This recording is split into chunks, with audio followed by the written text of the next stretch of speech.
Good morning. Hey, it is an unstoppable day. Good morning, Brenda. How are you? I am wonderful, fantastic, fabulous, any of those words today because I get to see you, get to And work of with you course, today. you are definitely, of course, you are definitely unstoppable. Welcome everybody to the BTBY virtual event. We are speaking to you today from across the country, and yeah, and even across the world, as we are loving the people we're becoming in 2025. I'm your host, Terrence, the Unstoppable Coach Leffridge, and I'm with this beautiful, lovely lady known as the Professor of Change, Miss Brenda Ringwood. How are you, Brenda? I am good. I'm good. I'm glad to be here. We have a lot of people who have taken our classes that are speaking today. I'm excited to see what they're bringing. I'm excited to see their growth. And I'm happy that we're able to share love, loving the person you're becoming. Well, I am too. I mean, it's a beautiful thing to really chart the journey of what people are doing, where they're going, what's happening in their lives, especially people that have been going through our BTBY programs. You guys will talk more about the different ways you can be a part of the BTBY family and become a better you each and every day. But today we want to give the focus, give the shine to some of our returning speakers as well as some of our new speakers that have recently gone through our BTBS, Becoming the Better Speaker Academy. Brenda, real quickly, tell them a little bit about that academy and what it can do for them as far as their life is concerned. Well, we teach you a series of methods to help you speak better, to help craft what you're wanting to say, and it can be used on any subject. So we craft this whole methodology that you can take a word and create a whole session about that. 5 minutes, 10 minutes, 20 minutes, 45 minutes, whatever it is. Then we also teach you how to get hired. Now, that's just a brief part because we do have another class all about that as well. But the speaking class is a basic class on just that, the business of speaking and how to. Absolutely. So, if you guys, while you're here today, and hopefully you'll stick and stay for the entire day, because we've got some phenomenal speakers that are going to come and share their message of how they are loving the person that they've become. But hey, we'll also be sharing some information how you too can be a part of our next Speaker Academy. But without further ado, let's get into our presentation today. We've got one of our speakers, a phenomenal speaker that has also been a part of the BTB family through the BTBS Speaker Academy. She's speaking on our virtual stages before, she's speaking on our in person stages, and she is literally speaking on stages all across the world. She is a dedicated leader in education and mentorship with over 20 years. That's 20, y'all. 20 years of experience empowering individuals to achieve their goals.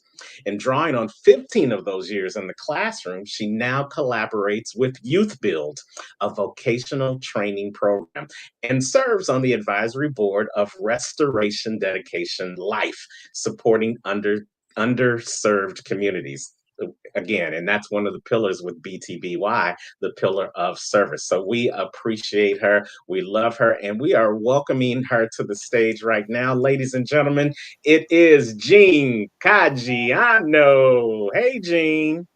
Hello, hello, hello, everyone. Thank you. Thank you for such a great introduction, Mr. Terrence Lethbridge. And thank you, Bryn Ringwood, for having this platform for people like myself to become better at what we want to become. As Terrence identified, I did begin with the BBS, a Black Belt Speaking Group, and I met Brenda and Terrence way back then. Was that about 5 years ago? So a journey to It get was to 6 years, almost 6 years ago, dear. oh my goodness, a journey to get to where Yes. you want to become is just that. It is a journey and it takes time. So for me, I had actually learned that I am a change agent and that with that, I learned that it's very important to change my habits if I want to see changes in other people. So I learned that I had to discover my voice after domestic violence. And one of the things that I had to do there was first step back away from all the things that defined who I was back then and define who I was, who I am, not was, who I am today. So that definition began more than 20 years ago. Getting into the classroom and becoming an educator myself was some of those steps that I took to become the better myself that I wanted to become. You see, as a little girl, I wanted to be a teacher, but because of events in my lifetime, including homelessness and domestic violence throughout some years, starting in my youth and my childhood, I really had to, I apologize. What happened was I did not get to finish school, so I dropped out after seventh grade. And in eighth grade, I went for 2 weeks and I just said I was staying in some motel over in Arizona, in Tempe, as a matter of fact, just outside of Mesa, Arizona. But I've just mixed up my cities. But going back to, I left school. And when I left school, I left that dream that I wanted to be a teacher way back in the elementary grades. So here's what happens sometimes: what we want to become will get clouded over with those events. But again, stepping out of and not letting those things back there define who I am, I had to learn to get my voice after those things that were said to me, like, you'll never be a teacher, right? Because you can't even read or write yourself. Ha ha ha. All those laughing voices that you hear. Well, they become a part of you and you carry them around with you. So it takes time to unpack. And today I can say I'm a change agent because those are some of the things I had to change on myself so that I can see the change in others. Well, here's what I've learned. You have to have a vision. I wanted to be a teacher. And in that trauma and in that homelessness and the lack of education, I realized I was one of those underserved populations, and I was able to get support for food and homes and stuff like that to stay in just short time, shelters. And as I was there as the young girl, I would always say, I'm going to come back and help you.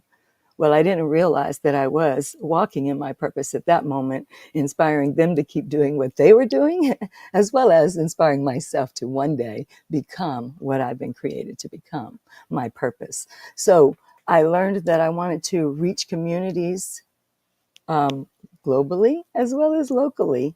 And then I wanted to impact people in education and be able to mentor individuals that are going through some of the same struggles that I did as the little girl, as a young mom, and even later on in life as a mom, single mom with 4 children. So with that, I learned also that you have to collaborate and you have to decide what is it that you want to do specifically. So where does that come? Well, those are some of those breakthroughs. You think you're going along just fine, and something will happen. Generally, it's one event, and it may relate to some of the events that you've previously experienced. But here's where I need you to hear. Those things that happen back there, they don't define you today if you're ready to have a breakthrough. You have to be ready to break through. Now, I had a breakthrough in 2018. Actually, there was that call that comes knocking on the door. And as a mother, it's one of the worst nightmares when you hear that something has happened with your child or your children. And in this case, some of that domestic violence from my previous life was bleeding into my children. And as I'm healing from my own and I'm seeing it going on in my own children's life, I'm like, oh my gosh, I got to do something to stop this, not only for me, but for my children. So it gave me even more power for my voice to step up, to tell you that if you're living in a place where you're not comfortable, you can get up out of there. But you have to get that community around you that's going to help you, such as the Better Speaking training here, Becoming the Better You in the speaking training. I've been one of the, as they stated, I've been one of the clients in there, and we've had to work through some things. So going back to 2018, as I identified 2019, I decided I just need to speak. I need to go talk to somebody. So I went to a friend of mine that was in another classroom, and I said, I need a place to speak. And this lady, she's like, oh, come along. I got a pageant that I'll bring you in. And I'm like, oh, no, I'm not a pageant queen. She said, girl, you're a queen and you just don't know it yet. Well, because of that, I got to meet Dr. Ruben West, the Better Speaking, Black Belt Speaking group. And there is where I met Terrence and Bren. And then when they started the vision, Terrence and Bren, of becoming the better you, not only did I take part in some of their trainings, but other trainings that I came across through Dr. West Connection, Kevin Wilson. I took some of his financial training. And not only have I just stayed right here in this community, I've learned that there's a community all around me. So what is it that you want to overcome? I'm going to tell you, you will need to build yourself a supportive network. As I identified, there was the Miss Omega, there was Dr. Ruben West, Dr. Phineas Canuthia. I had to meet him as well because he helped me walk through that trauma back there and unpack some of it so that I can sit here to talk to you today without being crying blubber, because that's what I was just 5 years ago when I tried to speak of some of those things that had happened back there. Again, today, those things are back there. And today I'm going to empower anyone the best I can, inspire you to step up and get a vision. Create your vision, where you want to go and what you want to do. Find your network of people. And as I identified Bren and Terrence, they've been along with me all this 5-6 years, soon it'll be 7. So we've stopped counting. We're going to keep counting for a long time.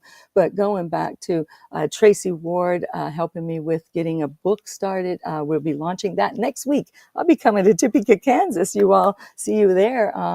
Next week, launching the book with Dr. Tracy Ward. And I have to give credit to my husband, because when I started discovering who I was, it took me some time, and I met my best friend. And my best friend, after 2 years, we decided to get married. And that was a piece that I needed for some of that healing in my past. So you're going to have to find your network of people. And it may start with first discover who you are. Unpack the things that you've been through and figure out the things that you've learned through it and how can you help others. Today, as noted, I am Jean Caggiano, and I get to work with, I get to be living in my dream, doing exactly what I do every single day. I work with youth ages 16 through 24 with Youth Build, helping them achieve their high school diploma, with it being a vocational school. But I've also partnered up, as you heard, with Restoration Dedication Life Center. I began with them about 5 years ago. On a monthly basis, we're over there at the mission handing out food to the homeless.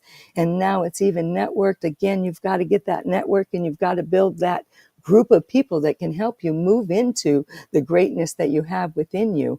Better Together, they're celebrating 10 years, getting ready to go to a ribbon cutting. In that setting, I get to work as a family advocate, coming along beside individuals, helping them be accountable for the steps that they need to find the resources to become the greatness that they are created to be, as well as Heart for Winter Haven in the city where I live. My husband says it's called Heart for Winter Haven, but he refers to it as the Chamber of Commerce for the Nonprofits. It's an organization here in Winter Haven that brings together all of the nonprofits so that we're all working together. So I will tell you, you can't do it alone. Find your people, and they don't all have to be in one place. And with this growth, with this discovering and getting better for myself, I've had the opportunity to, again, for several years, help students find their way into their careers. They're out there in the community now, supporting me even in some of the events and stuff that I'm going to today, helping others that they are impacting as well. Once again, I'm only here because of all of the community that's come along to help me over the past 6 years since I went through that tragic news of the somebody knocking on my door. I'll give you more of that at another time, but I am Jean Caggiano. I am in Central Florida, and you can find me on Facebook. You can find me on LinkedIn, and you can email me currently at gemsofhope@gmail.com. That is JEMS. I believe that just every moment of success each day moves us to our greatness. So JEMSOFHOPE@gmail.com. Thank you very much once again, Terrence and Thank you, Brenda. Jane. Thank you. It's so good to hear what you're sharing, and I just want you to stay positive. So I was watching Jean backstage, and she was a little nervous. I could see she was breathing and doing the stuff that we all do, and that's okay. That's a healthy thing. It is a healthy thing. But what I want to tell you is I've seen your growth, and I love the person that you're becoming. Absolutely love the person that you're becoming because I've seen you over the last years. And that's what our theme is. People always want to say, I don't like the person I see in the mirror. And I used to be one of them. But things change, right? And when you can Yes, ma'am. start to love the person you're becoming, love the journey, man, it's going to open some doors. Going to open some doors. So thank you so much for joining us. Appreciate it.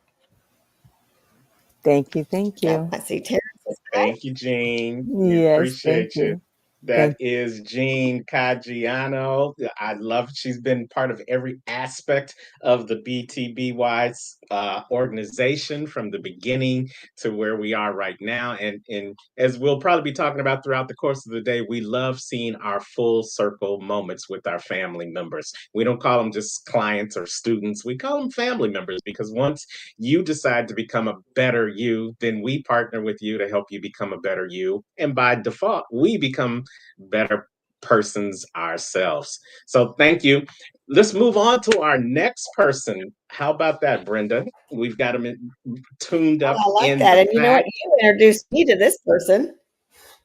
Absolutely. So, we grow together. We love the word team, the acronym for team. And Brenda will tell you that I'm one of those sticklers of acronyms, almost to a fault. But to the team, together, everyone achieves more. And when you put a team together, it's not just one person sometimes. Sometimes it's one person connecting with another person, and then they bring their group to the team, and then you bring your group to the team, and together the team grows. And many teams you hear about have a sports relationship to them. Well, this next speaker, he comes from the world of sports, but he is focused on helping you get better in the game of life. We've known him from all parts of the world, from Kansas City to California to Hawaii. Now he's back in the States, hanging out in Indiana, of all places, in the beautiful Midwest. He's my brother from another mother. He's going to join us right now to tell you how he is loving the person he's becoming. He's none other than our affectionately known as Coach Chuck Prinzen. Hey, Coach. Blessings, blessings, blessings. Can you hear me? Everything is good? Yes, yes. Oh, Well, I honey, want we you to hear know you I did well. this all by myself. Well, good Wow. because we've had problems with that in the past.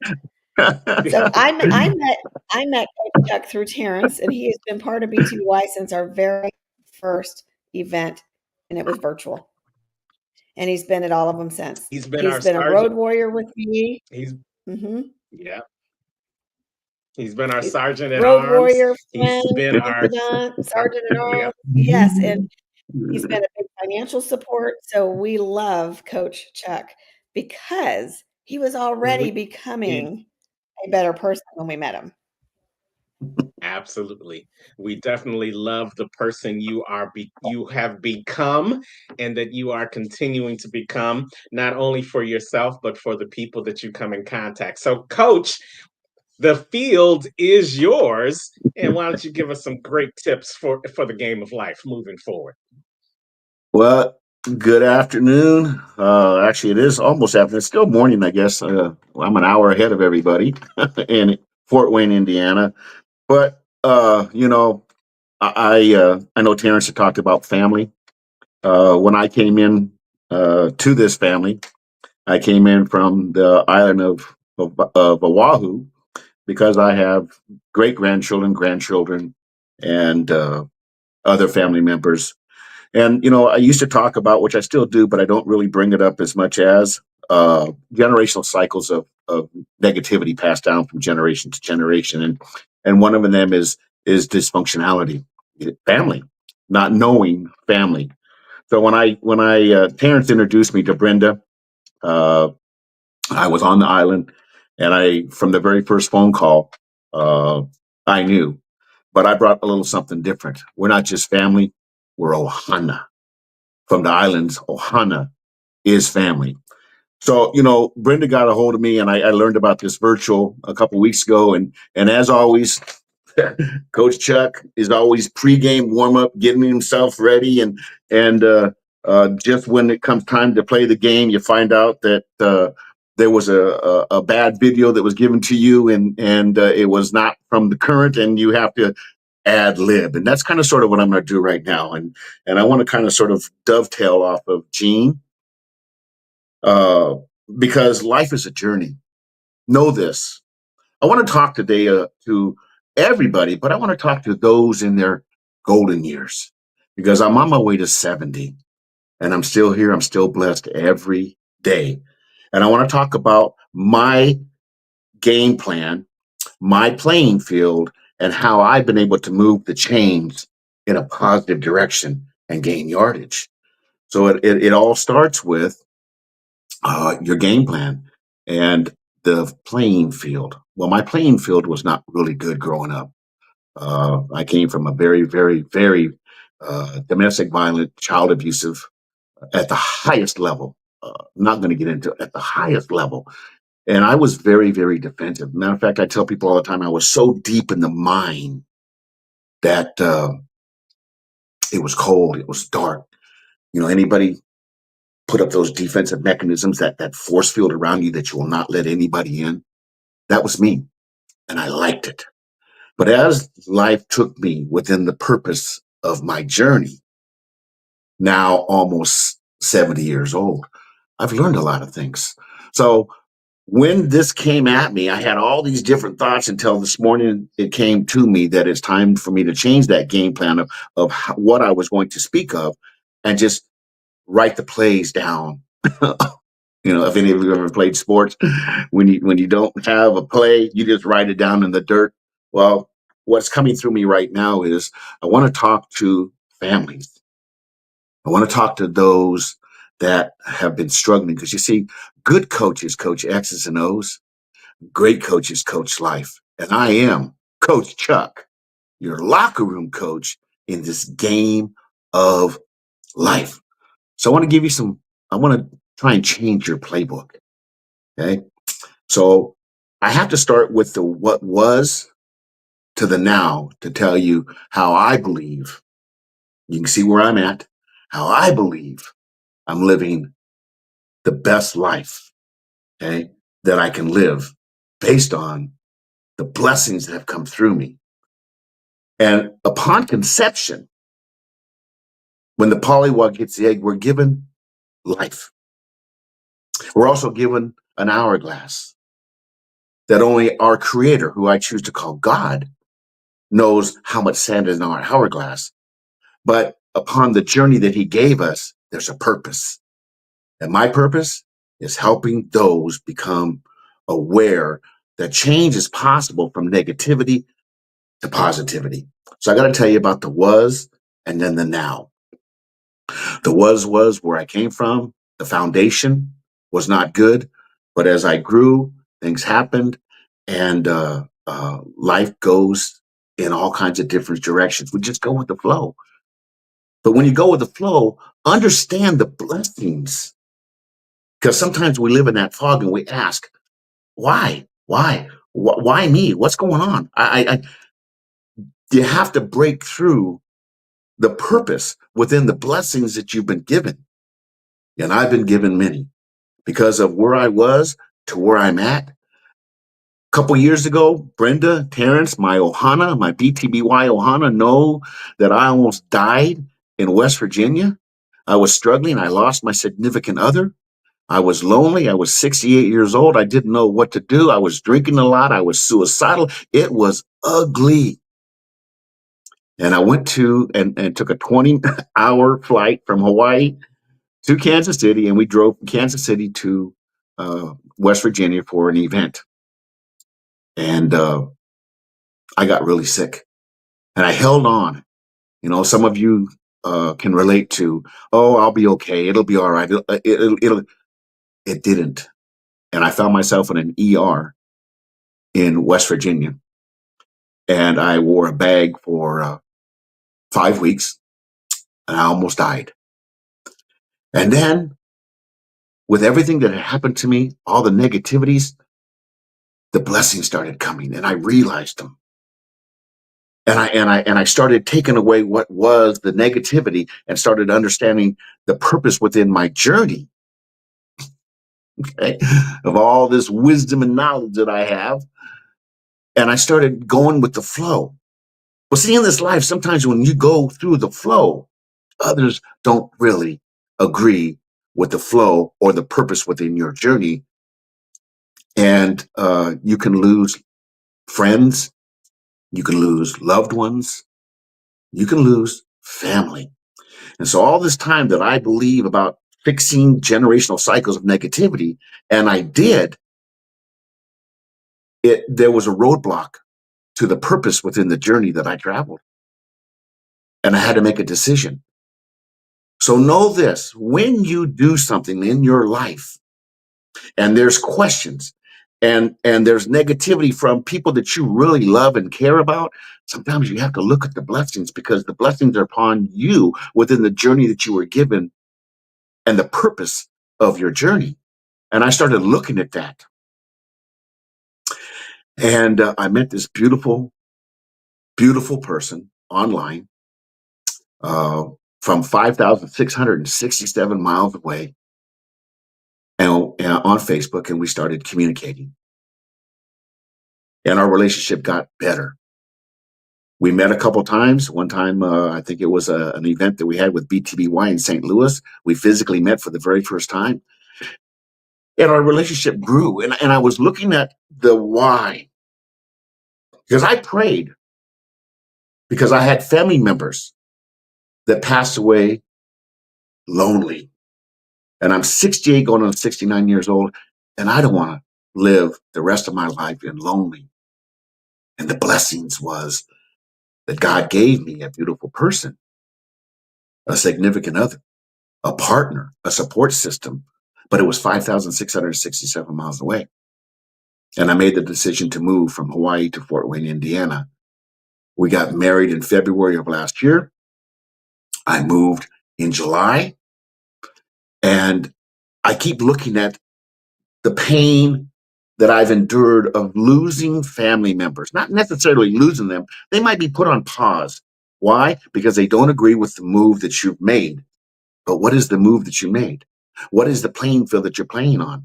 The playing field that you're playing on is the one that the blessings have given to you.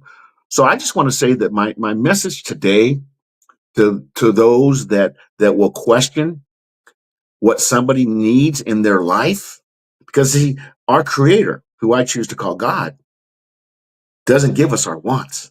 He makes us wait and they become the needs. And I needed to have a partner, and it was provided for me. However, the pain of losing or putting on pause those that did not agree with my move. So how do I believe I'm living the best life? Is that in about 2 hours, I'm going to be going to a baseball field. I got 2 games a day. I'm on the bases. After 50 years of coaching sports with those, some on into the NFL, D1 colleges, even one that asked me to go campaign with him for mayor. Mayor? Where? 27 years old, that I coached many years ago, Compton. The next day I was in Compton. I was walking the streets with him campaigning. He didn't win, but the experience, the fact that Coach Chuck made a statement many years ago, once family, always family, we'll always be there for each other. So today, I'm not coaching anymore, but I'm still involved with youth sports. I think I got 12 and under baseball today. Tomorrow I have 3 games. I think it's 10 and under also. And I'm doing basketball. I'm continuing to speak.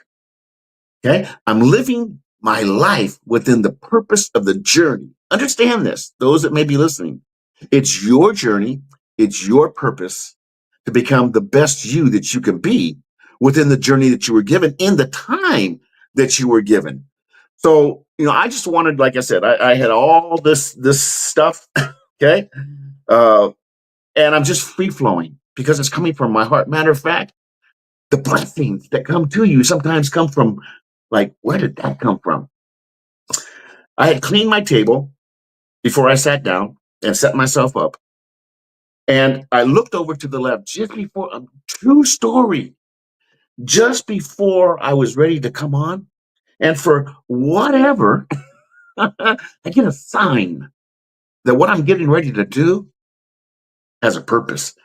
Because on my table was a shade or a shadow of whatever I had cleaned and put something down my elbow or something. There was a heart. And I looked at that heart and I went, wow, really?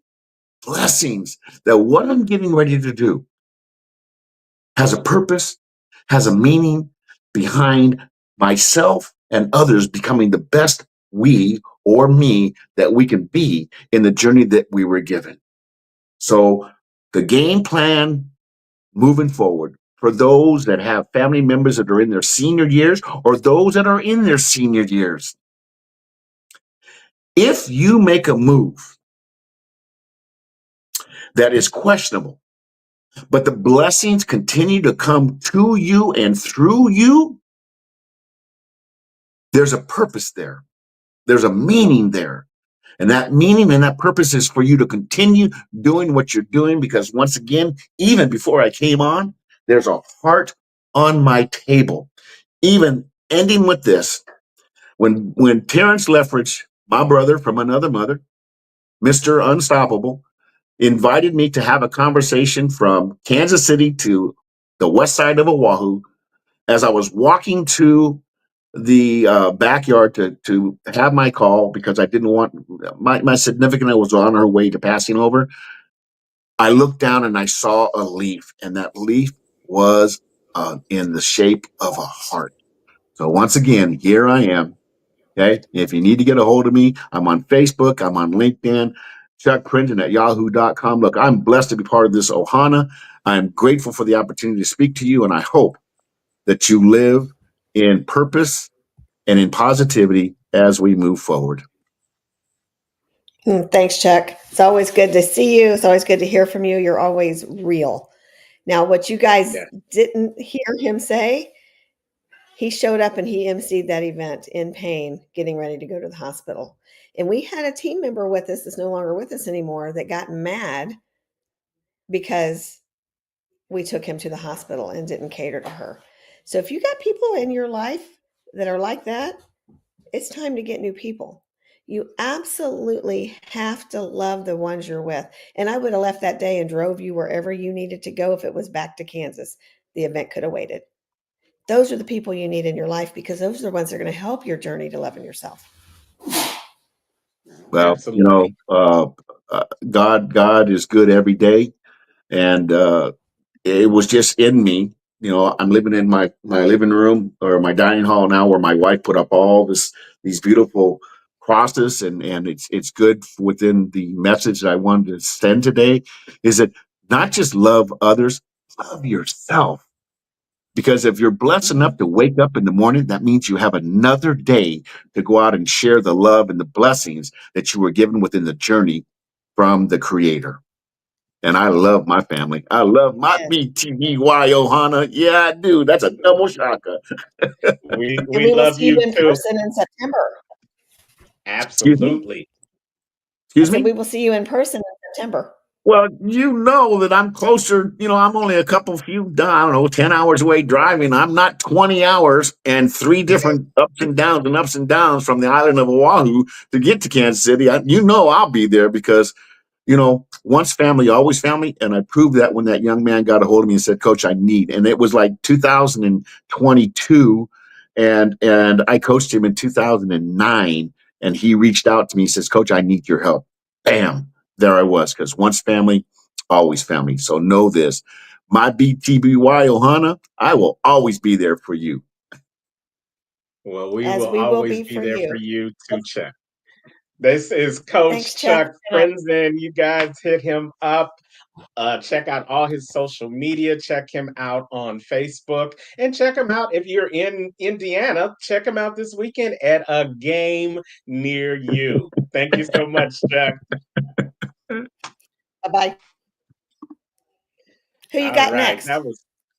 So who we got next? We got another great speaker.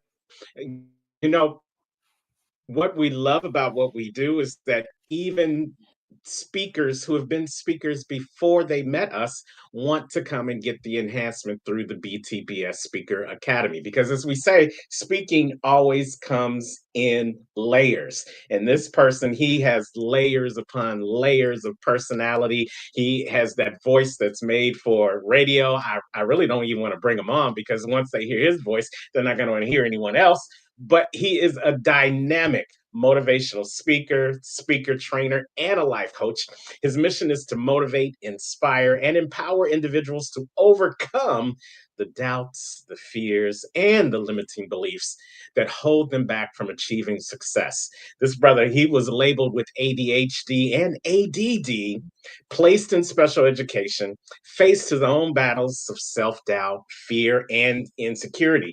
But today, this great person is transforming lives by helping others break through those mental barriers, embrace their authentic selves, and step boldly into success. Now, you may be asked who I'm speaking about. What is none other than the phenomenal Mr. LaRon Barnes. Mic check, LaRon. Can you hear us? I can hear you very well. How are you all doing? We are doing fantastic. Welcome to the BTBY virtual event, LaRon. We thank you so much for being a part of the BTBY family, and the stage is yours. Thank you. I would like to thank Terrence and Brenda for having me here. It is a privilege and a blessing to be speaking on a platform with so many powerful presenters. One of the most challenging things to do, I've discovered, is to love. And I don't just mean love someone else, but what I mean is to love yourself. Love yourself through your actions. Love yourself through your commitments. Love yourself through your words. And today, I believe if you apply these 3 principles that I'm going to give you, it will help you to love yourself in the process of becoming. Hi, my name is LaRon Barnes, and I know what it feels like to have your doubts, fears, and limited beliefs hold you back. It's frustrating, it's irritating, it's debilitating. But once you understand that you have purpose, that you have vision, that you have a mission on your life, you can make it. You can make things happen in your life that you never thought you could. But it starts with love the person that you're becoming. When I was a boy, I had something happen to me that changed me. I had something happen to me that changed the way that I felt about myself. I remember being young, I was at my grandmother's and grandfather's house. And I remember it was my mom and grandfather, they were in the room talking. And me as a kid, y'all, I was extremely exciting. extremely curious. And I remember they were talking and I was in the room and I really wanted my mother's attention. So I said, Mama, what's that? Pointing at the dresser. What's that? Pointing at the lamp. What's that? Pointing at the chair. Shut up! Boy, she said, you talk too much. And it crushed me. It made me feel like I was stupid, like I was dumb, like I was unworthy, like I wasn't meant to be heard. And it really ate at my self-esteem. But I didn't want to accept that. I wanted to be more. I wanted to be greater. But as a result of that, I started doubting myself. I started feeling like I wasn't good enough, feeling like I wasn't worthy. And so through most of my life, I didn't take action. I allowed fear to hold me back. I wouldn't make the calls that I need to make when I got into entrepreneurship. I wasn't willing to take risks. I wasn't willing to do the things that others would do in order to have the things that others wouldn't have. But I've discovered something extremely powerful that will absolutely transform your life no matter where you are. And I want to talk about helping you to love yourself in the process of becoming. What I've discovered is that many people don't love themselves. That's why they talk down to themselves and say, I'm stupid. I'm not good enough. I can't. My question is, what is your excuse?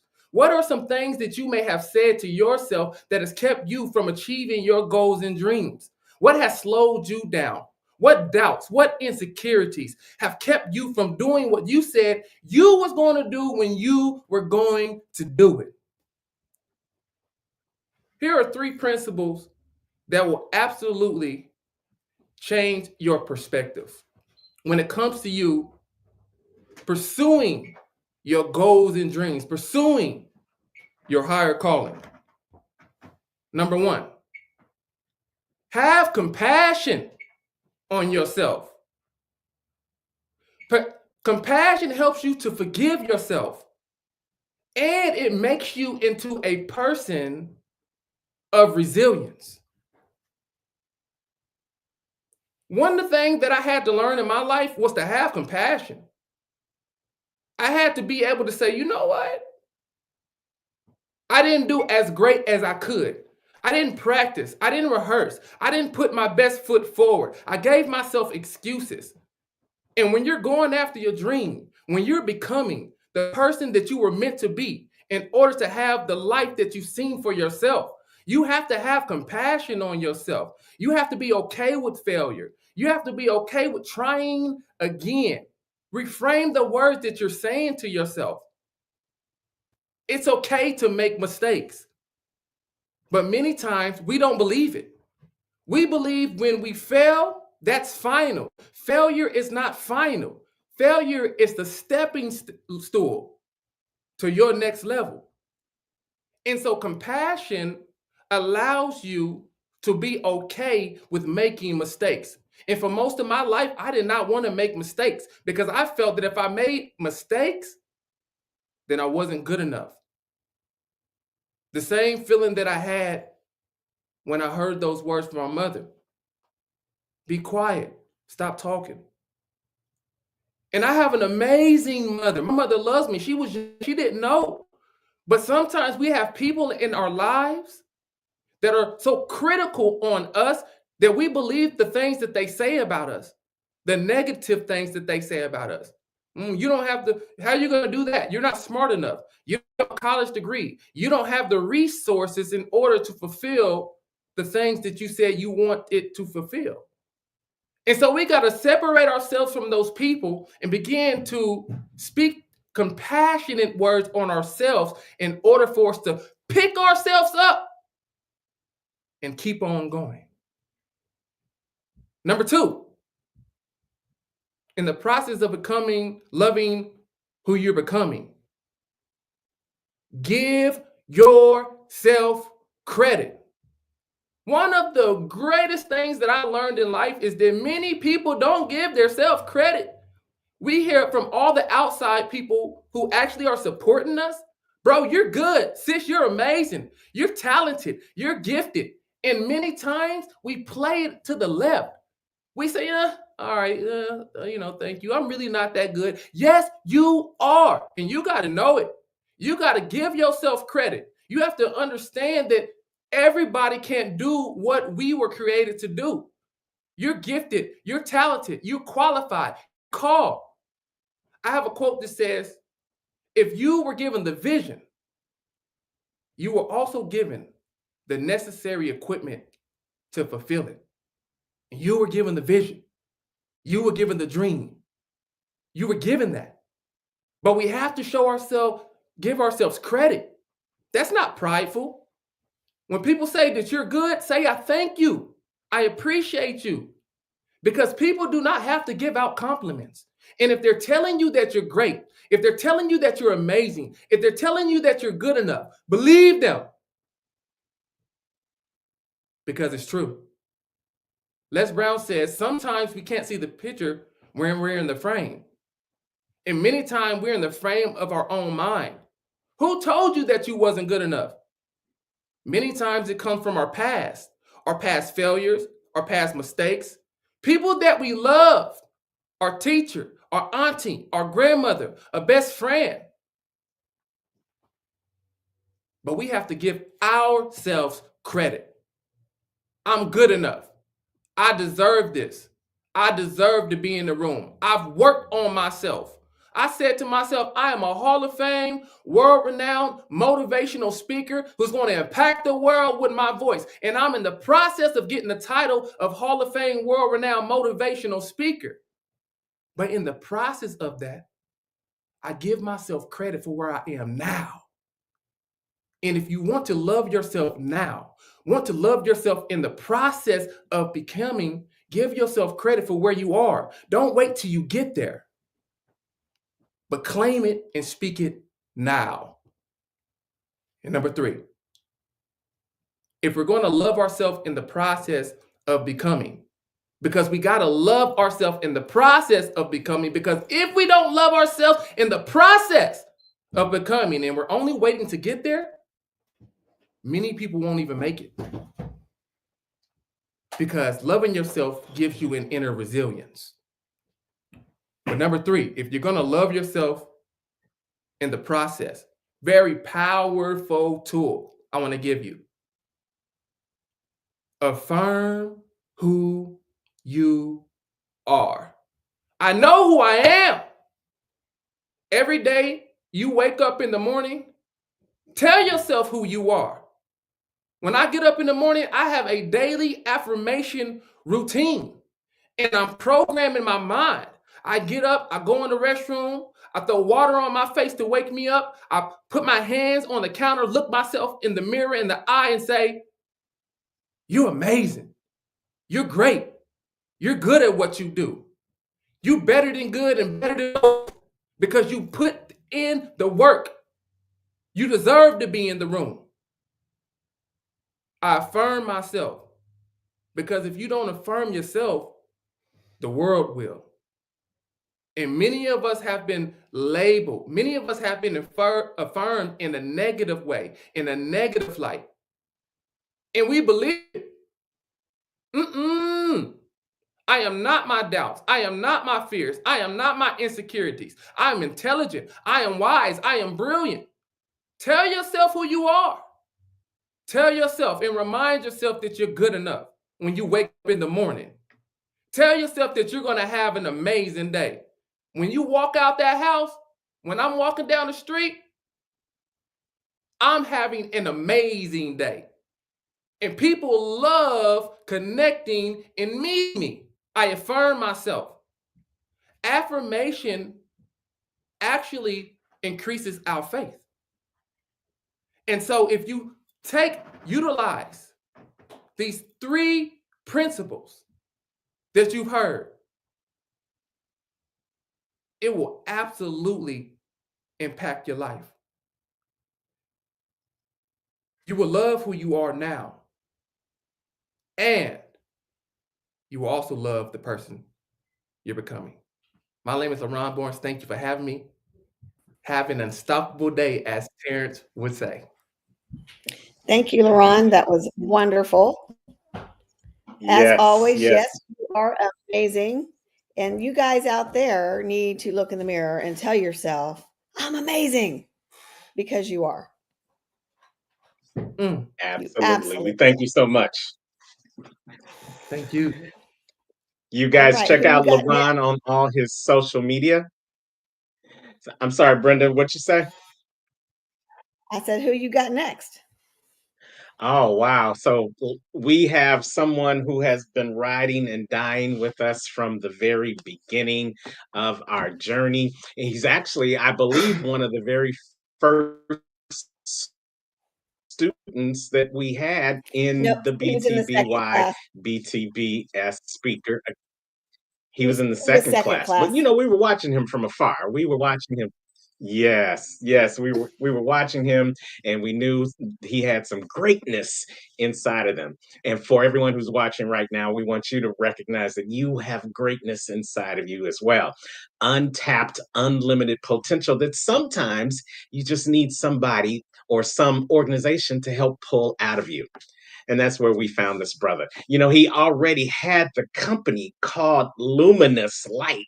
So he was already in a stage of illuminating his presence to the world. But because he decided to stick and stay and find a way to become a better version of himself, he's now illuminating people not just on his work during the day, but through his message each and every day. He's none other known as Coffee Cup Chuck, and we were ready to give you your morning cup if you haven't had your cup of wisdom yet. So let's welcome to the stage our brother, Coffee Cup Chuck Doyle. What's good, Coach? What's good? What's Hey, good? hey, hey, what's going on, my friend? Another day in this beautiful world, my friend. Another day. Well, we know you have something that's going to help us stay positive throughout the rest of our day. So we're going to turn the stage right on over to you. This is Coffee Cup Chuck. What's good, people? What's good? Coach, I just want to thank you for that beautiful intro. That's awesome. But I want to also say good morning to each and every one of you. First off, I want you all to pat yourselves on the back for taking the time out of your Saturday morning to come soak up a little game with me, myself, and many of the speakers that's going to be presenting this morning and this afternoon. I myself stand in front of you today, not as a perfect person, but as a transformed man, one who has not only fallen, but risen and who is still climbing. Today, I want to share with you a story, not just to inspire you, but to remind you that no matter where you start, the power to change your life, people, is already within you. I was 15 years old when I went to prison. I want you to let that sink in for a second. 15, and I did say prison. While most kids were getting ready for high school dance and trying out for sports, I was locked up, surrounded by a whole bunch of prison bars and a whole bunch of mean, still faces. I grew up in a violent gang. I sold drugs and I committed a bunch of felonies that got me in a lot of trouble. And I even wrote a lot of rap songs and performed those songs, the stuff that I participated in back in the day. I kind of wore the badge of the streets like I wore it like it was a badge of honor. But people deep down inside, I was actually broken. I was angry and I was lost. I didn't know who I really was back then. I only knew survival. But survival isn't the same as living, people. Survival is reactive and living is like intentional. But to shorten the story, I had to make a transition in my life, people. Something in my life had to change. And that shift for me, it started when I started realizing to myself that it was me. No more blaming the system, no more pointing fingers. at my environment, at my upbringing, at my circumstances. I had to start owning my own choices, people. The choices that I was making, the choices that was putting me in the predicaments that I was getting myself in. And let me just say something. Accountability is the birthplace of transformation. When I took responsibility in my own life, everything in my life started to change. I got out of prison, and instead of going back to the streets, people, I went to college. I immersed myself in learning, and I did so much that I got a grade point average of 3.8, people, and that just sparked a lot in me. I started reading as many self-development books as I could find the time to read. I found mentors, and I started discovering that I had a mind for business and a heart for people. And from there, people, doors started to open for me. First, a successful career in the electrical field, then my own company. I co-founded, like Terrence said earlier, Luminous Technologies. I launched a podcast. I created an investment group. I co-authored in a book, and I even started public speaking. And every time, every step of the way, I started falling a little bit more in love with the person that I was becoming, people. But here's the truth. The glow up you see today wasn't luck. It wasn't handed to me, people. It was earned. It was earned through my blood, my sweat, my tears, and most of all, people, the choices that I was choosing to make in my life. If I had stayed in the same environment with the same people, living the same lifestyle, I'd probably be dead, or I'd probably be in prison right now, period. Changing my environment wasn't easy though, people. I had to let go of some friends who were like family to me. But I realized this, not everybody in your circle is in your corner. And some people, they can't go to the next level with you. So how did I change? How can you, like I did, start loving the person that you're becoming? Well, I want to give you 5 things that help me go from a prison cell to a life full of purpose. And if you apply them to your life, people, who knows, it might just move your life forward, just like it happened to move my life forward. First, I want you to grab a pen and a piece of paper, and I want you to write these down. Number 1, I want you to take accountability. Your life will not change, people, until you change. Stop waiting on somebody else to fix it for you. Own your story, even the ugly parts. When you take full responsibility, you take back the power that you have within your own self, people. Number 2, you got to change your environment. You got to change it. You can't plant roses in concrete and expect them to bloom. Get around people who inspire you, people who challenge you, and who believe in your potential, even when you don't. If you're the smartest person in the room, well, guess what, people? You're probably in the wrong room. Number 3, commit to growth. Commit to growth, y'all. Read, learn, evolve. You don't need a fancy degree to grow. Just curiosity and a whole lot of commitment. Whether it's your mindset, whether it's your habits, or your spiritual health, grow something each and every day. Each and every single day, grow something. Number 4, learn to forgive yourself, man.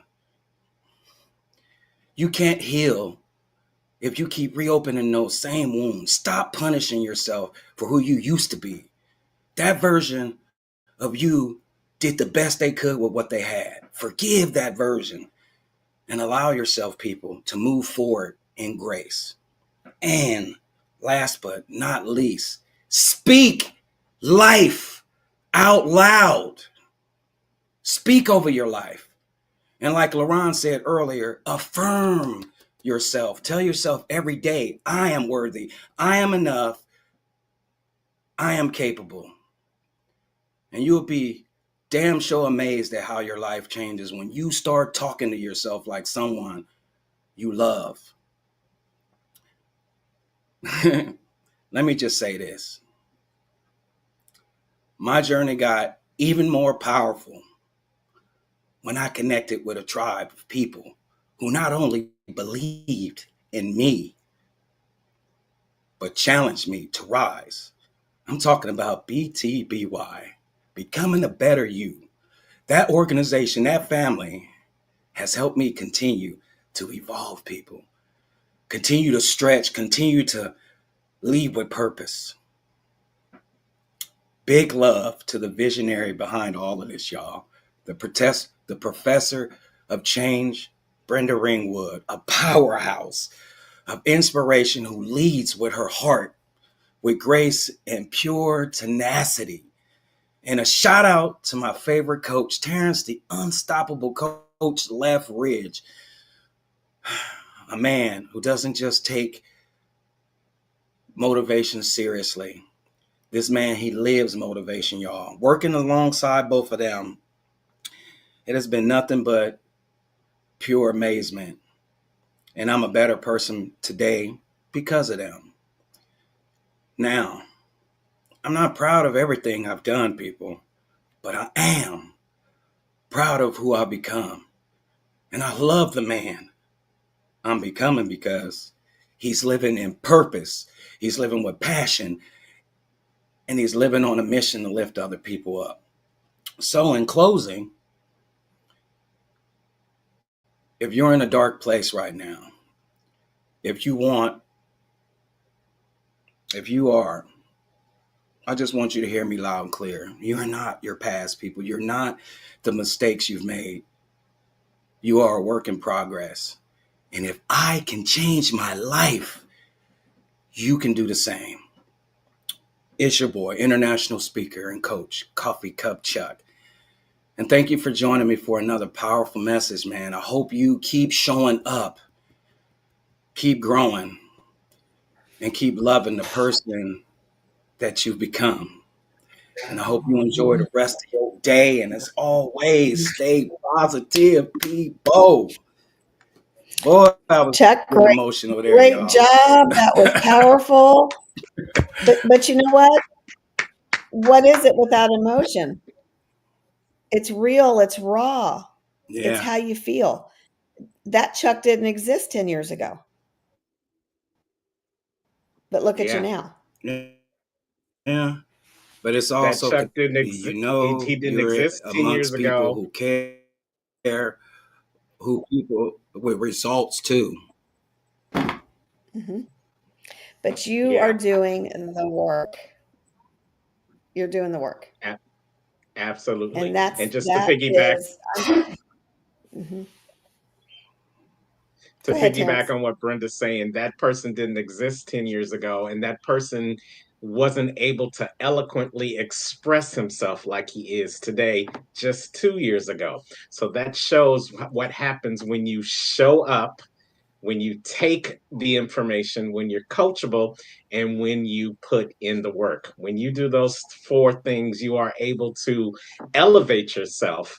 And now you're able to illuminate the rest of the world with your message. And your message is a worldwide message, not only of positivity, but of what is possible when you decide that you want to become a better version of yourself. So we thank you for that, Chuck. We appreciate you.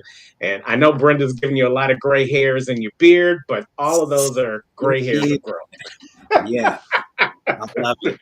Thank you all for both. Thank you both for what you guys do for so many people. It ain't just me. You guys are changing people's lives, and you're giving us the opportunity to do the same for other people. So I appreciate that. Well, that we Well, includes you. So it's not just us, it's right. That's we exactly right. including We you are a that's team. changing people's lives. Thank Yeah. you. Thank you. So you never know who's All watching right. because we were watching Chuck. I Absolutely. think we Thank have you a so much, delay, a Coffee little Cup lag. Chuck. We'll see you Thank in the you, Chuck. background. All right. Stay positive. All right. All right. I think we This is got some other beautiful. powerhouses coming up. Yes, yes, we do. And for you guys who are watching us live, we hope you just stick and stay. Go ahead and put your comments in the group. We want to recognize you. We want to say hello to all of our BTBY family. We want you to continue to let us know how this is benefiting you. We want to reach out to one of our other family members. Wake Up with Marcy, saying good morning to you. Thoughts and prayers to you, Marcy. Thank you, Jean. Jean is not only a participant, but she is a supporter of all of our other people. She just gave a shout out to LaRon while he was speaking. And that's what we want to do. We are highlighting and applauding the persons you are becoming all day long here on BTBY. And our next person is another one who we are so very proud of. You know, he's an Air Force veteran with a deep passion for helping fellow servicemen members transition from active duty into civilian life. Through his own journey, he came to understand that trauma responses such as PTSD aren't limited to just combat experiences.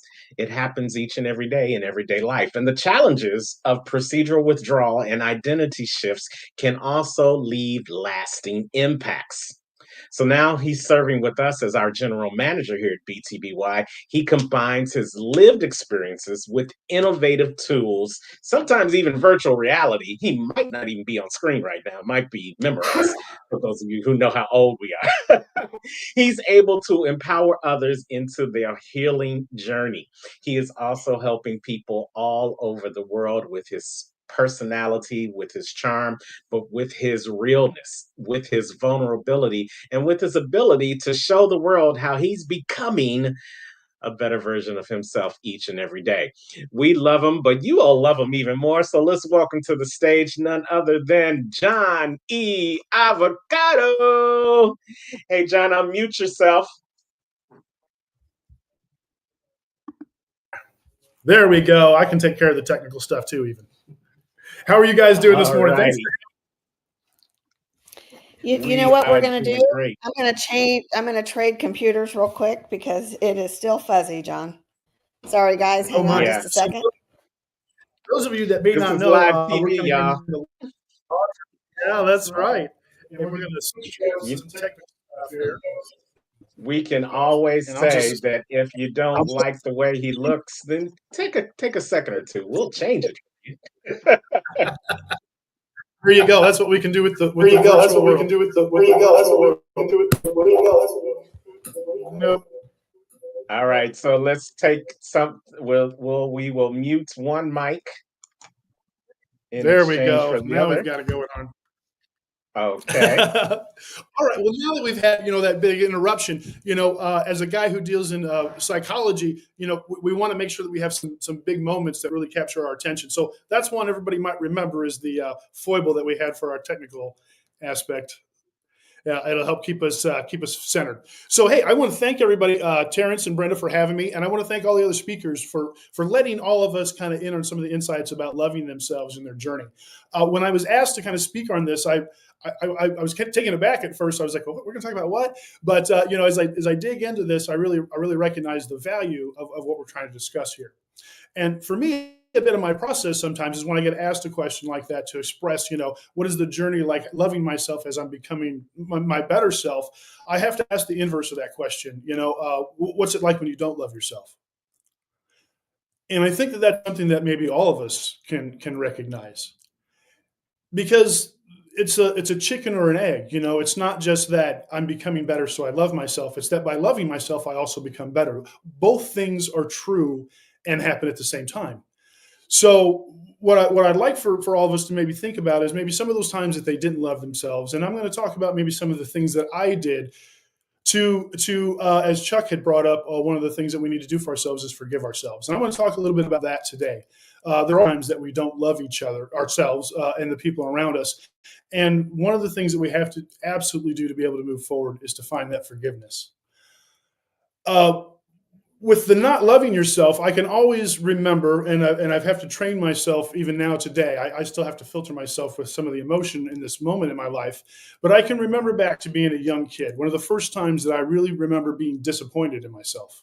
A lot of love is not just love on its own. Oftentimes there's other emotion in there. And one of the first times I can remember not loving myself, it was a great disappointment I had in myself. And we were kids. We were like third grade, a bunch of us. We were swinging on the swing set, and I had a real good friend of mine, Danny. And Danny and I were swinging on the swing set, and there was a special needs kid that was playing on the playground as well. And now I grew up in a long time ago, and some of how we treat people is very different than how we treat people now. And to live through the cusp of some of those changes is a little bit of what I'm going to talk about here. When Danny and I were swinging there on the playground, the special needs kid came by, and I wasn't sure what he had said, but he had said something to try to get our attention. And my friend Danny jumped out of the swing, and he ran up to the kid, and he did something that I just never seen anybody do, but treat another person that way before. He spit on him. And I didn't know what to do.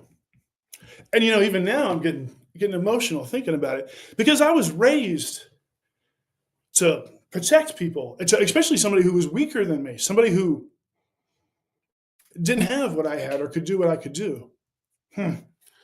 Powerful right there, right? Sometimes those emotions that we can bring back from when we were kids. And I remember the helplessness that I felt. I was for one of the first times in my young life, really challenged by what I thought the world should be and what I was seeing in the world. And I didn't participate in the behavior toward the other kid, but I didn't stop it either.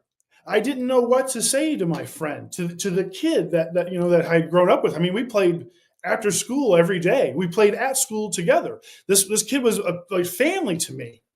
And he treated the person in a way that I didn't think we should. And I just couldn't make sense of the situation. I didn't stop it. I didn't intervene. I didn't do anything. Later on, I think we even got called into the office and we got reprimanded for the situation, the whole 9 yards. And even then, I still felt embarrassed because, one of the things they asked me was, John, why didn't you do something about it? And I just didn't know what. I just didn't know what I would do. Should I fight my friend? Should I spit on my friend? Should I beat up on my friend? Should I participate with him on being mean to the kid? What was I supposed to do? I struggled really hard with that. And I carried that moment with me for a long time in life.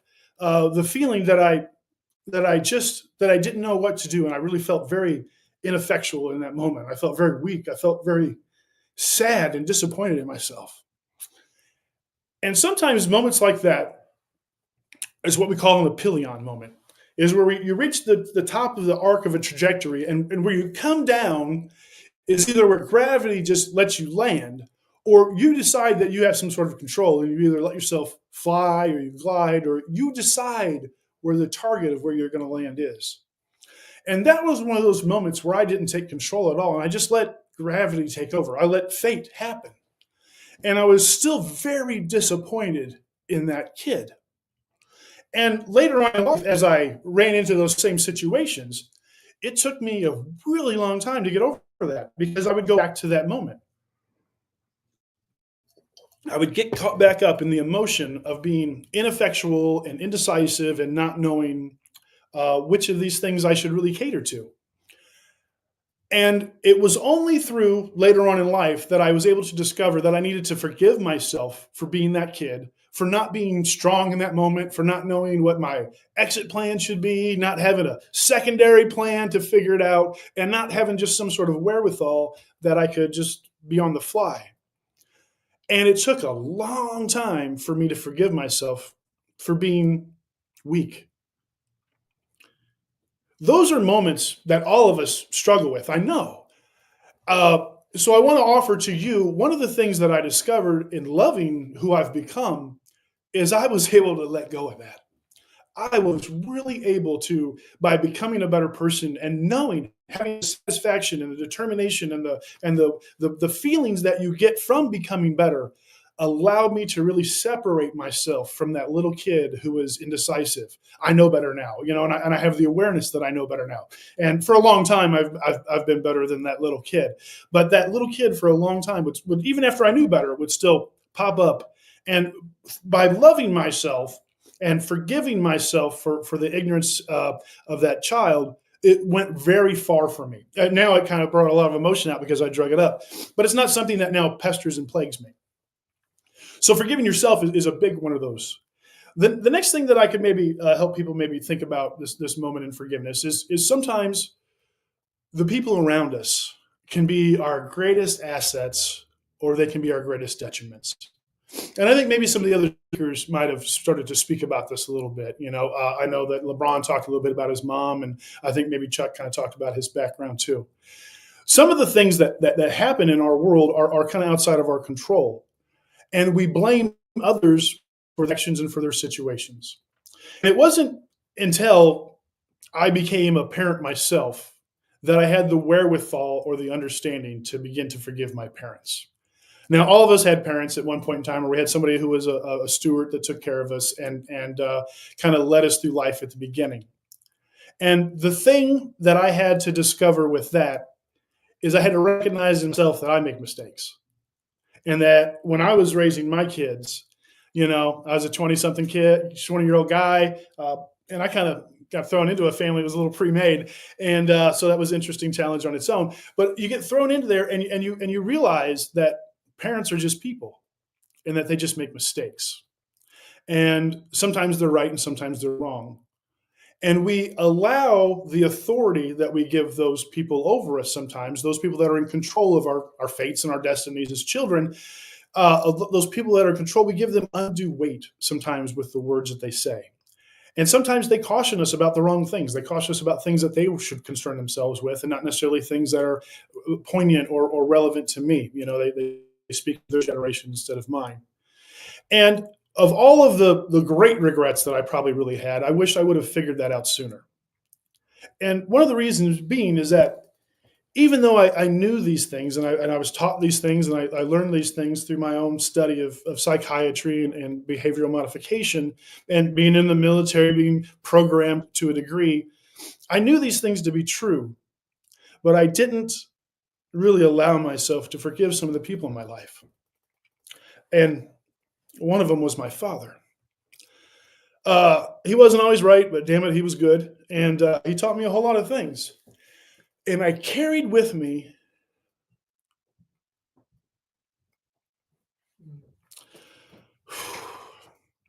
a small piece of anger for him, much longer than I ever should have. And he died. I got to speak at his obituary. I got to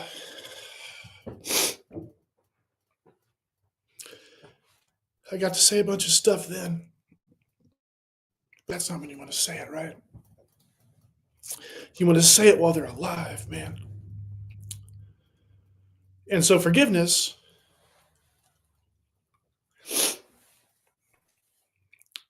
is one of those things you'd rather do sooner than later. And it's big. It's big.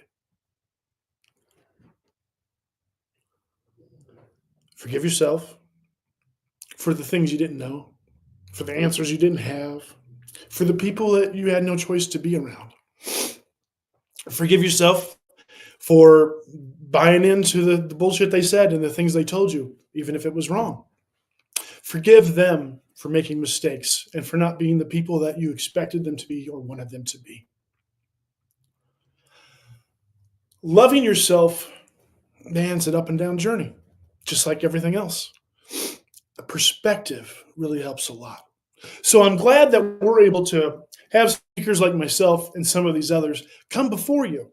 And now I know I took us kind of maybe in a deeper, darker space today, but I wanted to help you remember and remind you that you only feel love if you only really feel love if you felt sadness, if you felt some despair, right? It's the dichotomy. We have to have both in our life.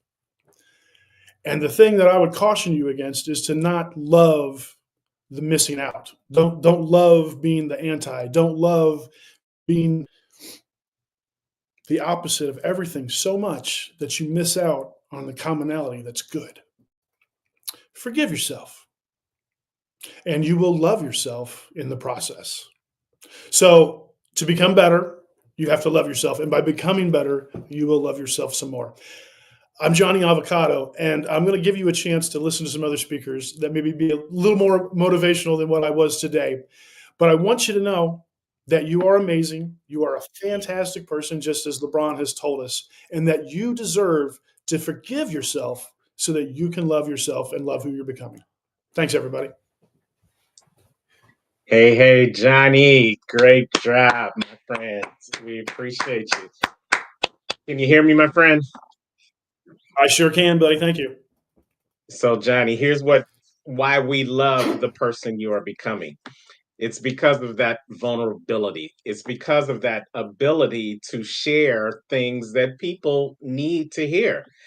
People need to hear about forgiveness. People need to hear about accountability. People need to hear a grown man willing to cry. That's important, especially for someone who is from the military. I've never been in the military, but I've had the pleasure to work with people from the military, currently people formerly in military, people that have gone through some of the things that you talk about in your bio with PTSD. And the one thing as men we've always been taught to do is pull ourselves up by our own bootstraps and suffer in silence. Suffer in The silence. That's fact, it.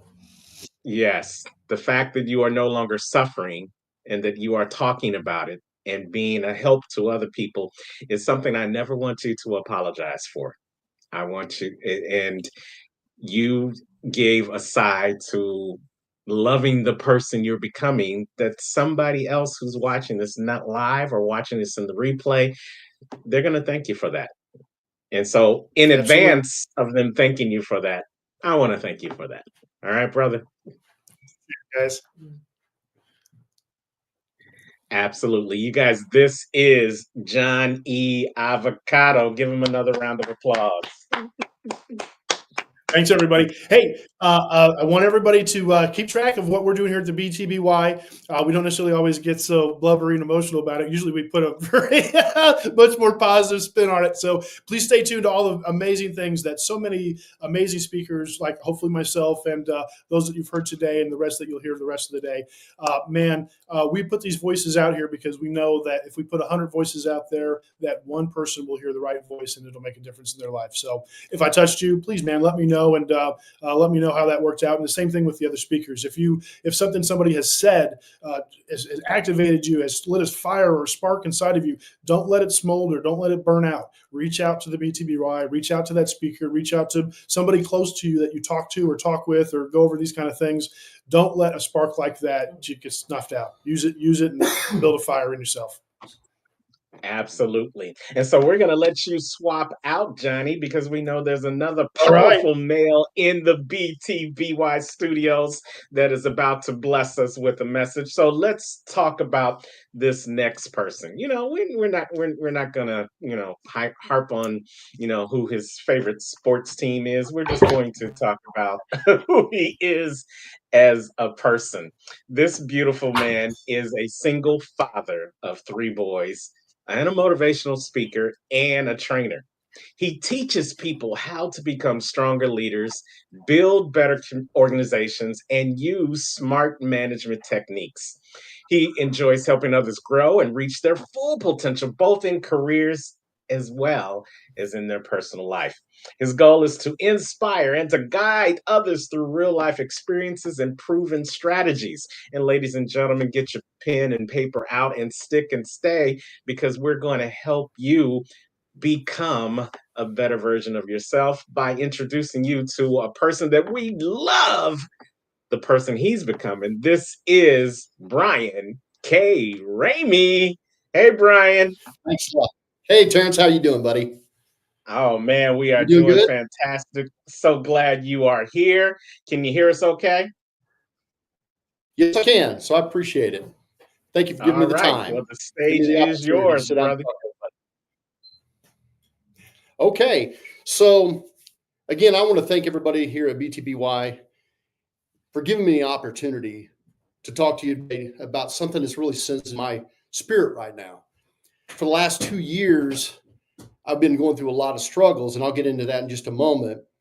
But this gives me an opportunity to talk about loving the person that you're becoming, because what I did a couple years ago is I was going through a transition period. We all know that there's different chapters in your life, much like a book. We read left to right, and we turn the pages. And at this point in time, 2 years ago, I was turning another chapter in my life, and I was becoming an empty nester. My youngest son was graduating from high school, and he actually left in the summer to go play college football. And at that moment, I was attacked in my mind, because everything that I was doing prior to that was about my sons. It was about taking care of them, making sure everything was prepared for them. I was there for them. I traveled with them because we all played sports. And so it was one of those things that I felt I just had to be there. Well, then he leaves. And I was supposed to celebrate that. Actually, I was quite confident I was be so excited about this opportunity on getting my time back. But what happened is I fell into a depression because I didn't know who I was. I didn't have an identity anymore. I was a father. I needed to be there. My mother, who's passed away, used to call me a rooster hen. I was a cocky bandy rooster, but I always ran home to take care of my chicks. And so at this point in time in my life, I became depressed because I didn't know really what my identity was anymore. And it took me a little while to figure that out. He's down there. I got depressed. I'm working, but I'm not really putting full effort in. And that's when I started to really search in my heart. So what I'm going to do as we're talking about this is I'm going to take you on a little journey on 3 steps that I went through to improve myself, but also to love myself for who I was becoming in this next phase of my chapter in life. So 2 years ago when this happened, I knew that I had to change something. So first of all, the number one thing I had to do is I needed to identify who I was. Because what I was leaving, even though I wasn't leaving being a father, I was leaving a chapter and continuing on, but I didn't see it that way. See, a lot of people think that, hey, it's really simple. I can just identify what I like, what I think about, what I think is great, et cetera, et cetera. But the fact of the matter is, it's not that easy to do that, especially when something so traumatic like that enters your life. And I know there's people out there right now that are watching this and know they have felt that way, or they're walking into this. And so I'm here to encourage you today that you need to identify who you are. You need to identify your strengths. I'm not going to talk about weaknesses because, quite frankly, when you're driving a car, you have a front windshield. Your weaknesses are in your rear view mirror, folks. You need to quit looking in the rear view of your life. And that's what I was doing. What am I going to do now? What's the next step? What am I going to accomplish? How am I going to identify with this? I was struggling with that. So I really had to take time and center myself to understand who I was becoming, because this was another chapter in my life. So I would sit down and I'd really try to find out who I was. Brenda Ringwood, who constantly tells everybody she's been pounding on me or beating at me or chasing me for 4 years to become a part of the Becoming the Better You. I finally said yes back in November of this year. But prior to that, I was really identifying who I wanted to become. And so I had to go through that step of writing things that I liked, things I disliked. I had to do all these little things, not the big things. The big things happen, but I had to identify the small things and really start to sculpt myself on who I wanted to become, and then be happy and love that person that I wanted to become. So that was the first thing I did, is I identified myself. The next thing is I knew I had to get consistent.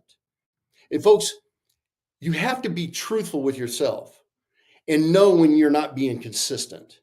And consistent just doesn't mean, okay, I go out today and I do this one thing, that's great, but I don't follow up the next day. Kind of like going to the gym.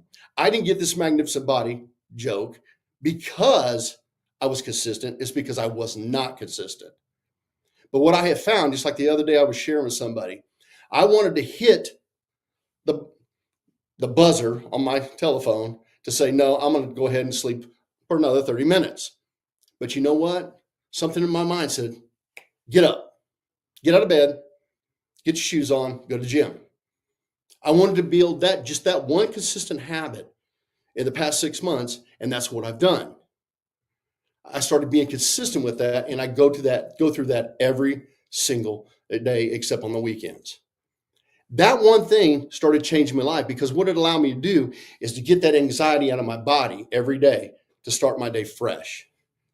Consistency is built on. You just don't have it immediately. It takes step-by-step processes to build on that consistency. And I knew I had to do this because of that transition period, moving from being basically the shepherd, flock leader, the anchor in my household, to now being the empty nester and getting my time back, which is a joyful thing. It's a joyful occasion. But the fact of the matter is, I thought I was prepared, but I wasn't. So I had to build that consistency. Like LaRon was saying, I had to say things, affirmations, to build consistency. I had to do the small things in business to build the consistency. One of my difficulties in life that I'm looking in my front windshield is social media. I'm actually putting into motion, I'm doing it, and I'm doing it consistently. These are things that you have to identify in yourself and then choose to be consistent daily on. Okay, so the third step is what I knew that I had to start performing at a high level. Now, at a high level means it's different for everybody, quite frankly. For me, I needed the energy. The weights helped me get the energy. The people I hung around with gave me the energy. But generally speaking, in my past, now I'm talking about my rearview mirror, I would come out of the gates flying, but I wasn't much on the distance. Even when I was growing up, and I hated track. I hated running. That was not my deal. Even though I was fast, I just hated it. But I knew I had to build up on that, so I knew that I could get down the road and become high valued. Finish in the end. I needed to finish that. And folks, I'm telling you, that's really not easy, as some people say it is. Kind of like building that consistency, that high energy to finish. A lot of times we can go on 90 days, and that's how I program myself. I go on 90 days, then I take a break. Maybe that's what you need to do. You need to build that consistency of 90 days. Give yourself a reward, a break, and then get back on it again. That's important. You have to have that high energy to finish. And that's one of the ways that I do it, is I just look at, I've got to finish strong with this. And that is vitally important, because when you're looking back, when you're looking at the windshield in front of you, you know your destination. We all have a GPS on our phone. If it says it's 30 miles, if you stop at 25, you don't get to your destination. Building this and delivering at a high level builds that in our lives. We get to the finish line. And that's so important. One of the things that I had found through this transition, to kind of bring this to a close, if you will, is that I know that person that I was 2 years ago, I am no longer. I don't have to worry about who he was. That was a transition. Now I'm becoming something better. That's the great thing about becoming the better you, or becoming the better speaker. I always wanted to be one. I've been on the stage all my life, but I needed training, and I wanted to do it at a high level. And becoming the better you, or becoming the better speaker, has brought this to me. I've had people encourage me, like Brenda Ringwood. She actually throws me on stage. I've had people like Terrence that have really positioned me to finish strong. These things, folks, you need to do. You need to remember reflect today and say, what can I do today to really find out who I am as a person? How can I build a consistent repetition that's going to build the long term for me?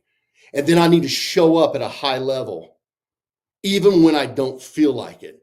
Like Chuck Princeton was saying, he was sick. He was supposed to MC. He finished, went to the hospital. You have got to finish on a high level every single time. Because quite frankly, just like today, people are watching and they are inspired by your actions. They're inspired by you. That's the approach that you need to do. So take the time today. I hope you wrote those things down. Take the time to say, I'm going to focus on this in my life. I'm going to push myself. Again, I want to thank you for giving me the time today to really talk to you about this. And I hope you find yourself and you start to love the person that you're becoming. Thank you. Wonderful, wonderful, wonderful. Yes, yes, yes. We are loving, Brian, the person you are becoming. And I love what you say, finish strong and finish on a high note. So how does it feel to you every time you follow your own advice and you finish on a high note? I gain momentum. That's really what it comes down to, T, is I gain momentum every time I'm on the stage, or even doing these videos that we do on a daily basis. I'm gaining momentum. And that's what it's all about. Yes, yes, yes. And like the revolution of a tire, the revolution of any wheel, just like the wheel behind both of us, the more you do it, the faster it goes, but the easier it flows. And I can say for you as a speaker, I have seen you become more at ease. I've seen you add things into your repertoire, and you are definitely killing it on stages across the world. So we thank you for becoming a better speaker, and we love the person you're becoming. Thanks, Brian. Appreciate it. Thank you. That is Brian K. Ramey, you guys, hanging out with us. He is hanging out with us here at the BTBY virtual event, loving the person you're becoming. And hopefully you guys, you're loving who it is that you're becoming and who you're seeing us come on stage showing off to you guys. If you are interested in becoming a better speaker in 2025 and beyond, then you just need to go on over to comechangeyourlife.com, get more information about all the things that we are doing at the BTBY family. Join us on the Speaker Academy. We've got some new classes starting up real soon, and you can get that information by simply going over to that website, comechangeyourlife.com. Now we're going to jump right into our next speaker. Keep it rolling, keep it flowing. This speaker just went through our BTBS, our Becoming the Better Speaker Academy, and she was a joy to work with. You know, each and every time she showed up, she got the information. She not only took the information, because you know they say knowledge is power, but that couldn't be farther from the truth. It's the application of the power. It's the applied knowledge that becomes powerful. And she applied it in her videos and she applied it in class. And she's turned out to be not only a better speaker, but a phenomenal performer. She comes to us as a holistic healing expert and the founder of Joyful Options LLC, where she helps individuals release emotional burdens and rediscover their inner radiance. With nearly 30 years of experience as an educator and emotional wellness practitioner, Joy blends healing, compassion, and harmonic light therapy to guide women and families through meaningful transformations. Her work is rooted in the belief that true healing begins when we reconnect with our authentic selves. And she's going to help us reconnect with our authentic selves today, while also letting us know why she's loving the person she's becoming. Welcome to the stage, Joy Beck. Hey, Joy. Hey, how are you? I am unstoppable. How are you this morning? I'm fantastic. Thank you very much. Well, we thank you so much for being with us today. We are looking forward to the presentation that you're about to share with us. So, Joy, the stage is yours. Thank you. So first off, I wanted to thank Terrence and Brenda and the BTBY and BTBS platform, because that's the reason that I'm on it for today. So I want to take you on a journey, and I realized that the theme is loving the person you're becoming. But have you ever had moments in your life when that's not the truth? You don't like who you are, and you might even look at yourself and go, how'd I get here? And man, why me? And better yet, how do you get out of it? So I'm going to take you on a little bit of a journey for some of the things that have happened in my life. I was pulling out of the muck of becoming a single mom a second time, teaching full-time, part-time job at a gas station, and life was not where I wanted it to be. In fact, it sucked. And the bottom factor, I was part of that. I was part of the reason that it wasn't where I wanted it to go. And for a hot second or more, I did the why me and life is crappy. And I turned to some really toxic behaviors to escape and to numb my situation. Now, when I came out of them, each time I came out of them, I still had all my struggles, but I also had all of the consequences from those choices, and some of them were not pretty. At that point, I had hit a low, and I knew that I needed to do something because, to be honest, I did not like who I had become. In fact, I didn't like anything about it. And it took me taking a good, long, hard look at my life to figure out what I needed to do to dig myself out. So I'd like to share 3 things that I have used all along the way that help me and have helped me to learn to love who I am. The first one, I will be really honest, was probably one of the hardest for me. Because you see, I didn't like who I was. Now, as a teacher, I was an effective teacher and I could inspire others. But at the end of the day, when I looked in the mirror, I didn't like who I was. So this one's called mirror work. You take a note. This is one of mine. And you write down the things that you like about yourself. Now, for me, I had to ask some friends because I had believed the lie for so long that I wasn't worth what I really was deep down, that I had to ask for help. And then I listed out what I thought were some good qualities for myself. You put it on the mirror, and you're supposed to look yourself in the eyes and say it out loud while looking yourself in the eyes. I couldn't do that. I couldn't do that for almost 3 weeks. I could look at myself and I would read it in my head and I would cry because I truly didn't believe that. And I finally got to where then I could whisper it, right? Just a little bit. And now I can look myself in the eye. I don't have to shout. I don't have to do anything like that. But I finally am in a space to where I believe that. I didn't start out that way, but I got there. So mirror work is something that I use every day.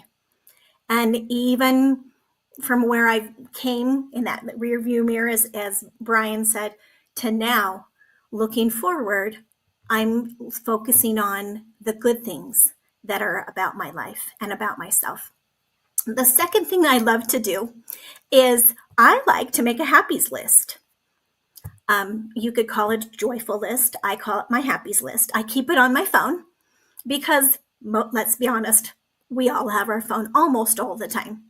And I keep a list of things that go right for me in my life. It could be as simple as I did the laundry and I folded it and I put it away, because sometimes just that act is a lot for me. I like to keep a track of things that people, exchanges that I have with other people. Maybe someone reached out and they thanked me for helping them some way. And oftentimes we forget our impact. We forget our kindness that we do to others. And if you get a chance and someone says something to you, write it down. Because there are those moments in your life when it's going to hit you sideways.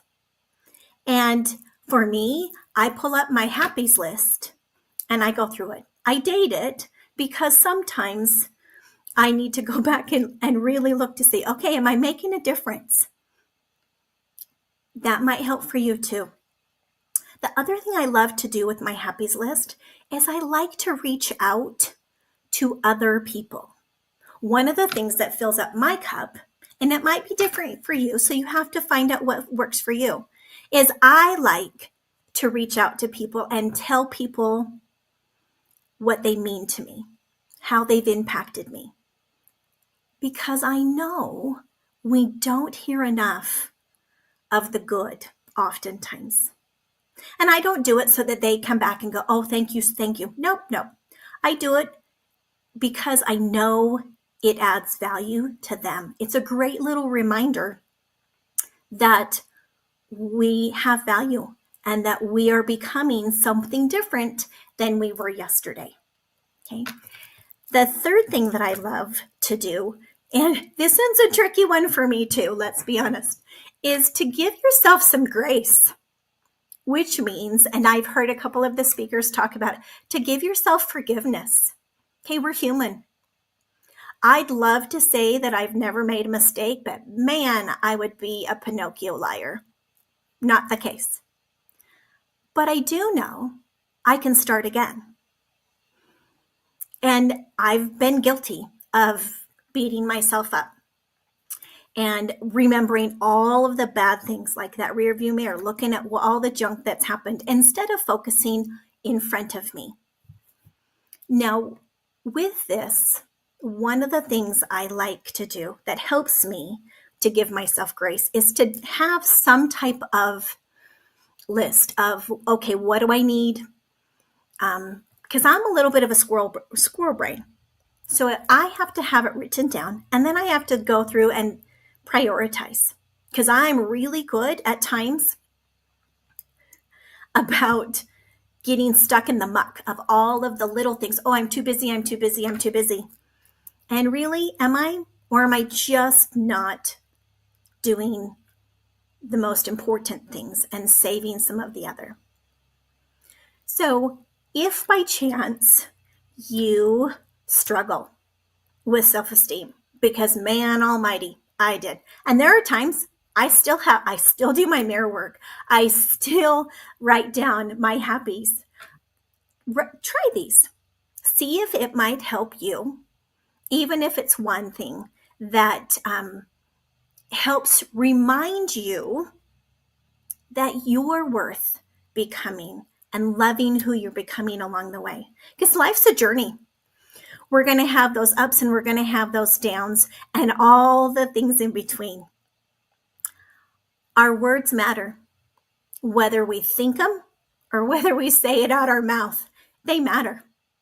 So if you're in a habit of what I did, which was put myself down, I never said it out my mouth, but in my head, I was going through it. And our brain will believe whatever we tell it. So why not? Why not tell it some good stuff? And you might have to borrow from your friends' words until they become your words. And hopefully you can get to a point where you can look yourself in the eyes and you can really, really love who you see and who you're becoming. Because We're human. We're going to make mistakes. And I call that tuck and roll. And you just got to get back up and you dust yourself off. And sometimes you need some help from friends. That's okay. That's why there's more than one person on this earth. And go forward. I love that I've learned how to make a better impact. One of the reasons I came across, well, I met Brenda at a conference. And when I started learning about BTBY, I was really intrigued. Having taught for 29 years, kids are kind of my jam. And I loved the concept of helping empower them because that's been my passion for years and years, to help people to remember who they are. And I joined the BTBS, the Become the Better Speaker, because I knew I've been talking my whole life. Ask anyone that knows me. However, I knew that I could get better. I knew that I could have a bigger impact. And even if it's just one person, and that person changes and sees their value just a little more than the day before, and that has a ripple effect. Is it worth it? Yeah, it is. So keep loving who you are. Listen to the speakers that are here today. I'll be here. I'm taking notes. I want to be able to learn from others just like you are. And there's going to be some things that are going to work for you, and some you're like, yeah, no, that's okay. That's why we have lots of, why Terrence and Brenda brought in a variety of speakers. But my challenge is if you get stuck in your rut, try some mirror work. Try doing a happy list and give yourself some grace along the way because you're worth it. Thank you, Joy. That was wonderful. So tell me one thing. Where did you learn to do that? To what I just did? Not the speaking part, but the sessions that you did. Oh, yeah. No, I have learned, I use a couple of modalities. Dr. Bradley Nelson does emotion code and body code. And so I learned how to help people through that modality for releasing trapped emotions. And then I have always been a seeker of learning and learning how to help people. I infused it when I was teaching. So it's that always wanting to be able to give those tools to people and teach people how to self-regulate, because we can. Yeah. Yeah. Well, thank you for that. We always need those tips, so I appreciate it. Thank you. Well Thank done. you. See you soon. Absolutely. Bye-bye. Thank you, Joy. All right. So that was great. I mean, I even love the name of her company, Joyful Options, because when you are looking to become a better version of yourself, you want options. And if you got to have options, you want to have options that can bring joy to your life so that you can continue to love that person you're becoming. Would you agree with that, Brenda? Completely agree. And you got to have some joy along the way. Yeah. Yeah. That makes the journey even better when you can have joy in that journey as you're becoming a better version of yourself, and you're learning to love that person that you're becoming. So You know, we hope. Go ahead. instead of we have a little bit of a lag. The valleys are tough, but you can still find joy in tragedy. You can still find joy in a moment that you think is your worst time. You can still find joy. You got to look for it and you got to apply it, Yeah. but it's still there. Yeah. Sometimes the joy comes in knowing that you overcame. Mhm. Sometimes the joy comes in knowing that you made it through, because now that joy becomes a life lesson that you can remember, because in this life we're going to have peaks and valleys. It said it in the greatest book ever written. So just because you came out of one doesn't mean you're one and done. but now you can use how you came out of one to become a better person as you go through the others. So absolutely. Thank you so much. You ready for our next speaker? Yeah, who is it? You know, I am so excited about this guy because, they say you and I, we've got a little gray. I color mine a little bit more than you do, but we know out of the mouth of babes come Don't great color my wisdom. hair, Terrence. You're just always naturally youthful. I got you. So, let me speak for myself. There's some But gray in there, but my husband thought I did too all these years. And then when you're locked up, there's no access to hair dye. So about the fourth year, I said, "You still believe me? I don't dye my hair?" yeah. Well, the trick is that you make it look so flawlessly easy. And when we speak about tricks, we speak about this next person because he has tricked us into believing he's far more older than he is because the words he speak are always so passionate and full of wisdom. Now, this young man is a world renowned wake surfing coach. Maybe he can teach me. Come on down to Florida. I got a big ocean. We can do that. And he is the owner of Wake Surf Tampa, a water sport charter company based out of Tampa Bay, Florida. This person has a passion for helping others achieve heights they've never thought possible, especially behind the boat. And he's driven by a passion and pursuit for excellence, and he continually seeks to learn, to grow, and improve and uplift others while he's on that path of doing that. So, if you're ready to get behind this guy and learn how you can not only wake but surf to higher heights, then we want to welcome you to the opportunity to listen to this phenomenal speaker. His name is Spence Trick. Hey, Hey, Spence. Spence, how are you? Hey, Terrence. Hey, Brenda. I'm doing well. So blessed to be on here today and be able to speak. So Glad Well, you're we're here. blessed to Can't have wait you. to There's see no what you're going to tricks. tell us. Mhm. Absolutely. No Spence here, no tricks here, just truth. Everybody, this is Spence Trick. hey, all. Thank you so much. Well, as Terrence said, my name is Spence Trick. If it's all right with you guys, I want to get a little bit raw. So we're going to get a little bit raw today. So when you're reflecting each and every night before you go to bed, can you honestly say to yourself that you're taking one step closer to becoming the person that you want to be? Honestly, take a second. I know that in my life, there was a long time where I could look at my day, look at my week, and I realized that I wasn't getting closer to becoming the person that I wanted to be. This question plagued me for years and years and years. And I know that many of you may be in the same boat. Maybe you've overcome, and maybe that was you years ago. Or maybe you're wrestling with that question right now. Well, I'd like to invite you all to take a journey with me and see the process that I have started working through to love the person that I am becoming. It doesn't happen overnight. That's something I've learned. And that's why I said process, and it takes time. But I think these 3 things that I'll share with you guys today will be very, very helpful for you to start to love the person that you are becoming. I want to start a long time ago when I was a little kid. My mother always used to tell me every night before I would go to bed to be the best person you can be.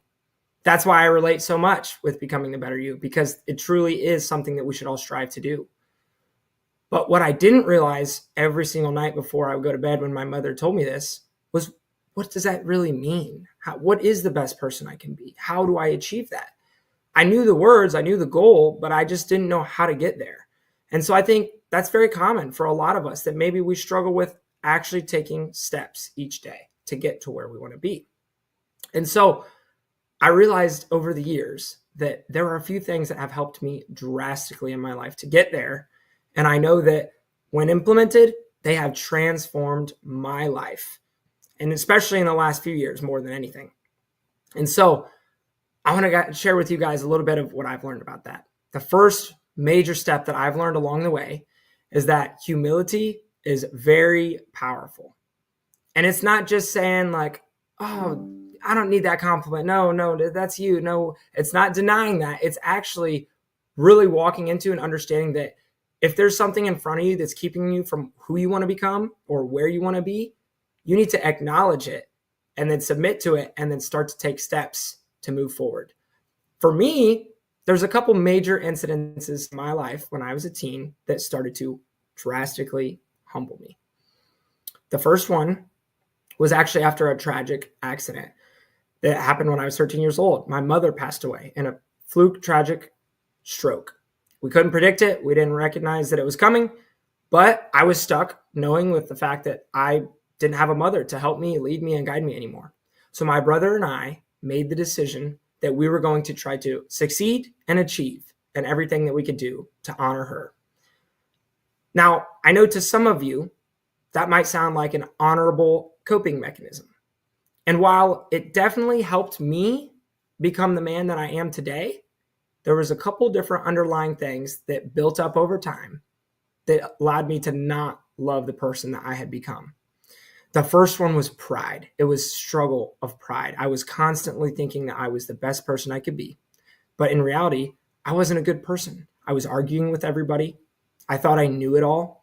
I thought I could accomplish anything in the world and I didn't need help. But in reality, I was broken.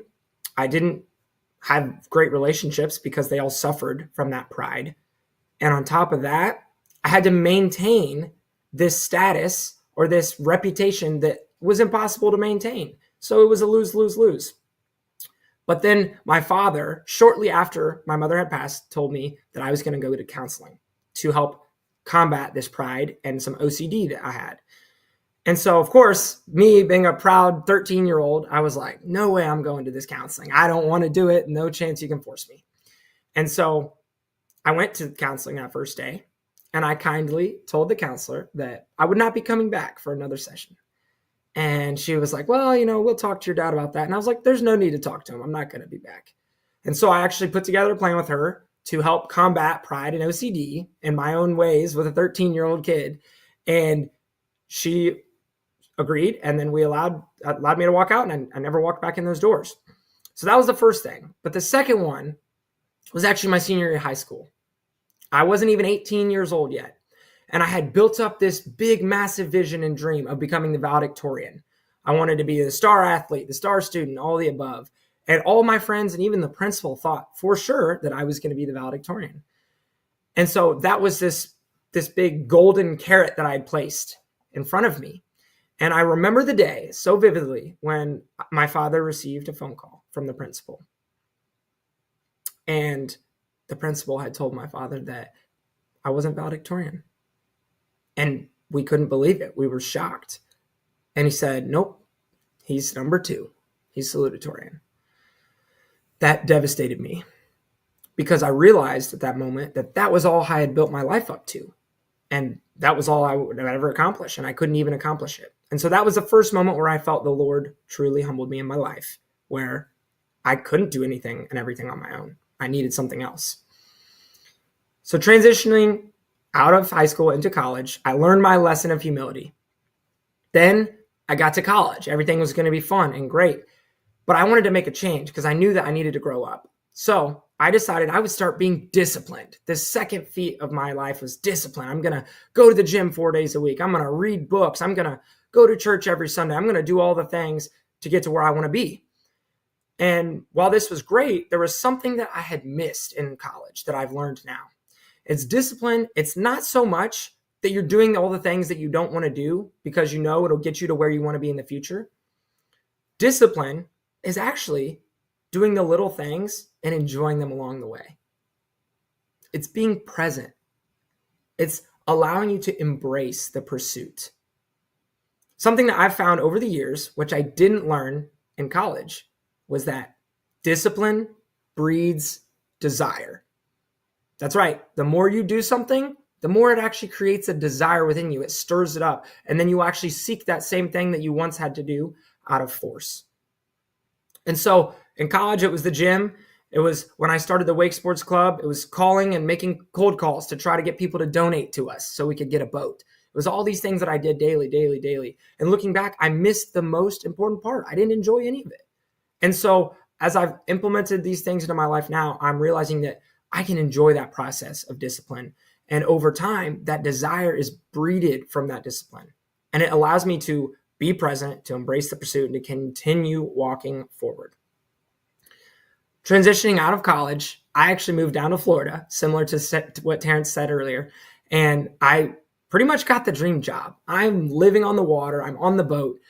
I am doing for a living what I would consider to be my number one hobby. Like, can you imagine that? Imagine that you have your number one hobby that you want to go do for fun, and you get to do it for a living. Yeah, that was my life. In fact, that is my life.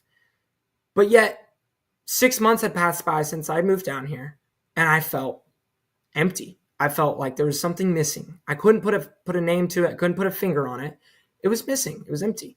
And so I was trying to seek down these things. I had, started to try to humble myself. I had been disciplined, but what am I missing? And then it hit me. I was missing faith. I had no faith. You see, faith is the hope, the assurance of things hoped for, but the conviction of things not seen. So what does that mean? Well, we don't hope for things that we see that are in front of us. We hope for the things we can't see, right? And I had no hope that there would be something in the future coming, and I had no conviction of it that it was going to happen. And so I had really nothing to live for in that case. And so for me, it was my faith. That faith became a guiding light in my life. It gave me a sense of purpose. It gave me a sense of direction. And the cool part was I got to see what I was looking toward.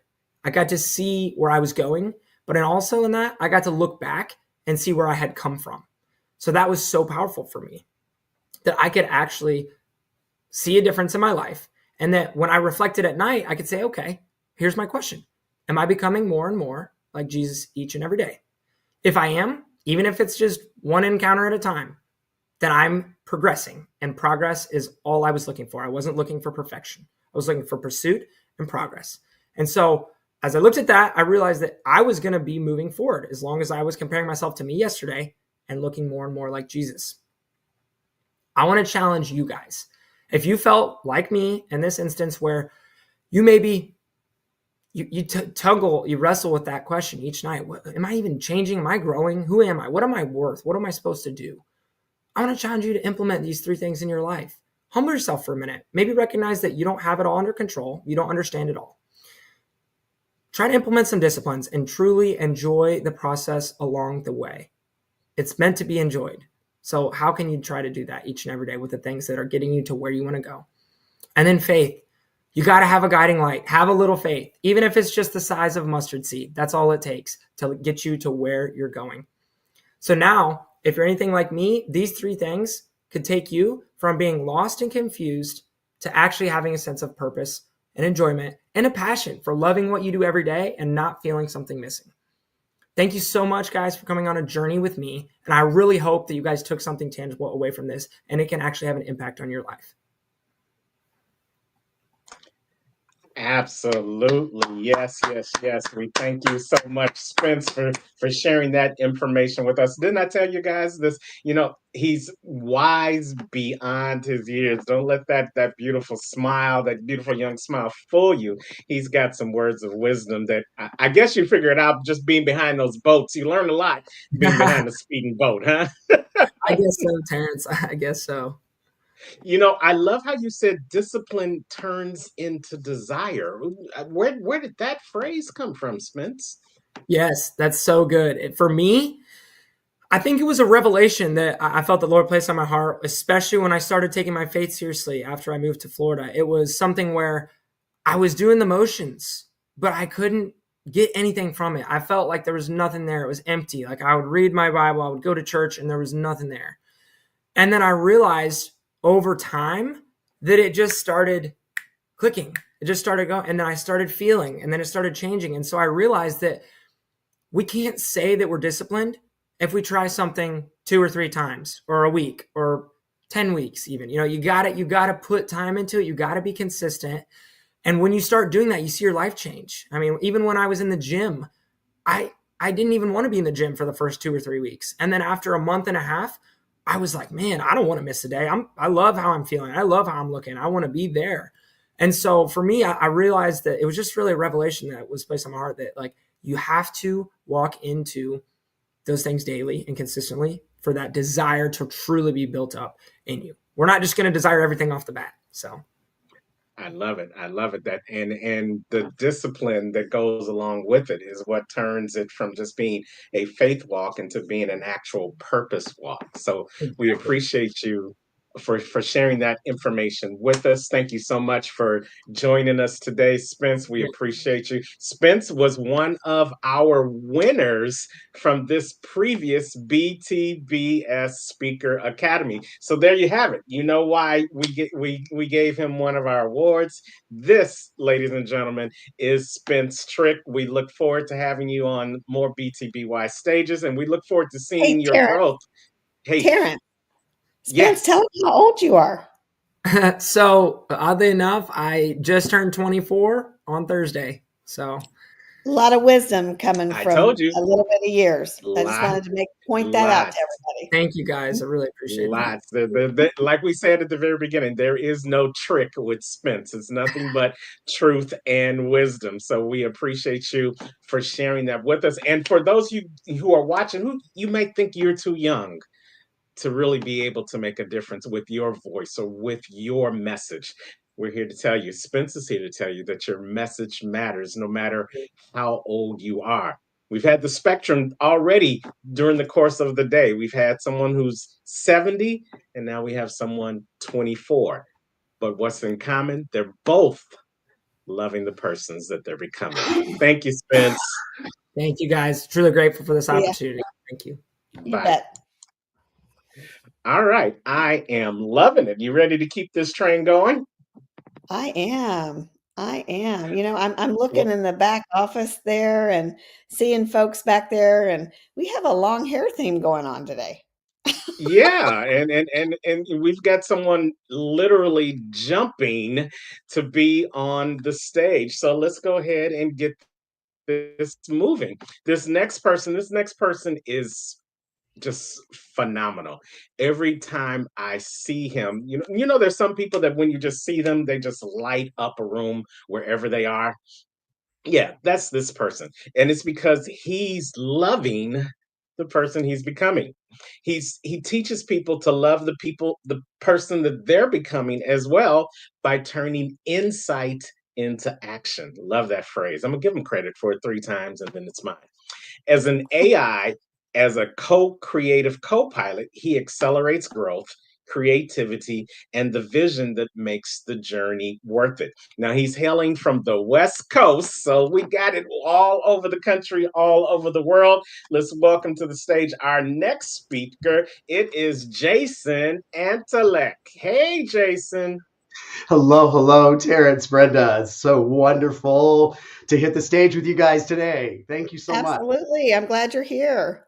As am I. Yes. And it took you long enough, by the way. You know what? Brenda will leave you out of a conversation with 3 shoes, right? You got one on each foot and one up, well, the place that you need it.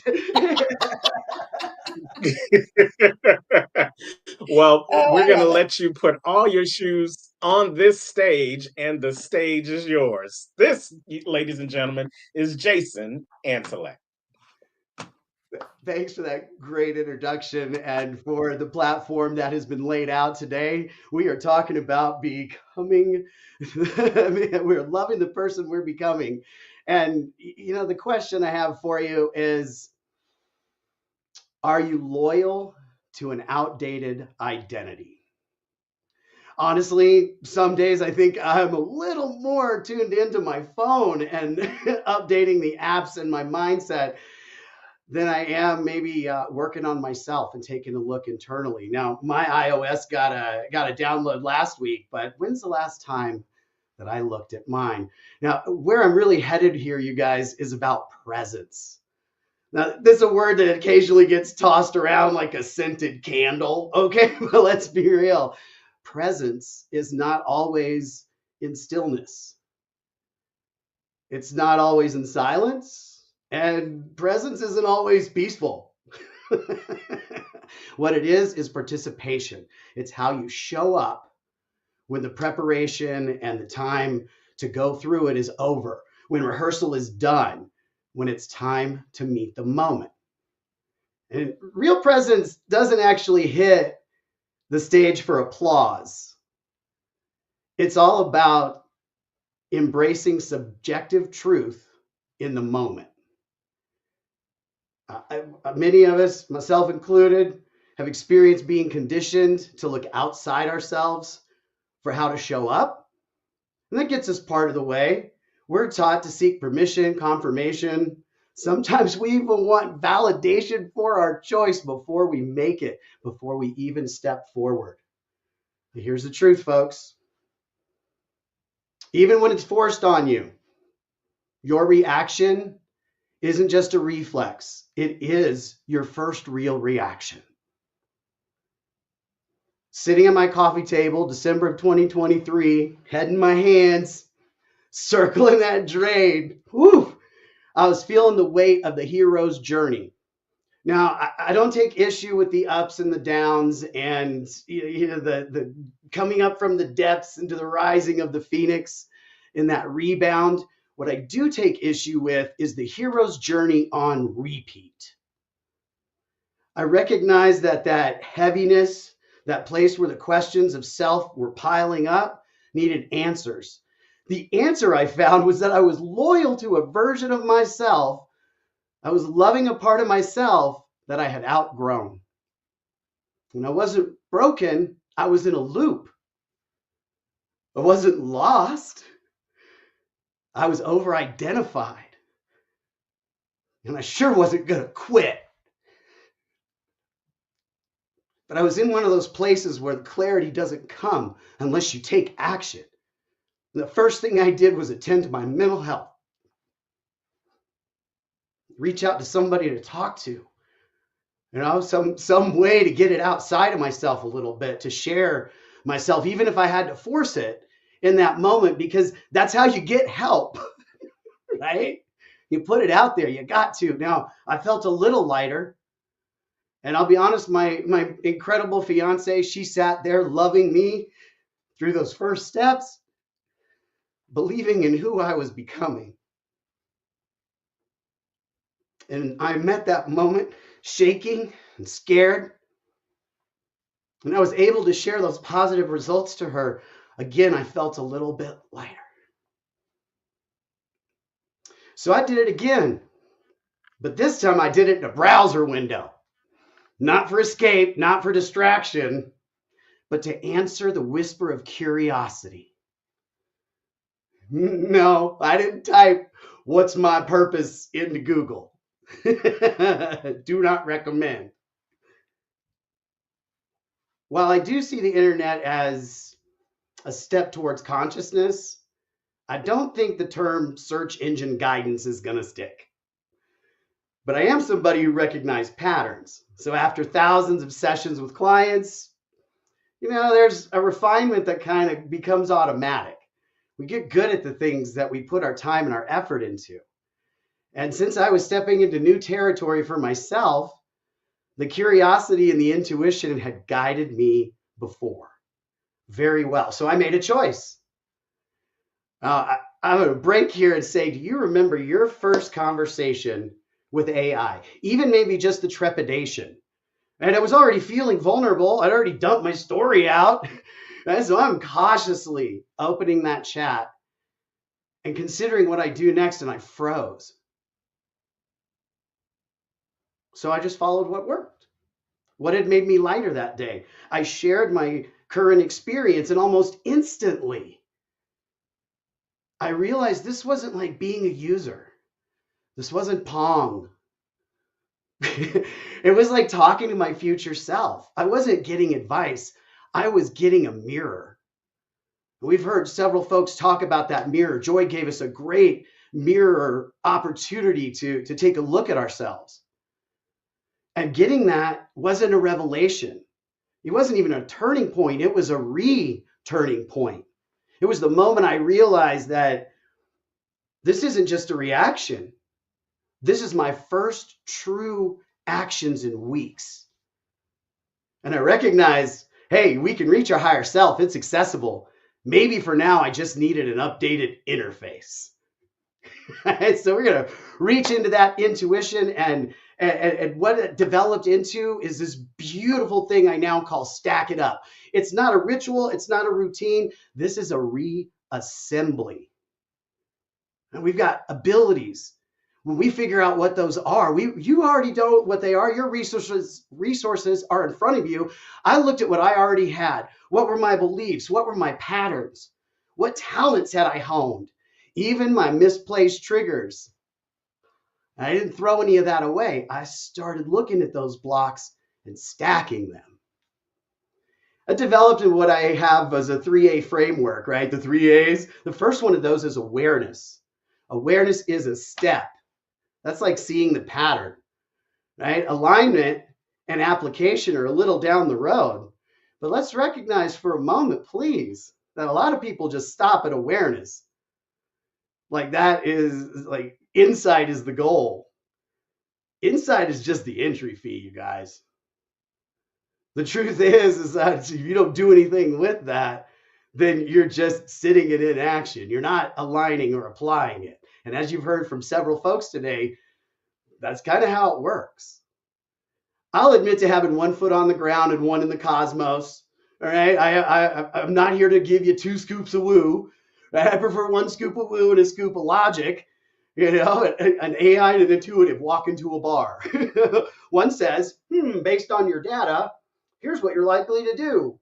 The other says, based on your energy, here's what your soul already knows. Interestingly enough, you guys, they're both right. When you're looking for a way in, you've heard so many ways in here. Some of that is just a faith, a belief in yourself, wherever that starts. And here's where you're headed. Okay, if you're building a business, you're building a voice, you're building a presence, you either recognize the need to embrace AI or you're going to pay somebody who already does. That's not a threat. That's just a trend. And let me tell you, it is pretty quick to turn mountains into speed bumps when you have those simple conversations with the mirror. I'm not saying AI is your next therapist, but let's be honest, it's already positioned to be your coworker, your assistant, your sounding board. Might as well promote it to advisor. The person you're becoming isn't waiting out in the distance. It's the you being formed right now in real time through every moment that you choose to show who you are, to show up, to be in your presence. This is the integrity of loving yourself and loving the person that you're becoming. Yes, it's a choice. Yes, it's a choice, and you can make it. So if you're ready to build some of this presence, maybe you want to build your platform or your business with what I love to call applied intelligence, not just advice, mind you. If you go to calljasontoday.com, you can book a conversation with me. We can talk about media. We can talk about the Los Angeles Tribune, Speakers Bureau. We can talk about legacy level visibility with LAT Talks. We could talk about applied intelligence and how AI could bring you together and take you along the way to the next level. So at calljasontoday.com, I'm looking for you on my schedule. If you're looking to raise your media visibility and credibility and you want to do that expedited, I want to be here to do that with you. This isn't theory. This is loving the person you're becoming with your next stage of alignment. Thank you for the opportunity to speak with you and share my views. Hope to see you on my schedule. Wonderful job, Jason. Thank you. Great. And tell them a little bit more for folks out there who want to speak, and some of the people in our group about a little bit more about what you do at the LA Tribune. My main role at the Tribune is my director position in the Speakers Bureau. That is a place where that's a vehicle of dreams is what that is. You want to get hit with some media. You want an opportunity to get some visibility with credibility right away. The Speakers Bureau is all about that. We've got plenty of speaking opportunities, but we have so much more to offer in the philosophies and the training. We have live events that are coming up as well. LAT Talks in Las Vegas in July. Leadership Week is right around the corner, May 1st through 7th of 2025, one of our biggest events of the year. And right now, I got a path to that. So if you want to get on my schedule and have a conversation, I'm telling you, now is the time. Visibility in media is something that can bring you to the next level quick. Awesome. Thank you for sharing. Thank you. Yes, Appreciate you guys. absolutely. You know, we say teachers teach, preachers preach, and speakers speak. So now that you see this and you got the opportunities ahead of you, then you definitely want to reach out to Jason so that you can be a part of what he has to offer, as well as any of our other speakers today. You ready to move on to our next speaker? I am. I am. So, I met a lot of this group in Montana. So you never know who you're going to meet, right? I met Spence at an event in Florida. Just time after time after time, I met Gene at an event here in Kansas City. You never know who you're going to meet and who's going to be part of your circle. And your circle Absolutely. matters. Your circle matters. Yes. So this guy, though, he's got a very unique way of speaking. But I'm going to let you introduce him. Oh, well, this guy, not only is he an entrepreneur, a master NLP trainer, and a business mindset coach, but he also has this signature program called Relax, Envision, Succeed. It's a framework that Mark uses to to help you clear your mental clutter, to help you envision your goals, and to take focused action. He has a creative, strategic approach which integrates health, wellness, love, and guidance as he guides you to build a profitable business you love without sacrificing what matters most. So let's welcome to the stage our one and only. He joined us for our BTBS Academy, but he's got a message that's going to resonate with, I'm sure, so many people here. This is Mark Siegel. Hey, Mark, how are you, sir? Doing awesome. I am so happy to be here, Terrence and Brenda. What an honor. Well, we're glad to have you.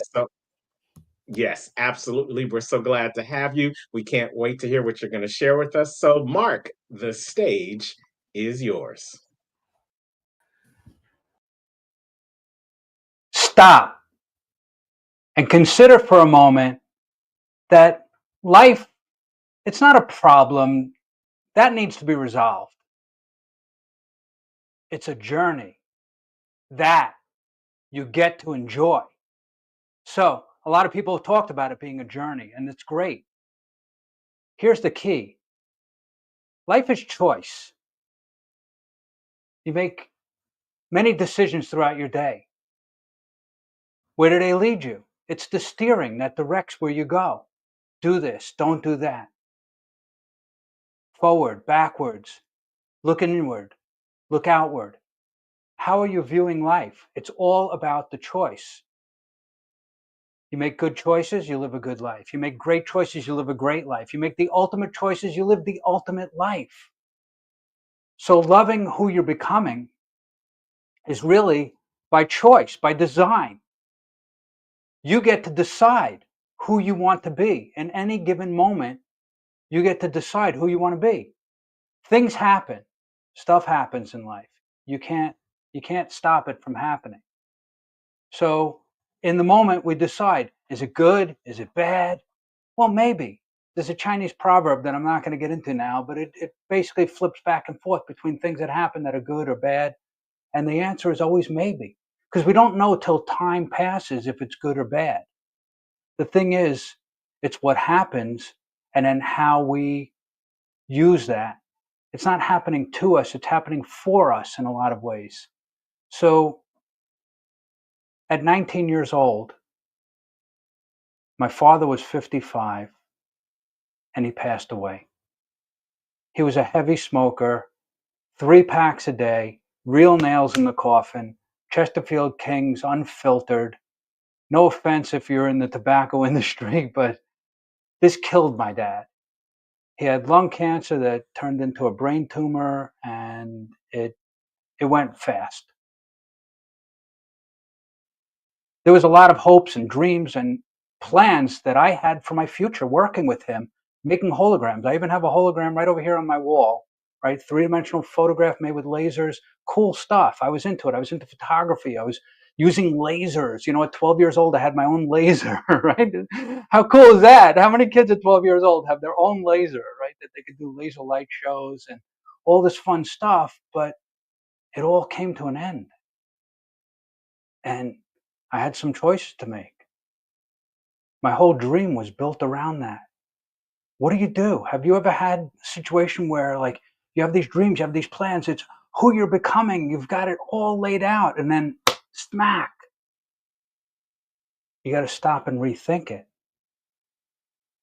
So I did what I could. I took the business, I shaped it, and I made it the most that I could. I did what I could from it. I tried to salvage the hologram business, but you know what? I didn't have $100,000 to invest in it. You know what? The thought of going public, which was in the process, that unwound. So I had to go to what I knew, and that was woodworking. The woodworking led me through many partnerships and all different situations. Finally had this one partner that we just weren't getting along. We split, and I went to work for this other cabinet shop.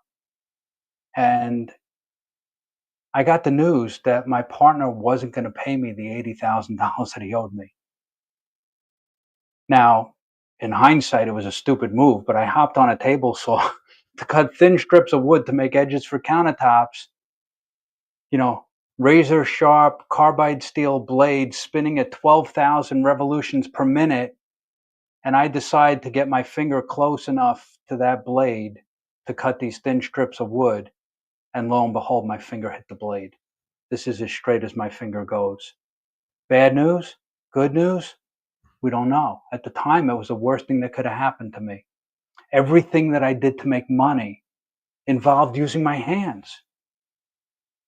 Either I was building cabinets or doing the drawings for the cabinets.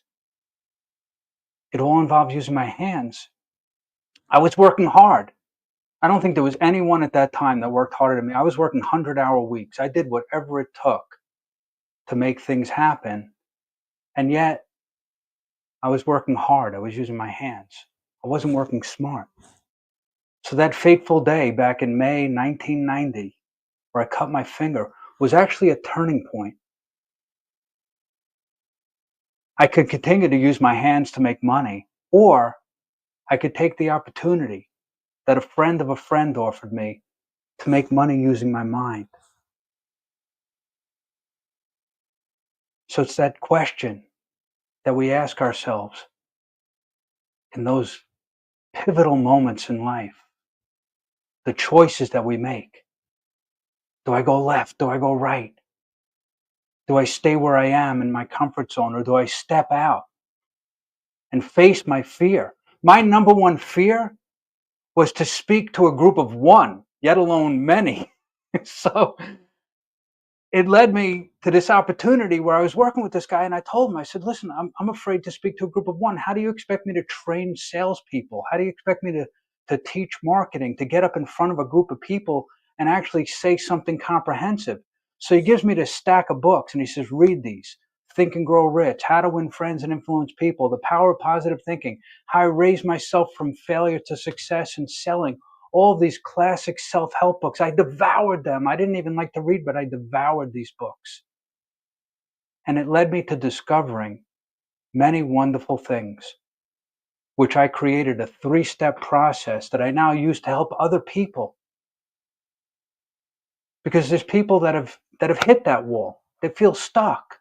Whether you're an entrepreneur or a salesperson or anything that you do pretty much in life, we hit this wall and it's like, where do I go from here? What do I do? What direction do I take? So the 3-step process is relax, envision, succeed. So relax, I use hypnosis to help you clear that chatter in your mind. And if you're saying, what chatter in my mind? It's that voice that just said, what chatter in my mind? And the next step is to envision, what is it that you want? What is it that you actually want in your life? What does that look like? And I'm not just talking about visual image. I'm talking about full-on sensory vision of what you want. So I use tools like neuro-linguistic programming, big fancy name for helping you to visualize what you want, to change your beliefs. We have many different beliefs and different levels of beliefs. But the thing is, at that level of vision, what is it that you want your life to be like? So to love you and to love your life and to really enjoy every aspect of it, who are you to be living this journey? What is that journey about? Where does it take you to? But nothing happens unless you do the third step. So the third step of succeeding is to take action. And that's where I learned that what I was doing was actually called coaching at the time. I didn't even know it. I was just doing it. There wasn't even a field called coaching at the time, but I was doing everything that coaches do to help people get out of their own way, to help people to hold space for you to create your life by design. And that's where I created the program, Designing the Ultimate You. And my book, which is right over here, The Entrepreneur's Guide to Designing the Ultimate You, is all about not the destination. It's about taking your life from your vision to the action, no matter what environment you're in, no matter what circumstances happen around you. And what I learned over the years is that it's not that life is a destination, it's a journey. So when you make the journey the destination, guess what? Then you're always there. You get to enjoy the journey. So think about, you want to enjoy the journey, right? You want to make the most of the journey of every single moment. Right now is all we have. So yes, loving the person that you're becoming, that's great. Thinking about who you were and gathering resources from the past, that's great. But it's who are you right now on this journey? Because you're always on your journey. You can't not be on your journey. Sometimes we feel like we get off our path a little bit. Things happen, they throw us off. But it's not about what happens to you. Like I said, I've heard it many times and you've probably heard it also. It's not what happens to you, it's what you do with it. It's the choices that you make. So you can look at it and say, oh, that's the worst thing that ever happened to me, or that's the best thing that ever happened to me, or I don't know. It's just happening and I'm going to deal with it the best I can. And it's not about being perfect. It's about being excellent. So I have a challenge for you. And that challenge is to look at that wall, that fear, that illusion, false evidence appearing real. And I know Terrence likes acronyms. False evidence appearing real, or like what a lot of people do, face everything and run. But the thing is, it's really, what do you do with that? You have the opportunity to face everything and rise, to really become the ultimate version of you. So what choice can you make right now about who you are to live your ultimate life? Thank you. Mark, great, great, great, great. We loved it. We loved it. We loved it. And yes, I do love those acronyms. So, you can decide to face every day and run, or you can decide to face every day and rise. And what I love about you, Mark, is that you rise to every occasion. You literally stand in the gap for us who are trying to make those decisions and turn them into choices. So we appreciate you for helping us to relax in our moment of decision, to envision what we want for our future, and by being in the journey all the time, we get to succeed, thanks in part to you. So thank you, my friend. We appreciate you. Cool. Thank you, Terrence. I'm glad to be here. All right. That is Mark Siegel. Check him out. He was also part of our BTBS Academy. He's doing great things. Make sure you check out his program so that you can relax, envision, and succeed and continue to be the best person you can be. All right, guys, we hope you are enjoying yourself. We see people who are still joining us who've been along for the ride since we started a couple of hours ago. We thank you so much for always being a part of our BTBY virtual events. Again, go check us out at comechangeyourlife.com. Comechangeyourlife.com. See all the great things that are happening here at BTBY. There's the internet link right there on your screen. Find out about our upcoming events, find out about our speaker academy, find out how you can get in to the family. Yeah, we don't just have clients, we don't just have students, we are all about family. If you want to be a part of this family and become a better version of yourself, then that's where we need you to be. All right, so we're going to move on to our next speaker. Our next speaker, she's ride or die. She's part of the BTBY family. And for the past 20 years, she has been dealing with food and beverage equality, making sure that there's no floaties in your water. But despite having a stable and successful career, something always felt a little bit off in her life.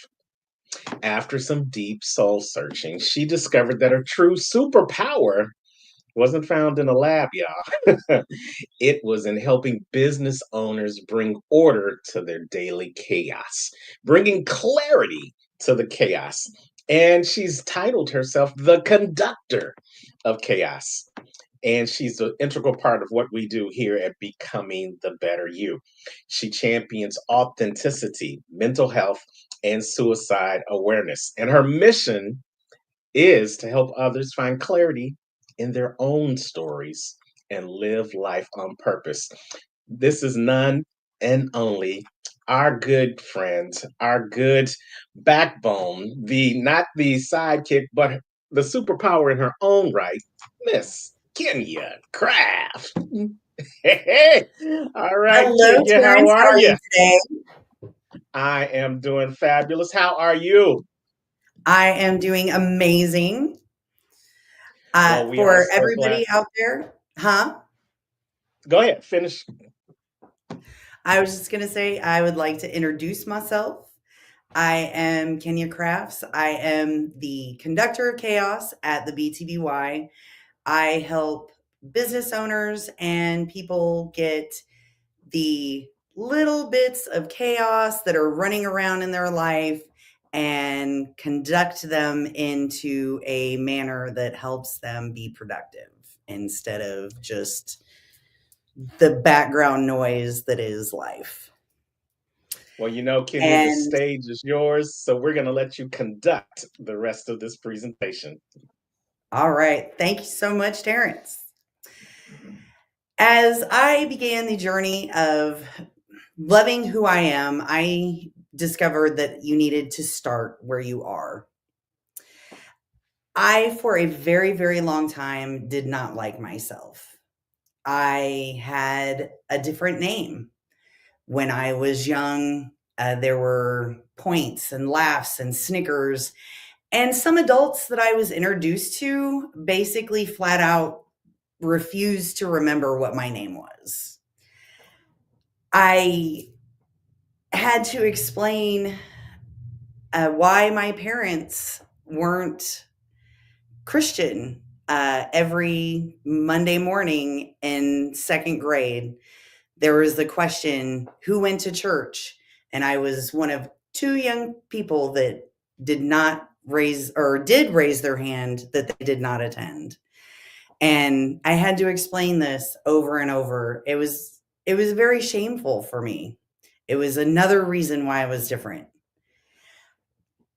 I didn't like normal girl stuff. I was a tomboy. I was way more interested in He-Man and the Thundercats and going out and wading through streams and climbing trees. And most of the other girls that I knew were not interested in anything like that. And then, let's fast forward to my corporate business life. I didn't seem to think or feel or often react to situations in the same way that a lot of my peers did. I seem to have much more concern about the well-being of the workers than a lot of the other management. I sometimes had trouble with over volunteering and doing all these other things where everybody else just seemed to hunker down and just focus on their own little world. And so I would say it was about 2011, and I challenged my husband.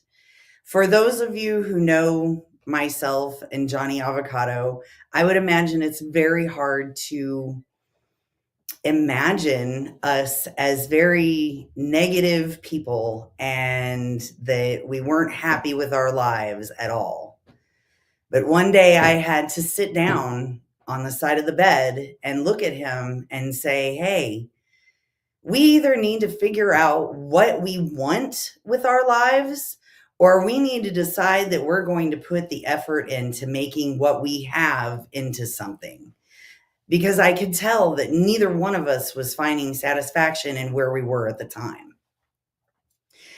And so about that time, I was on a business trip and I found myself stuck in an airport, and I wandered through and I found a book.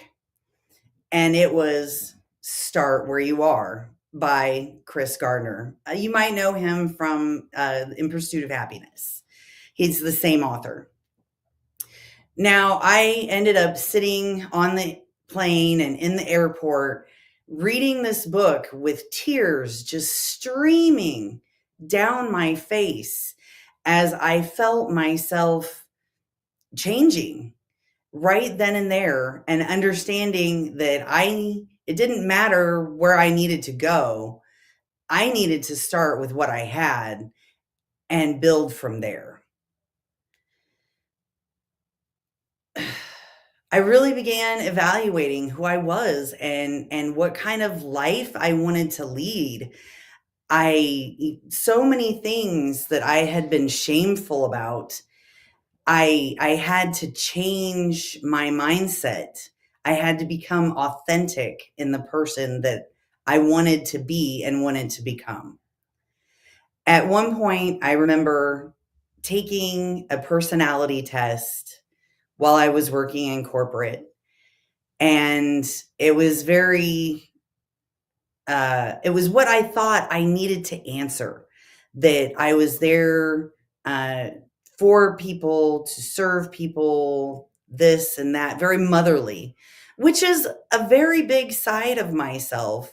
That is who I am at home for my family, my husband, my kids. And I often call myself the mom of the workplace.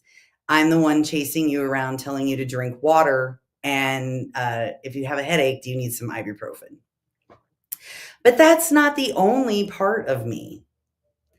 And so years later, I take this personality test again, and I saw myself starting to make those same check marks, answer those questions the same way again. And I had to stop and I had to think, is that who I really am? Is that who I was then? And for sure, is that who I want to be? And I hit back and back and back, and I started that over. And as I answered these questions, I felt a relief that I was saying the things that I really wanted to say instead of saying the things that I thought everybody wanted to hear. So now in my journey of becoming, I have learned to embrace my name. I love my name. It is a unique thing about me. And I have learned that it has several different meanings. One who has stripes. Well, stripes are the camouflage of the wilderness. I think that I can blend into almost any situation. I know how to behave in church, and I know how to behave at a party, and it's not the same way. an honest person. Well, I sure try to be. And I've learned I had to be honest with myself through this journey. And queen of a kingdom. And I am happy now to embrace that I am the queen of my household with my king, Johnny Avocado. I have learned to embrace who I am. Through my own child's diagnosis, learned that I have ADHD. And just learning that helped me to understand many things in my past and why I acted in certain ways. And even more to be able to now move forward and understand that I am way overthinking all sorts of things, and most of the people are not taking it that seriously. I also had to embrace my own battle with depression. In 2020, at the end of the year, I had some very, very hard thoughts. And my love for my husband and my children are what made me face it and come to him and tell him that I was considering suicide. And that the thing was keeping me from doing it was that I didn't want him or one of our kids to find me. It was a very long 3 months waiting for that doctor's appointment, and I held on, and I am here. And so for those of you out there who are saying it's okay to not be okay, I challenge you to then take that knowledge and figure out how to become okay again. Because we all need to feel all the feelings. However, being stuck at the pit of despair, staring into the darkness, that's never where you want to stay. I also had to embrace that I am the superhero to my superhero. Johnny Avocado is vibrant and dynamic and a lot of in your face. Well, it takes me in the background, taking all of the minutia out of his way and being his superpower in that way to allow him to be the amazing man he is. And for a very long time, I felt that that made me less. No. Behind every great man, there is a great woman. I had to acknowledge that I am one of those great women behind this great man.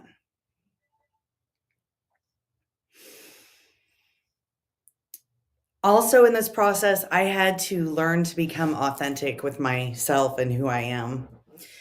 I am a super nerd. For those of you that know me very well, you know that I love to cosplay. I love to go to Comic-Con. I am that person. I build my own costumes. I embrace it. And I love the challenge of having to come up with a new and exciting costume every year. I love music. I am the person that will sit next to you in the cubicle and sing along to the radio. That's me. And so I really hope that we like the same music. And it's also one of the big reasons why I've discovered that I just don't fit into corporate very well. I'm a lot. I don't like to have to sit and not fidget and be quiet. And I love to think outside the box and just make things happen. And that leads to the fact that I love to be absolutely silly. And sometimes that doesn't fit into a corporate environment very well. But that's okay, because I have found my home at the B2BY. I understand that my energy is not going to rub everybody else's energy the right way. And that's okay, because I have raised my vibration from where it was, and I am not the negative person that I was. And part of that negativity was trying to keep myself in check and keep myself quiet.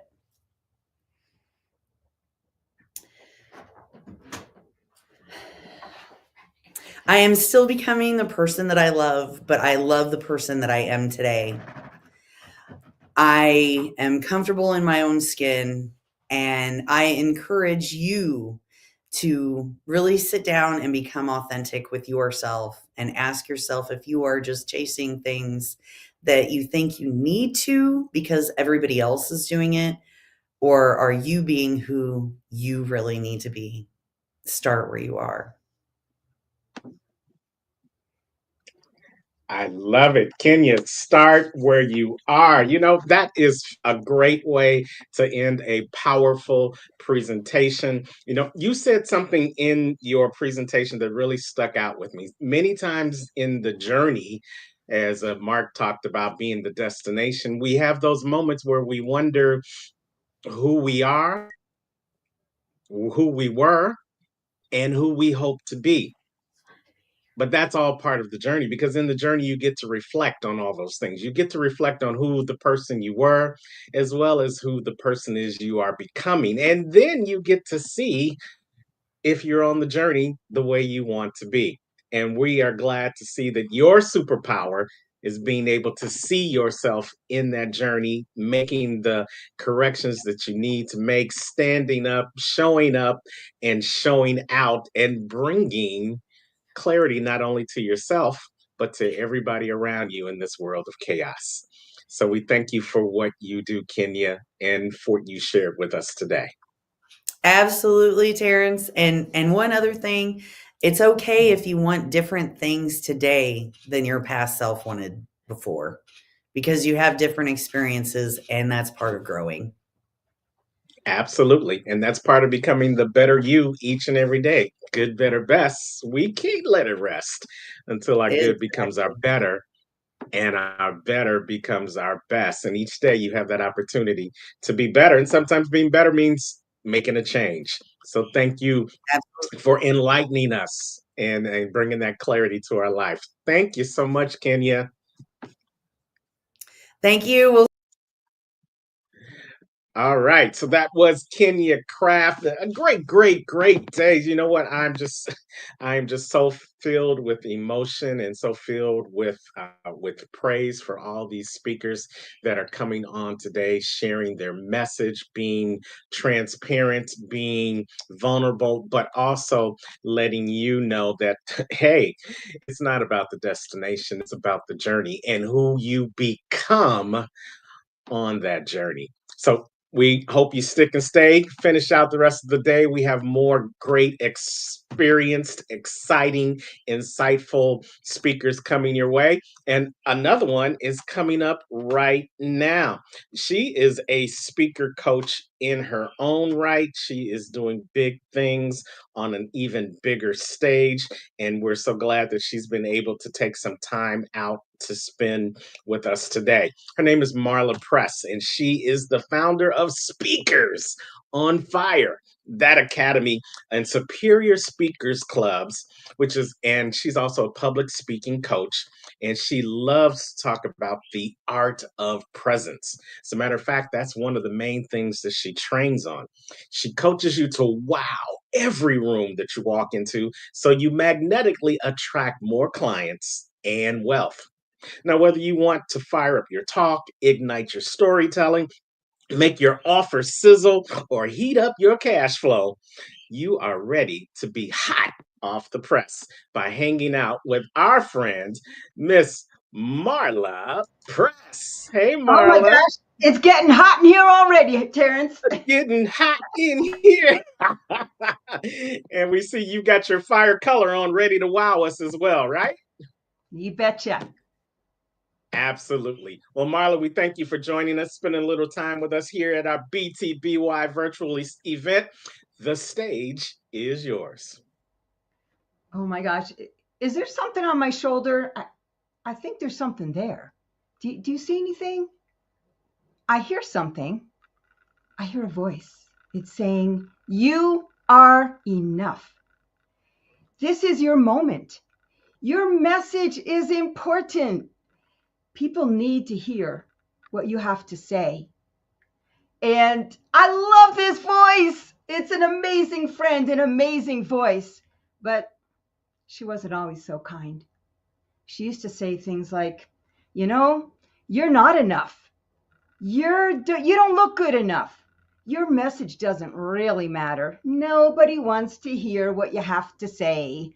And you're just not ready. I mean, maybe if you get a couple more college degrees, maybe if, when your kids are gone, maybe then you'll be ready.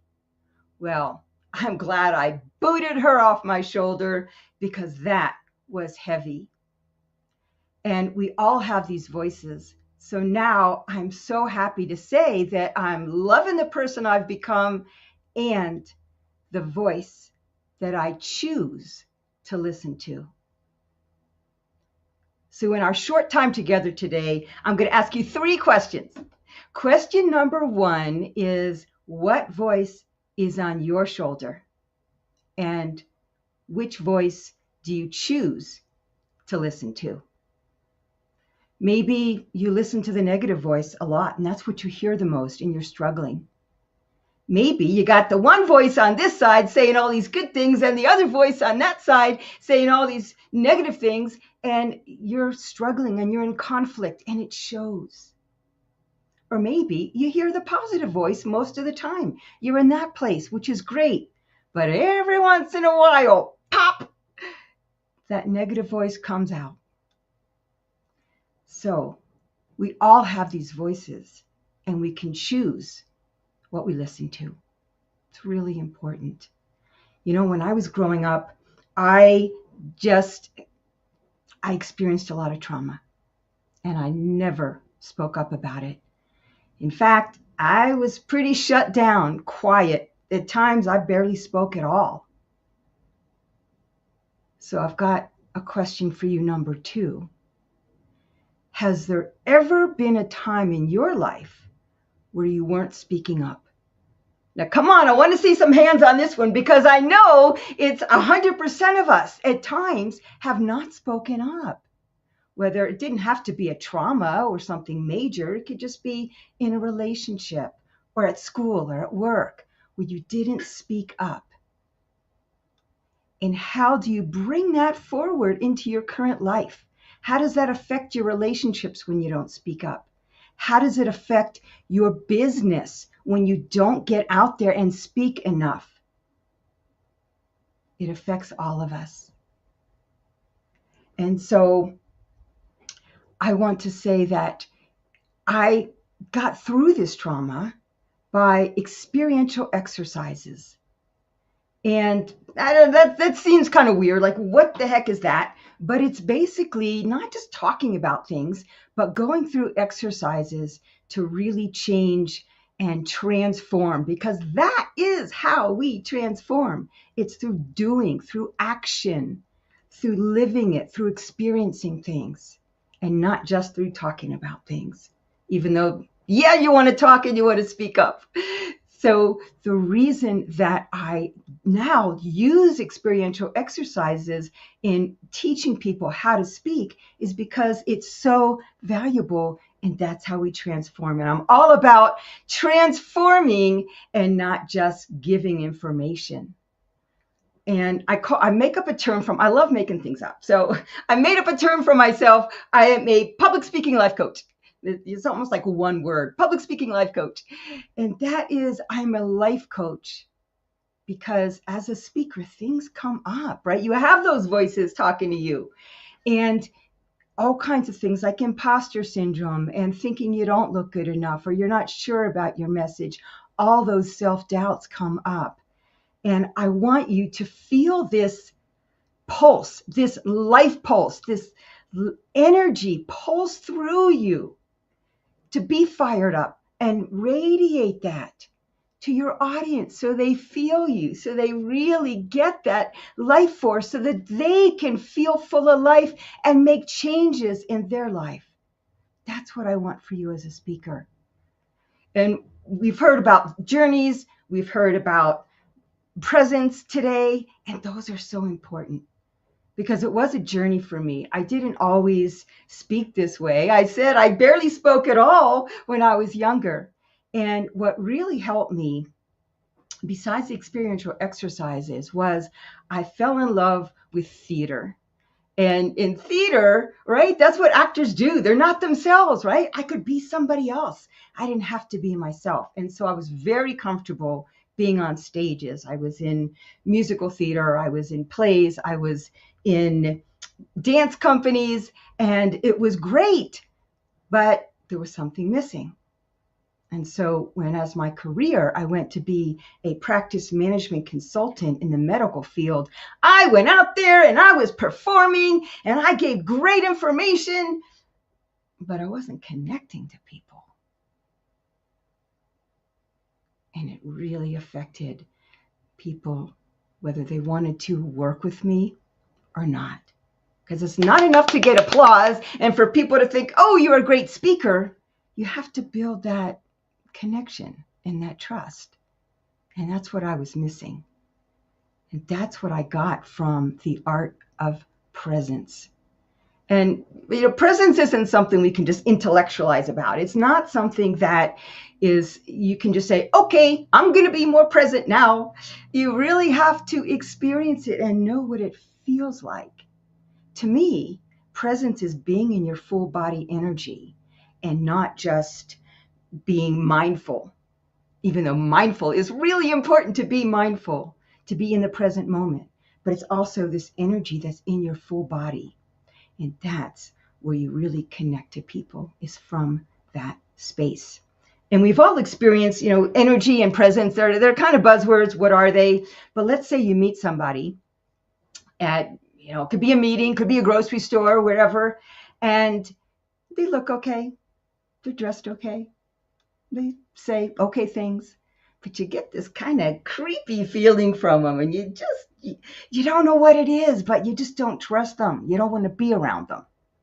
And then maybe you met your spouse this way, your best friend, you meet somebody, and you just feel drawn to them.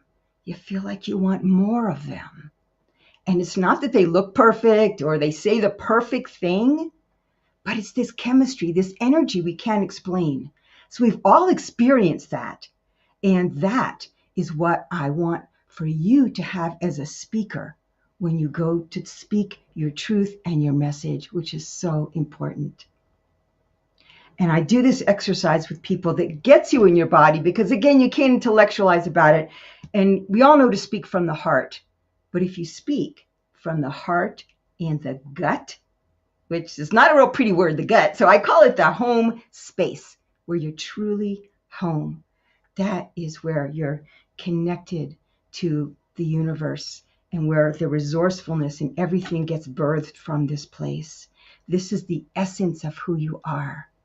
And if you want to experience that exercise, because we don't have time to go through it today, but you can connect with me and then we can go through that exercise. It only takes about 10 minutes and it is magic. So I'd love to go through that with you. When I speak, the best feedback I get is, I love your energy. I hear that a lot. And that's what I want for you, is to have, you don't have to have high energy all the time. It's not about high versus low. It's this quality of your energy. And the best feedback I ever got was somebody said, I want what she's having. And by now, not everybody remembers, it was a long time ago, but the Harry Met Sally movie where they were in the restaurant And now I think it was a Super Bowl commercial they did recently where they reenacted that scene with Billy Crystal and Meg Ryan. And, she acted like she felt so good that other people in the restaurant were saying, I want what she's having. And that's what I want for you to share with your audience so that they feel like they want more of you. And maybe you're not going to be quite as much as Sally was in the restaurant, because that was a little overboard. But you want to have that kind of contagious energy that people want more of. And that's what I want to show you how to do. It's so important. Your voice is your most precious, powerful possession. And it's up to you to make the choice to not only listen to the voices on your shoulder that are the positive voices, but it's also to listen to your own voice and know and have confidence that your message is important. What you have to say does matter a lot. And you want to be able to share that with other people so that you speak, so people listen. Because there's too many people out there that they're inspiring and they've got great messages and they're being listened to, but they're not quite being heard. There's a difference. Are you being heard? Are you motivating people and moving people to take action on whatever your message is? Because that's what's most important. It's getting that result and not just speaking to speak, not just speaking at people, but speaking so people listen. Thank you, Marla. That was wonderful.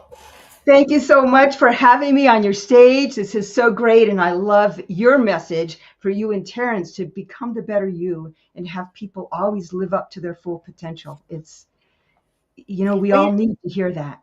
We do. And, we can't keep our head in the sand because of mistakes. We all make mistakes. I don't care who we are.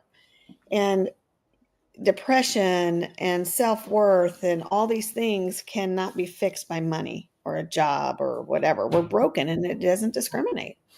And we need to understand that it doesn't have to be that way. Yeah, absolutely. Yes. Yeah. We are not just a victim of our circumstances, but we can create our own voice and listen to the positive voices and bring that out. And yes, people that want to experience that more, just speakwithmarla.com is on the screen there. I'd love to speak with each of you and just see how we can help you reach your full, better you. Absolutely. Thank you for that. Thanks for joining us. Thanks, Marla. Thank you. So who we got next? So who we have next? We have one of, this guy.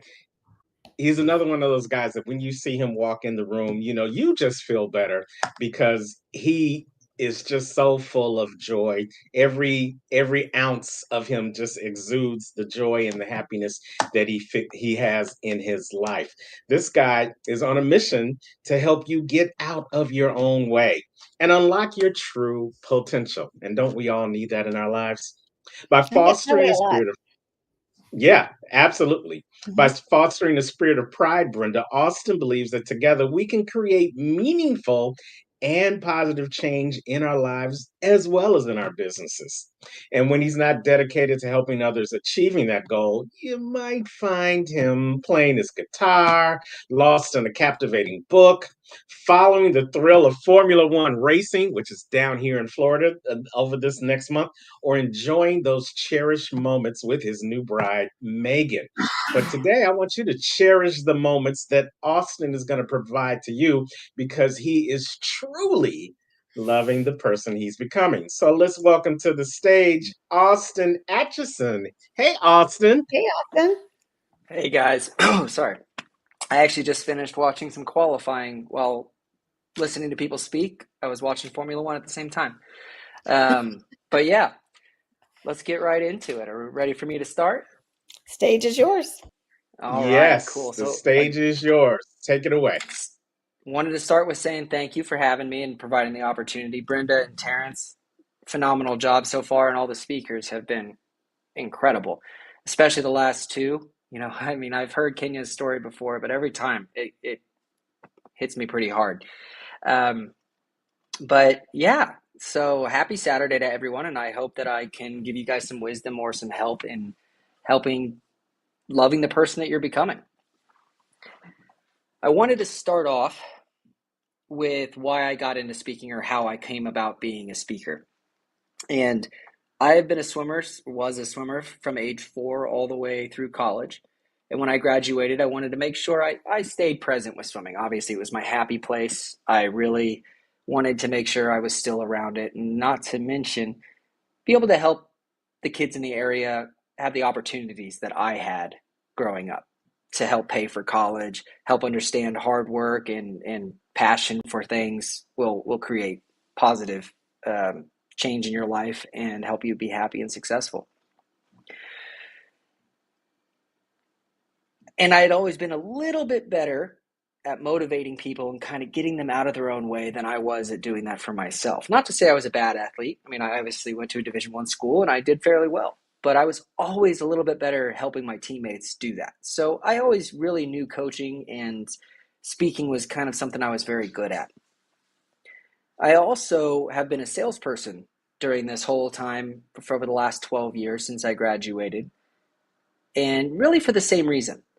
I really always wanted to help people get out of their own way, to reach levels that they didn't know they could reach, to be the happiest they could be, and to focus everything they have on the things that will help them be successful.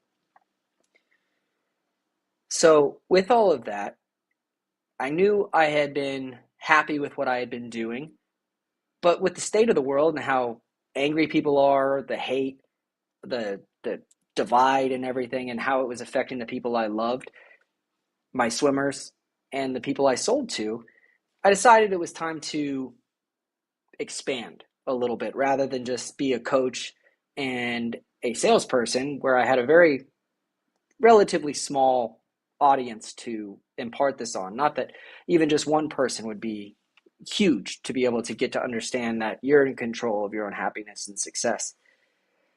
So that's a little bit how I got into this and why I'm so passionate about continuing it and reaching as many people as I can. So in regards to loving the person that you're becoming, I struggled a lot with what I was going to talk about today. That's because, honestly, I'm going through a lot of change in my life at the moment. Now, I considered really getting into detail about it over the last 5 months. My little sister passed away, and I got married, as Terrence said. I changed jobs. My wedding photographer lost all of our photos, which did not sit well with me, but even worse for my wife. And then I wasn't able to balance my emotions too well and got myself into a little legal trouble. And I'm battling through all of that. Now, since I'm navigating all of this, I wasn't sure how I was going to talk about that in regards to loving oneself. But I will always say, and people who know me well know that I say this all the time, you teach best what you need to learn most. And I believe that because when you need to learn something and you're struggling with it, you think about it constantly or a lot. You focus on all the different things you could have done or the things that should be or anything of that nature. And that gives you the wisdom or gives you the ability to impart some wisdom that somebody may not have thought of something the way you did. And they might be struggling with something similar, but never really considered that certain element. So it's very important to know that you have something to offer even when you struggle with it yourself. But as I've been navigating this time in my life, I actually was reminded of a swimmer that I had a couple of years ago. Now, this swimmer was a really, really bright, happy guy. I got along with him well because we were very similar with the idea that when we came in, we wanted everyone to be happy around us. He was a fairly hard worker. He would always push himself to be above what he was. And, ultimately just a really good kid. But at the beginning of this season, I noticed a big change in him. His body language was very different. He was down. He wasn't really pushing himself. He was putting himself in a slower lane during practices, not really trying to get faster, just kind of going through the motions. He also wasn't as talkative. He wasn't really being that light in the room. He didn't really ask people how they were doing, try to motivate them or anything like that. And he would also get out a bunch to sit on the bleachers and just kind of space out.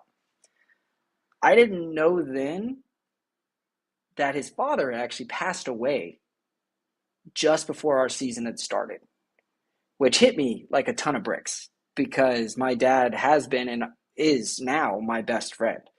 And I don't even know if I could have continued swimming in high school if my dad had passed away at that age. And so it was very heartbreaking for me to hear and to see someone having to fight through that at that time. But one of the days that he was there and he was seemingly struggling a little bit more than he had been, he was sitting on the bleachers and I could see tears in his eyes and he was really just staring. And that's, obviously one way you can tell someone's really in their own head. And those of you who haven't swam for training purposes, it's not like cycling, it's not like track, it's not like football or anything like that. When your head's in the water and you're doing a long set, it's just you and your brain.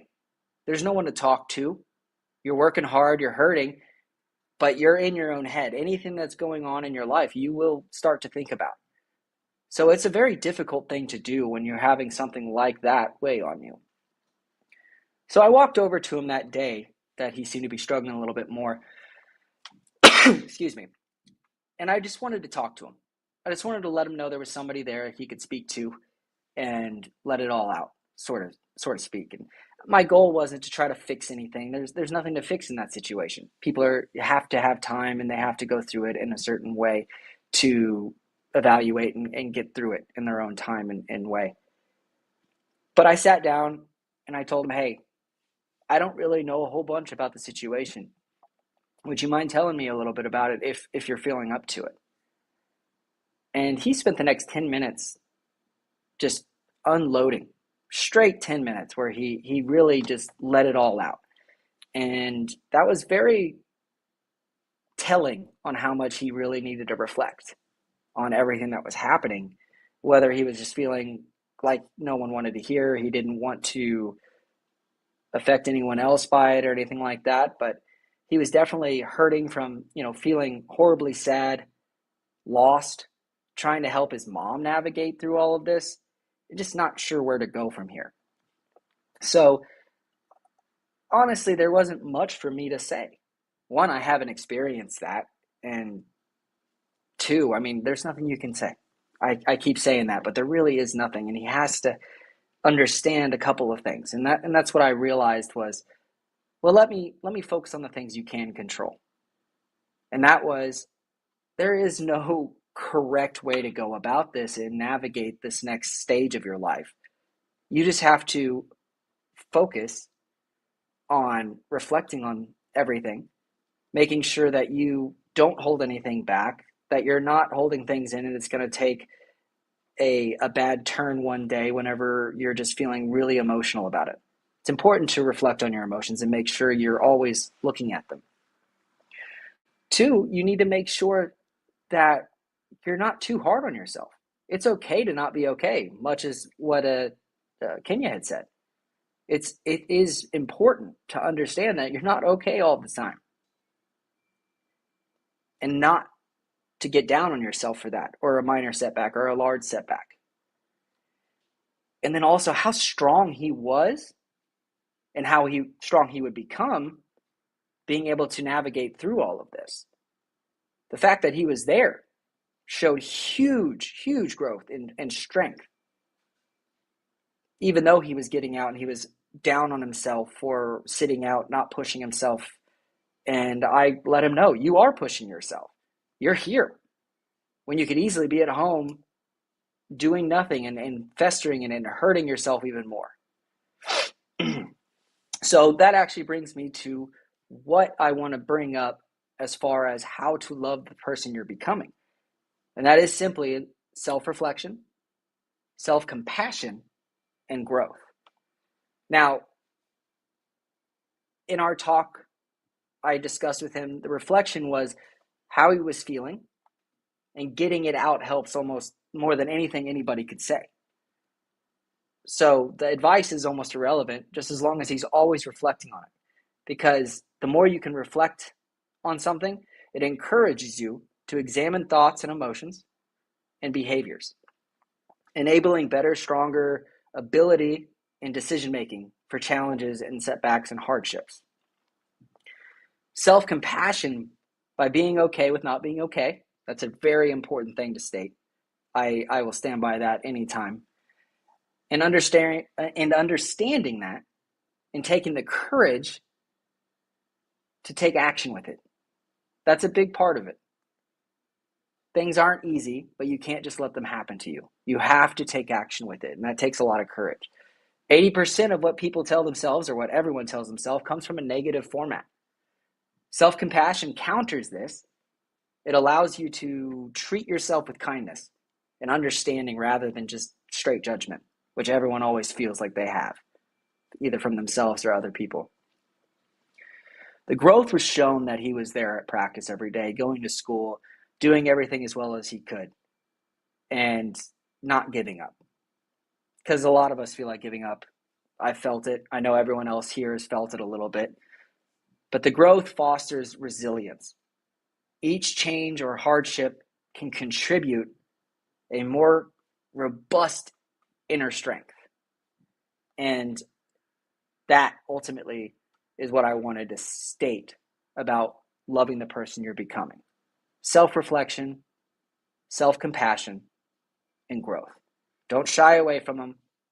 Make sure they become your partner, and you can start loving the person you're becoming. And that's all I got for you guys today. I mean, I could continue on this for hours, but that's what I got today. Well, Austin, do you have one little piece of advice on getting out of your own way? Getting out of your own way. I don't want to steal this from Spence, because he did say it very clearly, and that is, you got to be honest with yourself.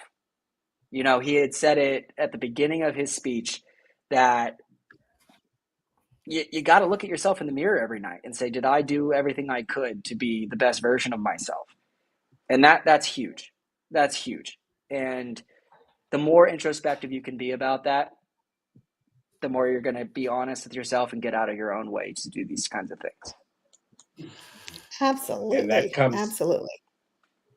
comes with the self-reflection, the self-compassion, and the growth that you mentioned in your presentation. And it's out of that growth that you have the confidence to take a look in the mirror and see that, and see where you are, and see where you're about to go. So we thank you for sharing those tidbits with us on this day of loving the person that we're becoming. And we love the person that you're becoming too. All the flaws, all the successes, all the growth that you have coming your way. It's the thing. Don't shy away from flaws. Even in the midst of some stuff that's going on. Yeah. And so keep that in mind. It's been hard not to, focus on those. But again, 80% of what people think of themselves comes from a negative place. And big goal of mine is to make sure I redirect those thoughts into positive potential outcomes or gifts from the problems that I perceive, and moving forward with it, Yes. Yeah. And sometimes it's not so much about what you go through, Austin. It's about what you grow through. And like you said at the end, that growth builds the resilience. So we thank you so much for sharing that message of growth with us. And we appreciate you, Austin. All right? Yeah. Thank you guys very much. All right. Have a great day, Austin. That was Austin Atchison. Again, these I'm aging myself when I say these young cats, but these young cats, our next speaker probably knows exactly what I'm talking about. These young cats are really hitting us with some wisdom this afternoon. Wouldn't you agree, Brenda? Oh, yes. And Austin also took our class. Yes, he did. A lot of them on here were part of our class participants. I think he was in there about 2 years ago.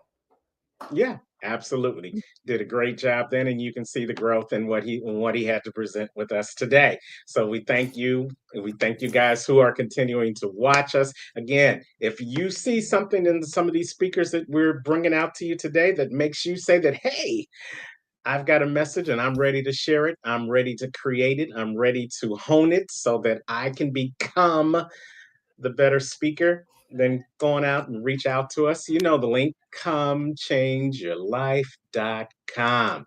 Go on over to that website. You'll see how you can be a part of our next Speaker Academy, which is coming right around the corner. Plus, you'll also see all the other exciting events we have coming your way. So stick and stay with BTBY, comechangeyourlife.com. Ready for our next speaker? All right, who's our next speaker? Our next speaker, man, he's so many things that it would take probably the rest of the afternoon to say it. But let's just give you some highlights. He's a pastor. He's a faith-based mental health transformational specialist. He's an extended professor. He's an adjunct professor. He's a professional psalmist, singer, musician, songwriter, etc., etc., etc. But what's more important, he is loving the person that he's becoming. And he's here to share with you in his own special way how you too can love the person you're becoming. Let's welcome to the stage David A. Spencer. The doctor's in the house. Hey, Doc. Hey, brother. Thank you. Thank you, Brenda and Terrence, for this opportunity to speak into the lives of the people. And obviously, I've already mentioned that I am a preacher, so you're probably going to hear a lot of that in my speech here to help you in this presentation. But you're going to get blessed because you are somebody. Amen. You've got the virtual pulpit, Dr. Spencer, so take it away. All righty. Well, thank you again, everyone. I pray that as you hear what I have to share with you, you'll glean something that'll help you in your transformation. First of all, let me tell you a little story. One time there was an old couple. Let's say they were in Central Park, beautiful, right? And they were walking together. They were old, about 80s, and they were holding hands and they're walking slow. And there was a young couple behind them. And they kept noticing how this old couple would reach over and they'd kiss and they'd hold hands and they were so cuddly. And the young couple, of course, was back there laughing. Look at this one. This is amazing. So they caught up to the old couple. And the young man said to the old man, he said, tell me, what is the secret of such a love lasting so long? And the old man looked at him and he said, adjust and readjust. Write that down. You need to write that down. Now, myself, I've come from a strong family, and I grew up with kind of a twisted mind because my family were very strong in our city. Matter of fact, there was 10 in my grandfather and grandmother had 10 kids. My mother was one.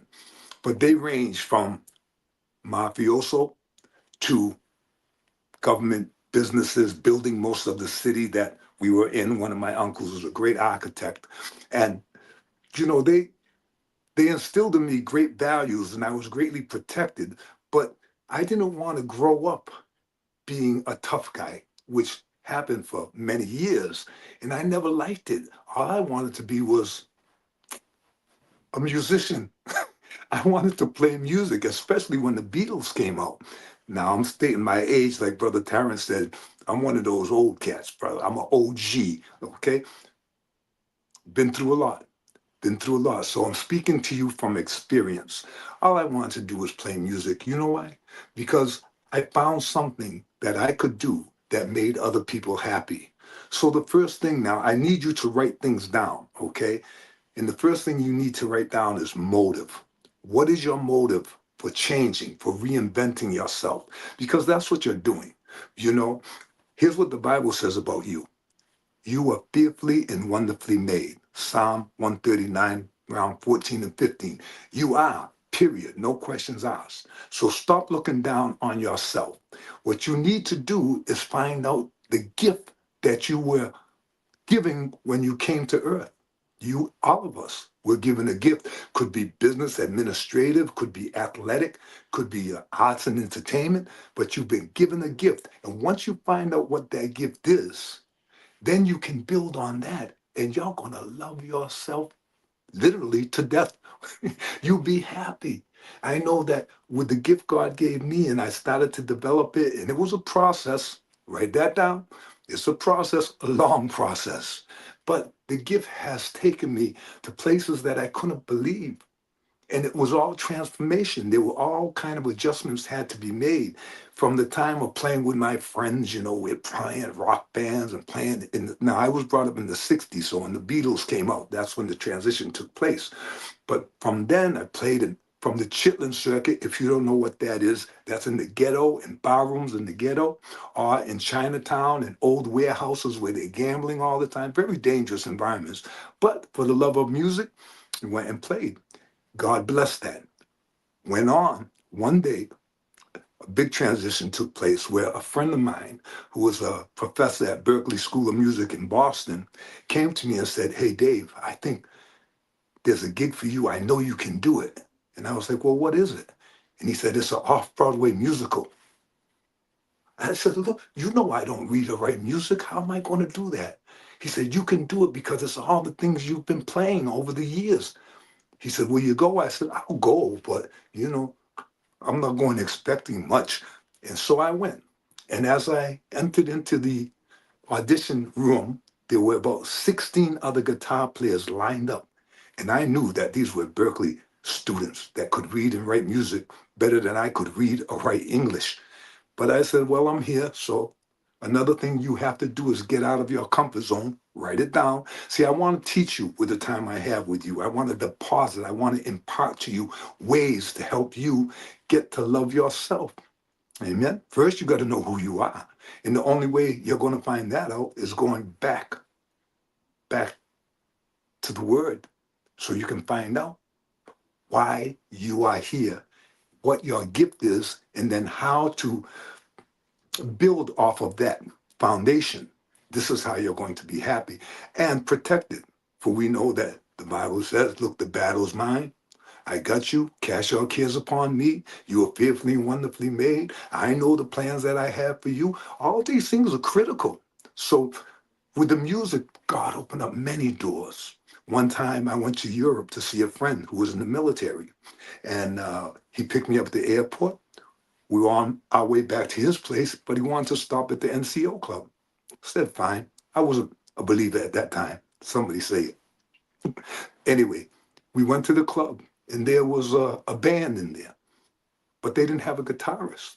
And I had my guitar in the trunk of the car. And I said, "Boy," I told my friend, I said, "I'm going to go up there and see if they're looking for a guitar player because I need me some money while I'm in Europe." I went up, and the brother, his name was Don Nikoloff. He said, "You got a guitar?"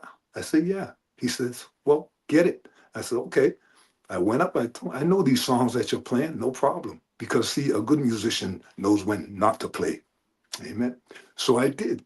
And I ended up getting the gig and traveling all throughout Europe because I stepped up in faith on the thing that I loved, that I believed in, that I knew was my gift, and knew it made people happy, which made me happy. It made me feel worth something. I had something to offer. You see, whatever you're pursuing and you want to change yourself, all right? It can't be selfish. It has to be selfless. You have to be concerned about who you're going to encounter with the gift and talent that you have. So again, first thing you have to do is make sure your motive is right. Write that down. Your motive is number one, your why. Why do you want to be who you are trying to be? And remember this too. I want to say this because I am certified with the DISC mental health system development, behavior development. Okay. And when you do the DISC, you have two charts, two graphs. One of them is when you're alone, how you are alone in private. The other is how you are when you're social, being social, when you're out among people. And the key that you want to be able to do is take who you are in private and shift it over to who you are social so you don't have to be two people. You can be you. You can be your authentic self. Somebody had mentioned that earlier. All right. So you've got to make sure your motive is right. You've got to stop Next, stop, dream, and imagine. Oh man, let that thing get inside of you. It's got to be something that you would do whether you were paid or not. You would do it anyway. Like what I'm doing, I do this all over the world, actually. I've been speaking for 30 something years in Ghana, in Malaysia, in London, all over the place. With my musical ability, gave me the gift to do that, where people would invite me to lead worship conferences all over the world. So I found what I love and what has brought me to a place to bring joy and help to others. So my family, we got along, but when I started to go in the direction that I felt I needed to go, kind of separated a little. And that's okay. Because listen, you might want to write this down. What people think of you is none of your business. Amen. You just keep going with that dream, with that passion. Pursue your purpose with passion and watch doors open. Watch people come in to your circle that'll help you. Community is very important. Like this community, become the better person.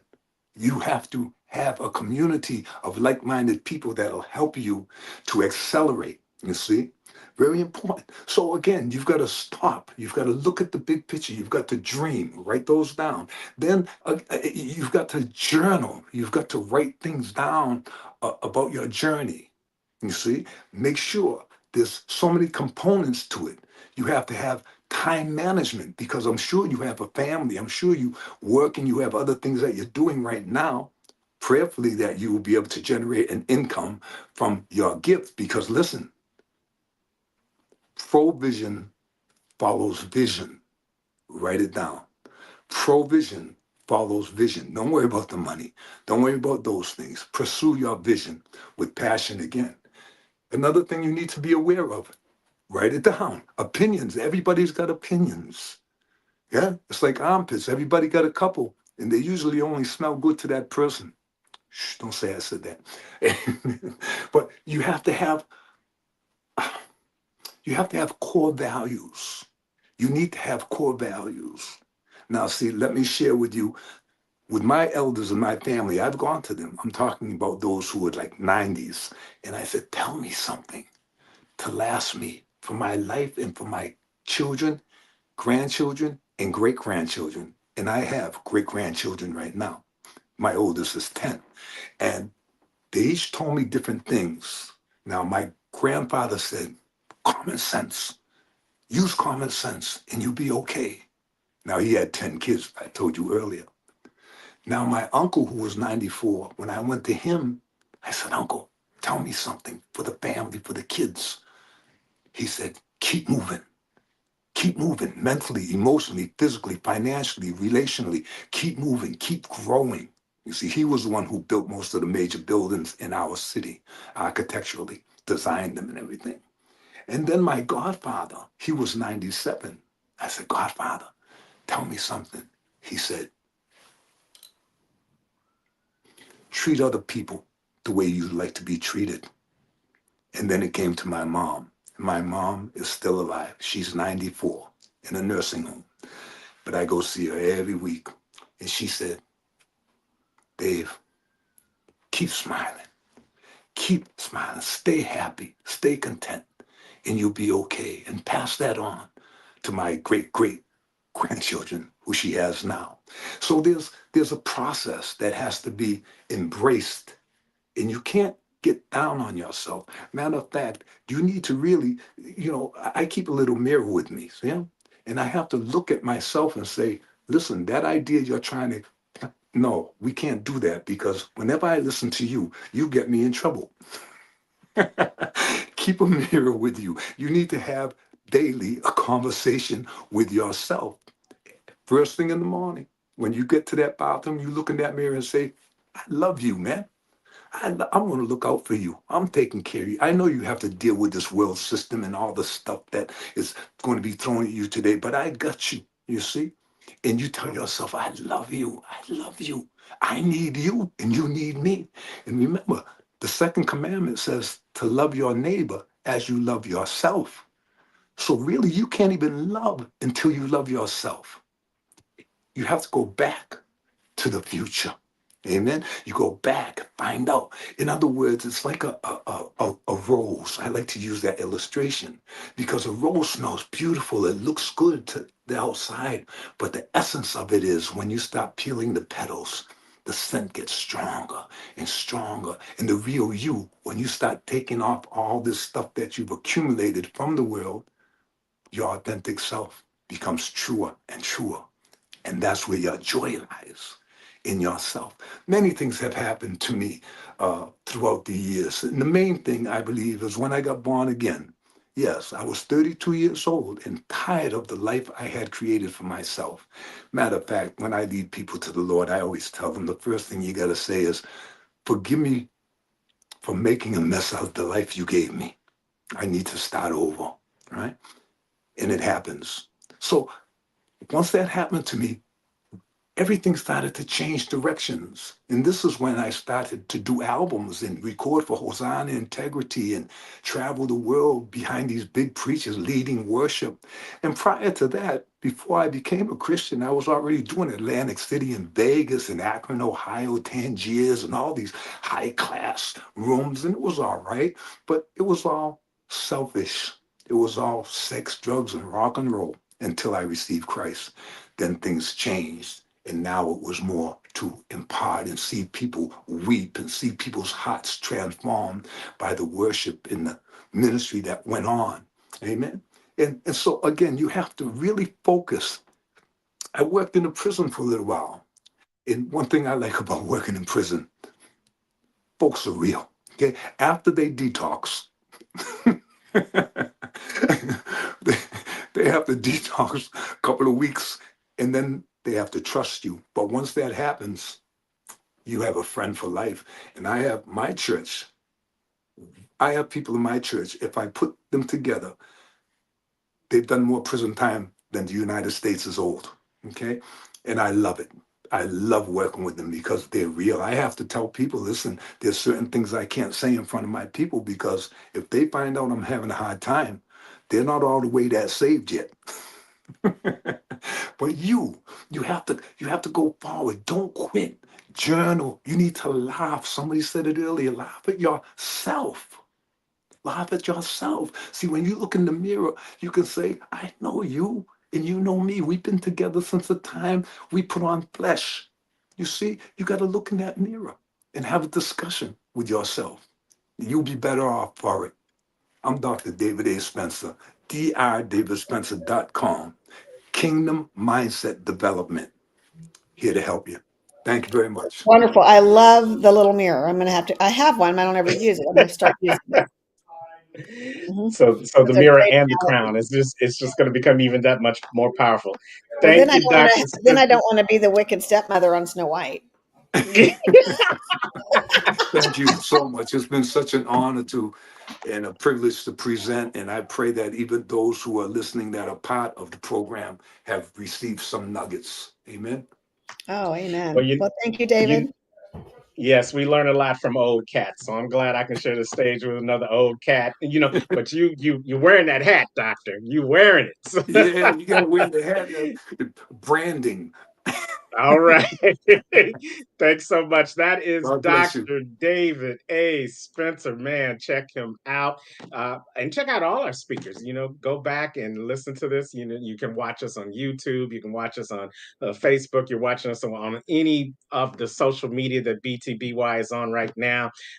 It's great to get it live, but it's always good to go back and get it again so that you can really let it sink in. So, Brenda, we are coming down to the wire, but we still got some phenomenal speakers in the queue. Are you ready for our next one? This is one of my favorite guys. Yeah. And you know what? We don't even need the script. I got the script, but I think, what people need to hear from you is a personal story about this guy. So, what does this guy mean to BTBY? Well, first off, his friendship, I can't even put a value on it because it exceeds anything. But he created our logo. He's on our board. He has talked me off of many ledges. He's got a lot of common sense. He loves the Lord, and he's just a true, real friend. And he loves what we do. We love what he does. no questions asked when we ask him if he's going to be part of something. He just says yes. I'll get right back to you, and it's usually a yes. If he can't figure it out, he's going to find a way to say yes. And I love that Yes. about him. I also met him at that same time I met you through Dr. Ruben West. Yeah.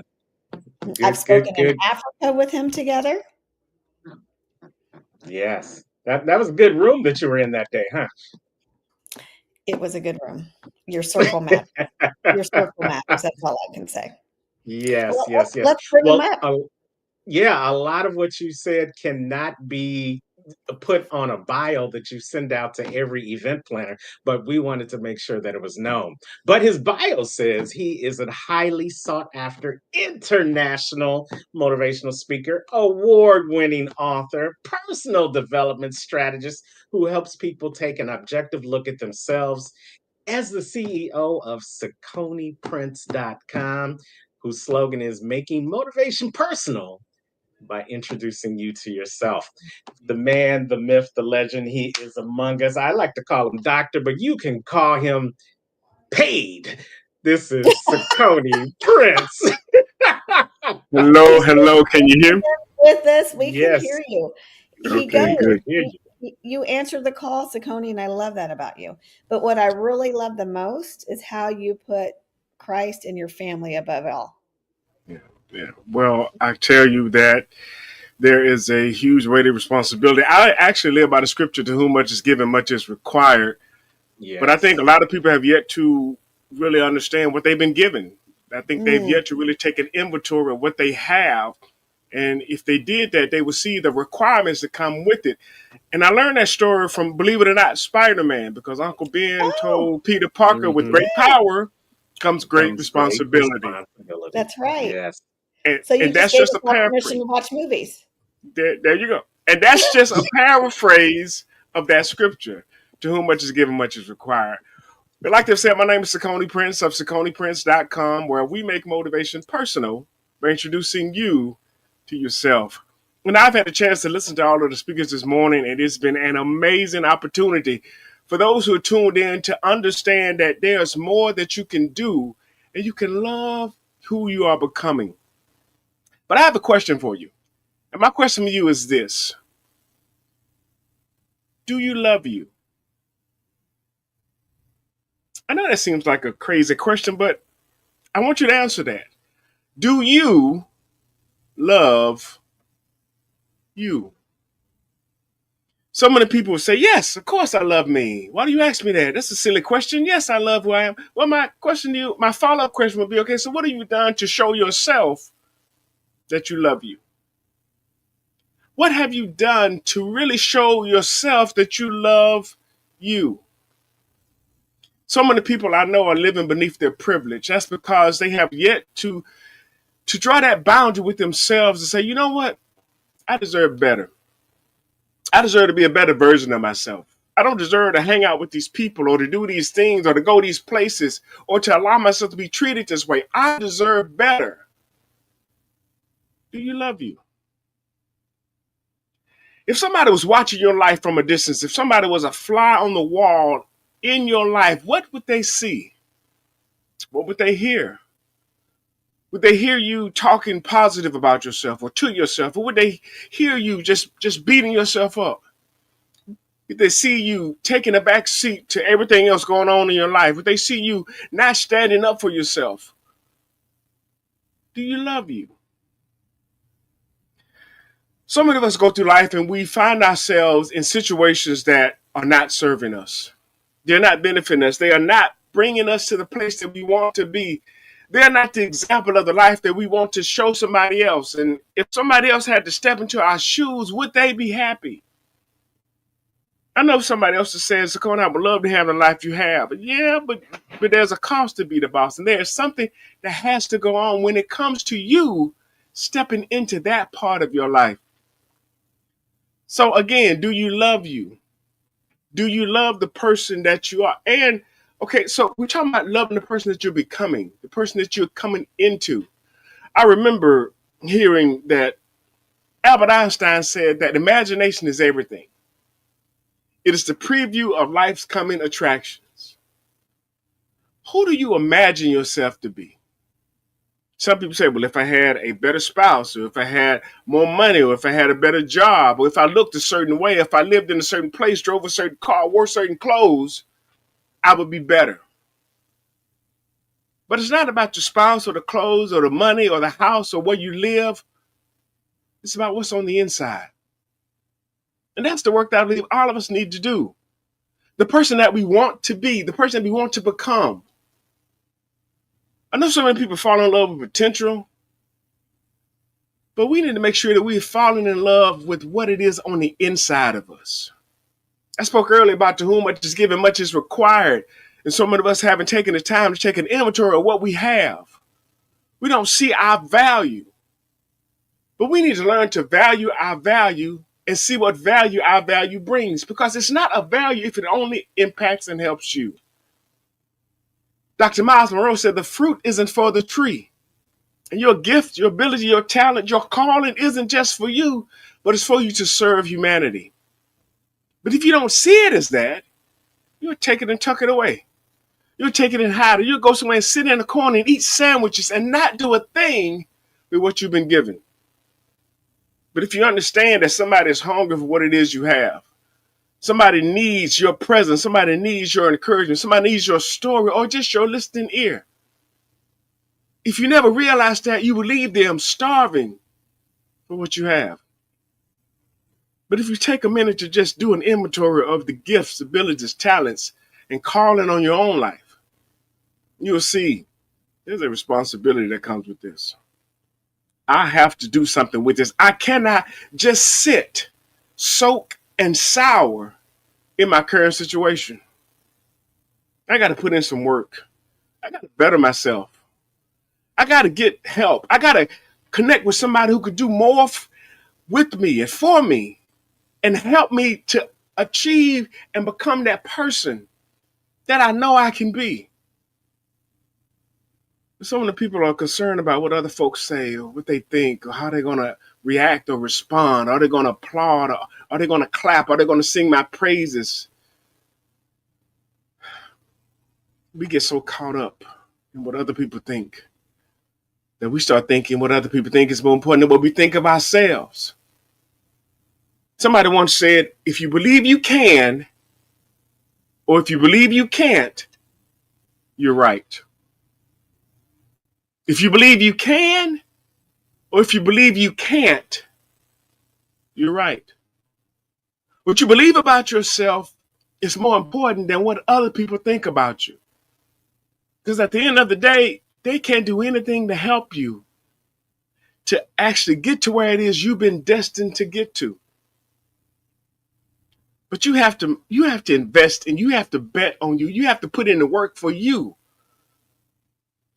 But for you to show up for someone else. If I knew all the people I was supposed to impact, if I had their names, addresses, phone numbers, and emails, I would set up meetings with everybody on that list. I would get coffee. We'd go grab something to eat. I would do something to spend time with them, to actually pour into them. And once I got to that list, I'm going to do something else. But since I don't know who they are, since I don't have their names, their faces, their phone numbers, their email addresses, I have to keep talking. I have to keep presenting. I have to keep introducing people to themselves.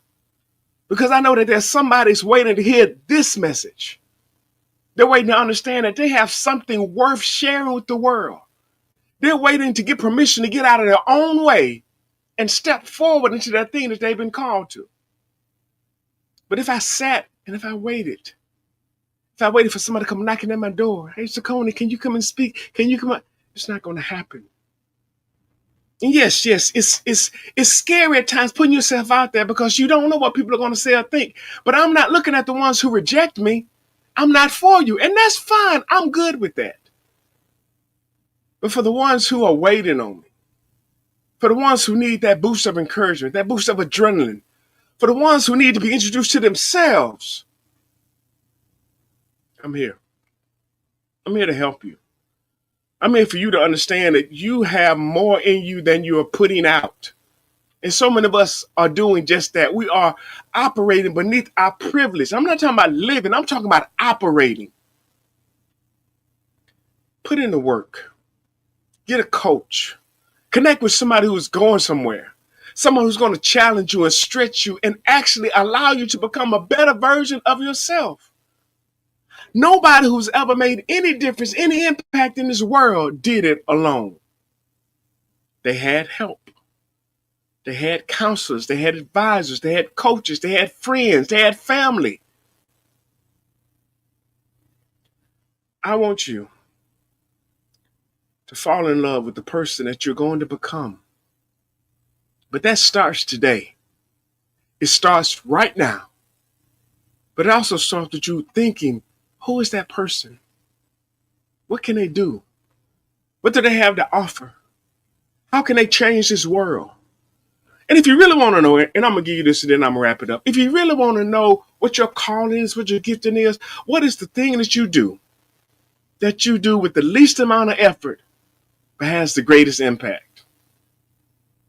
The thing that gives you a certain amount of fulfillment, unlike anything else. That thing that you do when you're doing it, you don't even look at your watch. But after you're done, you're like, we're done already? That thing that you would do for free because it's your passion, it's your calling, it's what drives you. And not only that, but when you do it, other people are blessed. Again, the fruit isn't for the tree. Your gift, your ability, your talent, your calling isn't just for you. Yes, you benefit from it, true enough. But it's to impact the world in which you've been called to serve. So that's who's waiting on you. That's who you are going to become. But you have to start today to become the person and fall in love with the person that you are meant to be. Every day I look in the mirror, I see a clear picture of who that person is. Every trouble, every struggle, everything I go through is helping me to get to that person. And not only that, and like I shared at BTBY a couple of years ago, I can't be the best version of myself without you. Because I don't care how much information I get, how much knowledge, how much impact I have.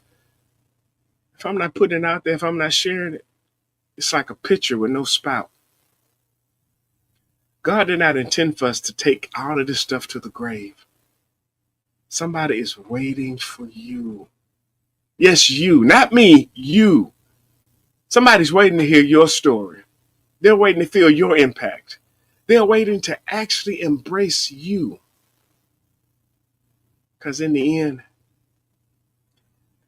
that's what you were here for.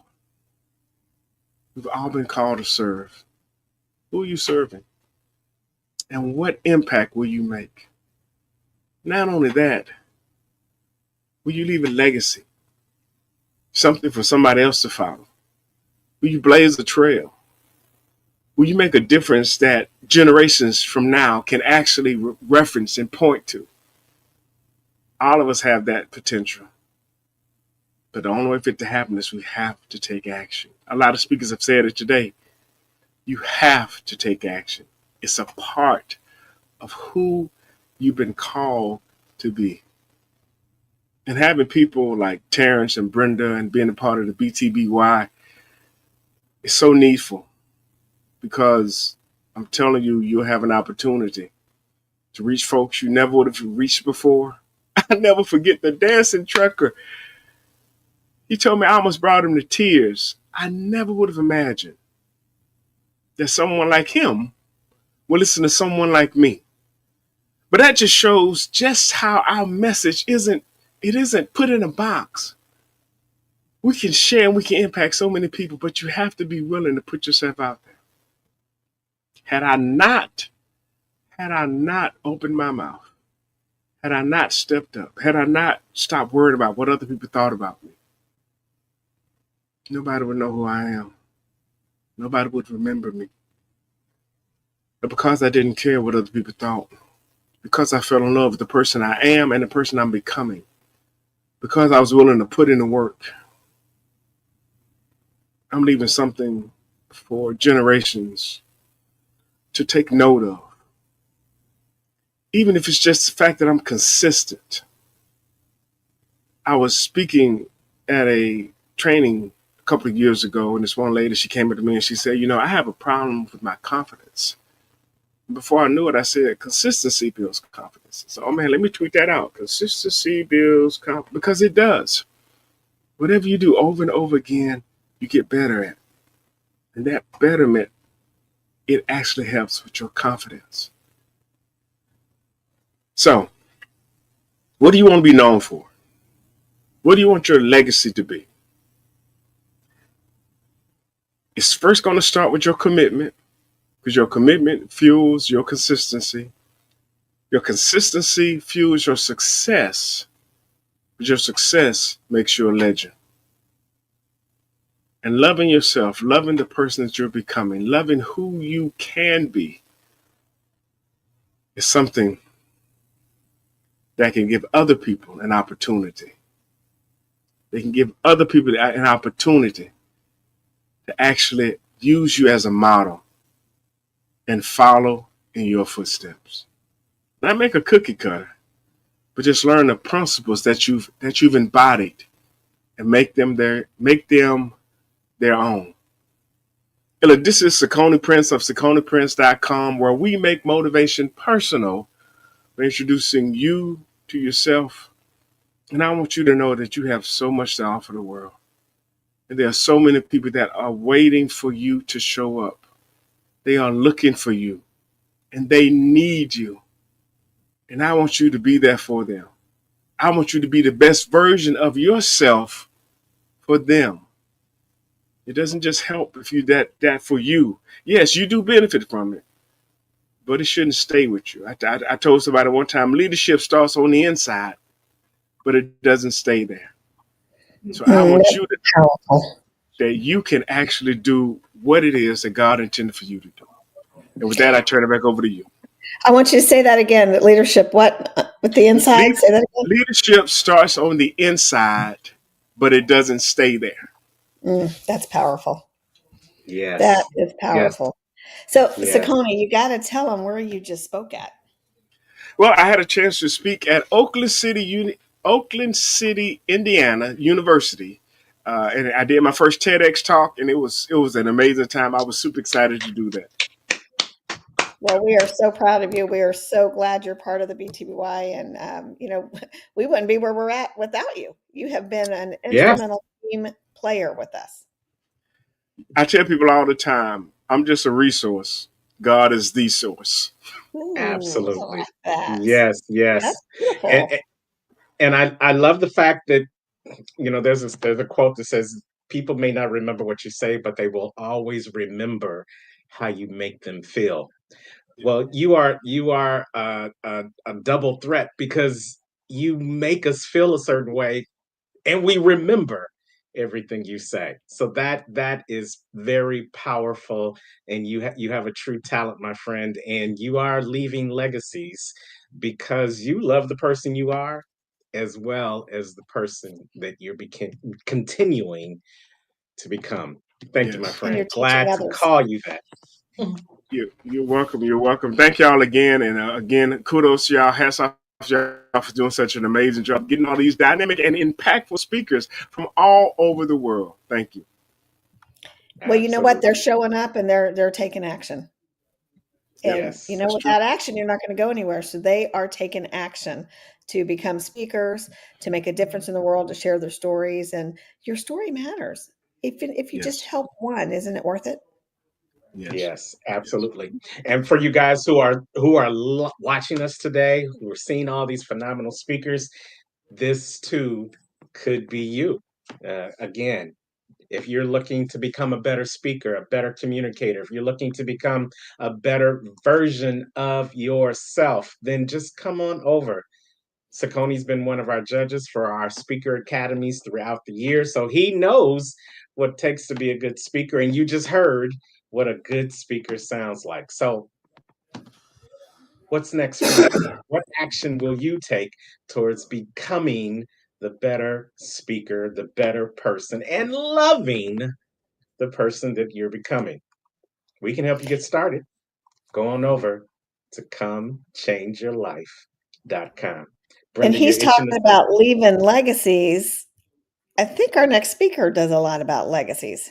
You know, what a segue, and that just goes to show you legacy just doesn't happen on one side of town. It happens on the other side of town. It happens on the other side of the country. It happens on the other side of the world. Saucony said that the tree isn't for you, it's for the fruit that you will bear. And that's what leaves legacy.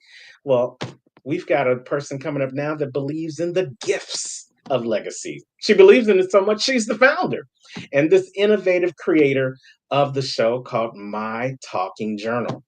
This person turns vision into lasting legacy that speaks long after you're gone.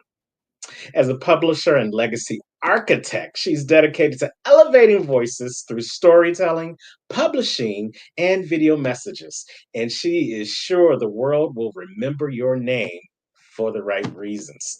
She has brought over 1,400 authors to #1 bestseller status. And her motto is, don't leave a mess, leave a legacy. Well, who is she? She's none other than the legacy architect herself, Miss Natalie McQueen. Hey, Natalie, how are you?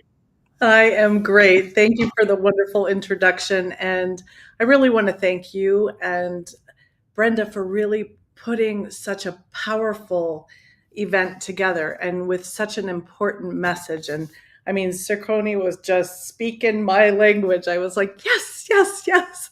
So many amazing tips and tricks to, be the best version of ourselves. So hopefully I can share a few more today. No, it's not hopefully, because we know that legacy leaves clues. So you're here to give us the clues that are going to lead to lasting legacy. So, Natalie, the stage is yours. All right. Thank you. Your legacy isn't missing. It's locked inside the version of you that you've been too afraid to become. Can I share a story about when legacy became really important to me? It was in 2016. We were on our way to Cuba on a vacation of a lifetime. Just some sun, sand, relaxation. I couldn't wait to get there. And when I got there, it was just as I expected. The resort was 5-star. It was so beautiful. The water was perfect. What started as a dream vacation in Cuba quickly turned into a nightmare. One night, I was standing on the water's edge, the moonlight above, and the next thing I knew, I was trapped in a violent undertow. My body was being smashed around into the rocks, tossed and turned like a rag doll, and I was uncontrollably at the mercy of the force of the ocean. I struggled just to get enough air between the waves, and I really didn't think I was going to make it. I didn't think I would see my family again. Can you imagine going away for vacation and not coming home? That's not something that I wanted to live. I fought for over an hour for my life. And in that long, dreadful hour, something inside of me changed forever. When you're in a life or death situation, your mind doesn't care about your business or your meetings or your deadlines or your social media likes. Instead, you're thinking about the regrets, about the love left unspoken, about all the time that you spent chasing things that really didn't matter. And I asked myself, had I truly lived? Had I laughed enough? Had I loved enough? Had I done all the things that I wanted to do, like jump out of a plane or dance in the pouring rain? And yes, that is on my bucket list. Sadly, I live in Arizona and we don't experience a lot of rain, but it's going to happen. I thought, had I made the time for the people and the passions that light up my soul? And the answer was very uncomfortable. Did I even know what lights up my soul? I was living, like many other people, busy but not intentional. I was surviving and I was functioning all day long, but I wasn't thriving. It wasn't a time, and I could feel it in my heart, I was not stepping fully into the woman that I was meant to be. That near-death experience ripped the illusion away. It really forced me to see how much time I had wasted not claiming my purpose. And it also showed me we're not guaranteed tomorrow. Here's the gift out of all of it.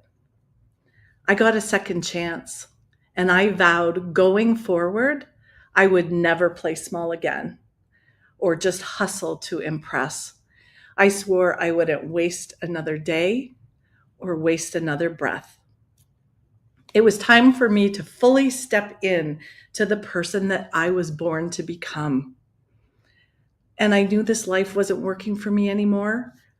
And it was time for me to figure out what would work and who did I really want to become and how do I get there?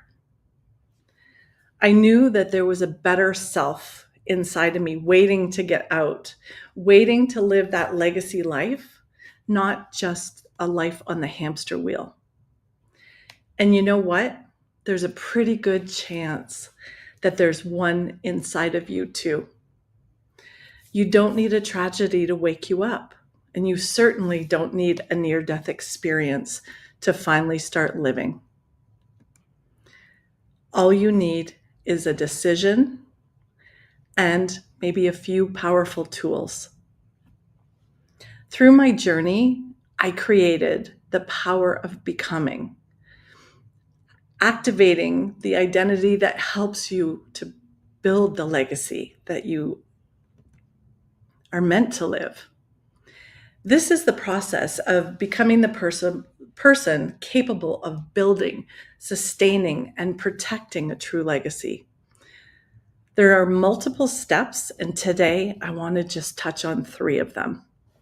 The first one is identity clarity.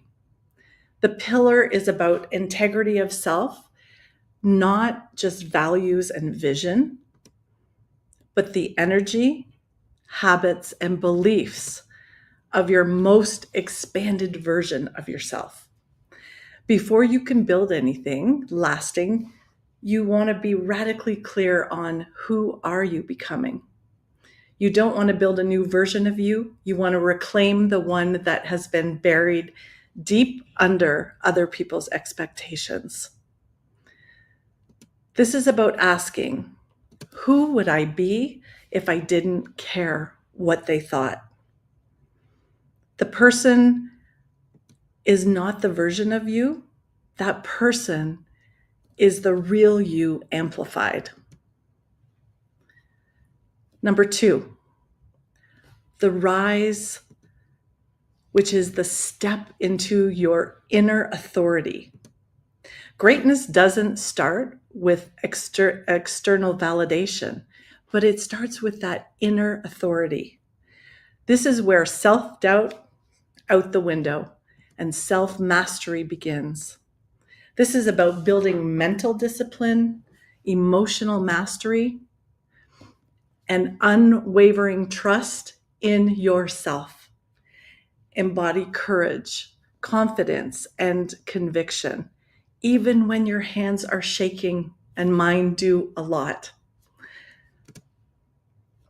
Number 3, the rise. Curate your power playground. This pillar is all about creating your physical, mental, and social space to support the person that you're becoming. It's not about where you are, it's all about what surrounds you. You know, we've heard the 5 people that surround you have the most impact. But what about looking at the energy, people, visuals, vibes? If it doesn't amplify you, it doesn't belong. You deserve to thrive, cut out the chaos, set the vibe, and build a space physically and mentally. Surround yourself with what you love and love what surrounds you. Curate your circle. Control the content and only say yes to what elevates you. This was one of the hardest things for me because I was the yes queen. So I ask you now, who is the best, or who is the version of you that you haven't met yet? The one that inspires, who speaks the truth, who walks boldly and builds legacy with every step. That person's not a stranger. That person is already inside of you, and you just need to invite them to the stage. So let me be clear. You don't have to wait for life to shake you awake. You can choose to wake up now. Legacy is not something that you leave behind. It's what you build every day, every decision of every day. I told you the key to your future isn't out there. It's already inside of you. I showed you how to align your identity, mastering your mindset, and protecting your environment. It will unlock everything for you. Stop waiting, because your legacy isn't someday. It's a right now responsibility. The world doesn't need another version of you not playing big. Stop playing small. It's time to unlock the one you were born to become. If you'd like to go deeper, let's open the vault together. If you're ready to stop playing small and dream about your next level, let's step into it and have a conversation. And this isn't just a conversation. It's really the first key to unlock the power of becoming you. You know, you want to bring that identity out that helps you build the life that you were designed to live. Legacy doesn't happen by accident. It happens when you choose it on purpose, with power, and with support. I would love to have a call with you and let's map out what's possible. Become the author of your own life. Dream big, create big, live big, and leave big. Thank you. That was amazing. Love it. Natalie, thank you so much. Natalie, you had a powerful line, and I just want you to expound upon it a little bit more.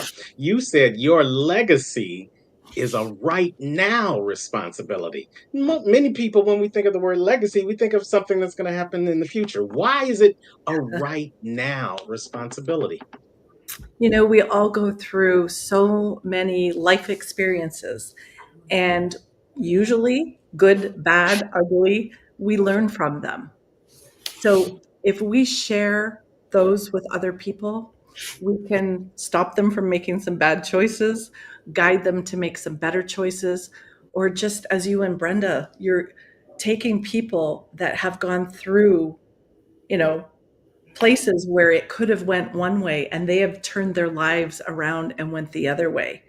When you hear those stories, you're like, if they can do it, I can do it. So why play small when you can play big and help others create their legacy that they're meant to live? I love it. You know, what you do in your legacy today can help somebody else's legacy tomorrow.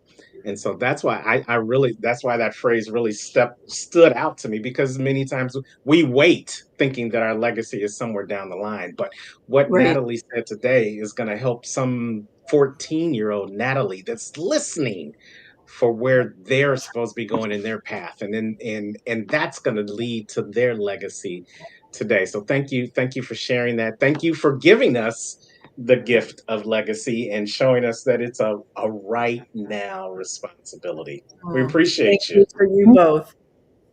All right. That is Natalie McQueen, the gift of legacy. Man, that just, you know, there's a lot of nuggets that I'm going to take away from today, but that was one of those powerful ones that to recognize it's not something that you can put off. You know, why put off No, till it's not. tomorrow what you can do today, right? Very Absolutely. true, very true, very true. All right. So we are coming down to the wire, and we have definitely had a great day, but we are not done. We've got another powerhouse in the background right now that has been been a pillar, shall I say, of BTBY from the very beginning. Give us a little personal background about our friend Isabel Camacho Black. Oh, yes. Well, Izzy has been here with us for many years. So she came to the first event that we had that was in person as an attendee, and she's been speaking with us ever since. Not only has she been speaking with us ever since, she has helped out financially. She's on our board. She's a team player. She's a friend. She's one of those people that if you say, let's go, she's in the car and we are headed out. No questions asked. Although that might not be always a good thing with me, but that's okay. We have fun. We have fun. Well, And she's just genuine. And the one thing I really love about Isabel is that she meets people and accepts them where they are. yes, yes. And the one thing, if you have to break it down to one word when it comes to Izzy, it's intentional. Everything Absolutely. she does with intention, from her own personal healing to helping others heal and to helping them discover the power of self. You know, she really is a catalyst. She is a catalyst for change. She will help you activate your power, not tomorrow, but like we said with legacies, right now. So if you're ready to get activated, Izzy's ready to give it to you. Let's welcome to the stage Izzy Luz Camacho Black. Hey, She's also Izzy. our co-host on both the BTBY show and From Felon to Fabulous. Unmute yourself, Izzy. Yes, I am. Thank you so much for having me here. And Bren, you said it best. We have fun, right? Yes. It's all about fun. And I love the topic of learning or loving the person you are becoming, because to know that that's what we're doing and we get to have fun doing it, I just feel like we're winning with life. And I feel like that's a common theme of what people feel when they become a part of the Becoming the Better You community, right? You start becoming a winner at life. So thank Absolutely. you for the kind words. And, yes, I do see people for who they really are, but that's the gift that I have received from BTBY, is having me be seen at my highest self, in my value, from a community of people, trailblazers who are here making a change in the world. And I'm just honored to be a part of it. So thank you Well, very much, guys. we see the sunshine on your shirt, and we know you're about to bring the sunshine to our audience. So let's take it away. Well, I'm Isabel Luz Camacho Black, or Izzy, the Intentional Healer. And I'm only an intentional healer because I have made a choice to live my life on purpose, with purpose. I'm honored, like I said, to be here today to share with all of you. I know I'm coming in at the tail end, which means there's going to be a lot of repetitive, right? I'm going to say a lot of things you've already heard these past 4 hours.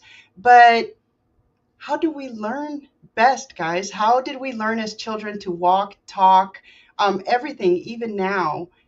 By practice, right? By repetitiveness. So just take note, if you're hearing something over and over again today from different speakers and you hear it again in this session, maybe put a star by it on your notes, or if you didn't have it written down, write it down, because that means there's something important being said. So today I call my session Be the Change, loving the person you are becoming. And my focus is extreme accountability and forward movement, because that really speaks a lot to my story. But first, I have a question for you. How many of us have felt stuck,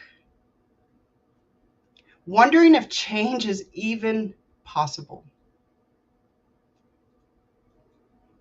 I'm here to tell you that it's not only possible, it's happening, guys. And it's waiting on you. So loving the person you are becoming requires extreme accountability. Recognizing the role you play in the chaos of your life and be willing to step into your power of intentional living or living life on purpose with purpose. But to experience real change in your life, I personally believe there are two things that are required.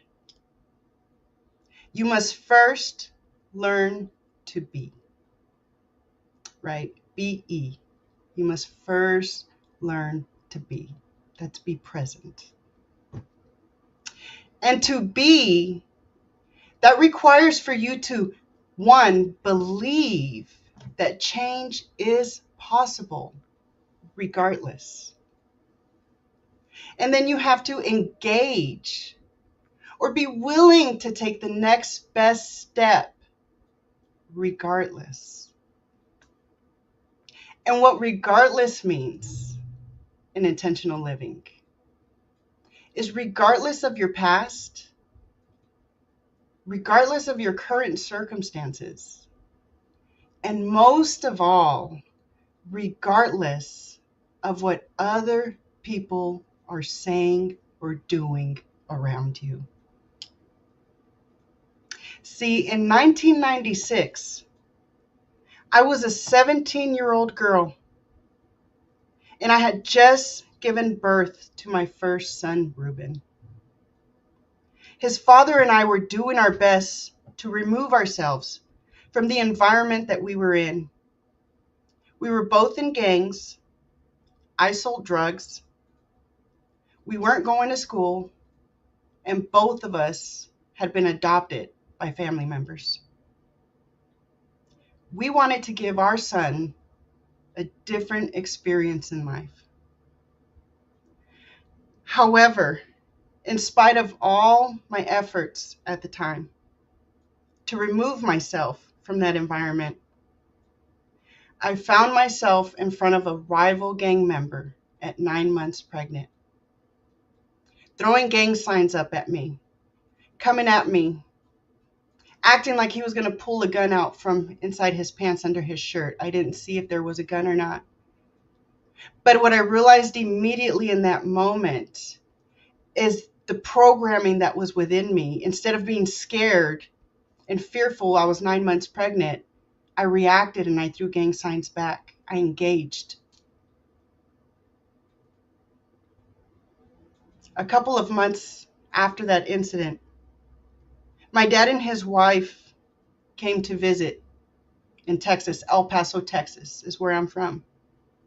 And he had come to visit from Kansas for the holidays.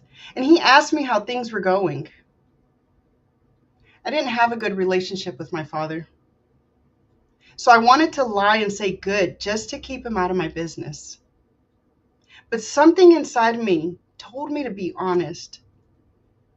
So I said not so good. He mentioned how beautiful Kansas was and that it was a beautiful place to raise a family. He was remarried with 3 sons, the youngest son being just 6 months older than my son Reuben. So it all sounded wonderful. I asked if I could come back with them, and I did. So New Year's 1997, I arrived in Manhattan, Kansas from El Paso, Texas. See, I could have let my past with my father get in the way of me making this decision. I could have let my current situation of not having money, not having a plan, not being prepared for this extreme move.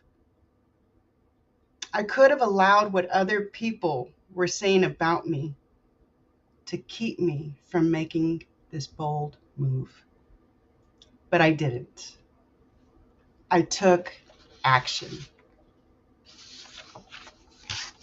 So today I want to share my practice of believing so that you can learn to become. See, the first step in this practice is believing. You must be present and leave your past where it belongs, in the past. I use grounding, meditating, praying, which for me simply means giving thanks and praise, never any asks, to help me be present. Intentional breathing, stretching, movements like taking walks in nature help me with my release. See, regardless of past mistakes, regrets, or missed opportunities, transformation is still possible. Extreme accountability means owning your role and leaving behind blame. So what are you still holding on to that's preventing you from stepping into who you are becoming? Because I've said it before, change is happening. It's not waiting on your permission. See, with an intentional daily practice of believing, you will find yourself organically becoming. You'll find yourself full of motivation, energy from nowhere, inspiration and clarity so that you can explore newly. Learn to be present and move forward. You are the author of your life, just like you heard the last two speakers spoke on you being the one in charge of your legacy. Becoming means creating a legacy through your choices.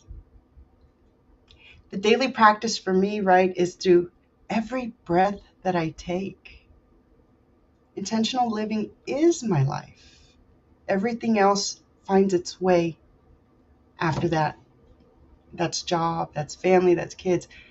My devotion is to my practice, right? And because I'm a believer, my practice is tethered to my Creator. So back to the story. So I made a choice and I moved to Kansas with my 6-month-old and his father. We got jobs, got a vehicle, bought a trailer. We were living peaceful lives.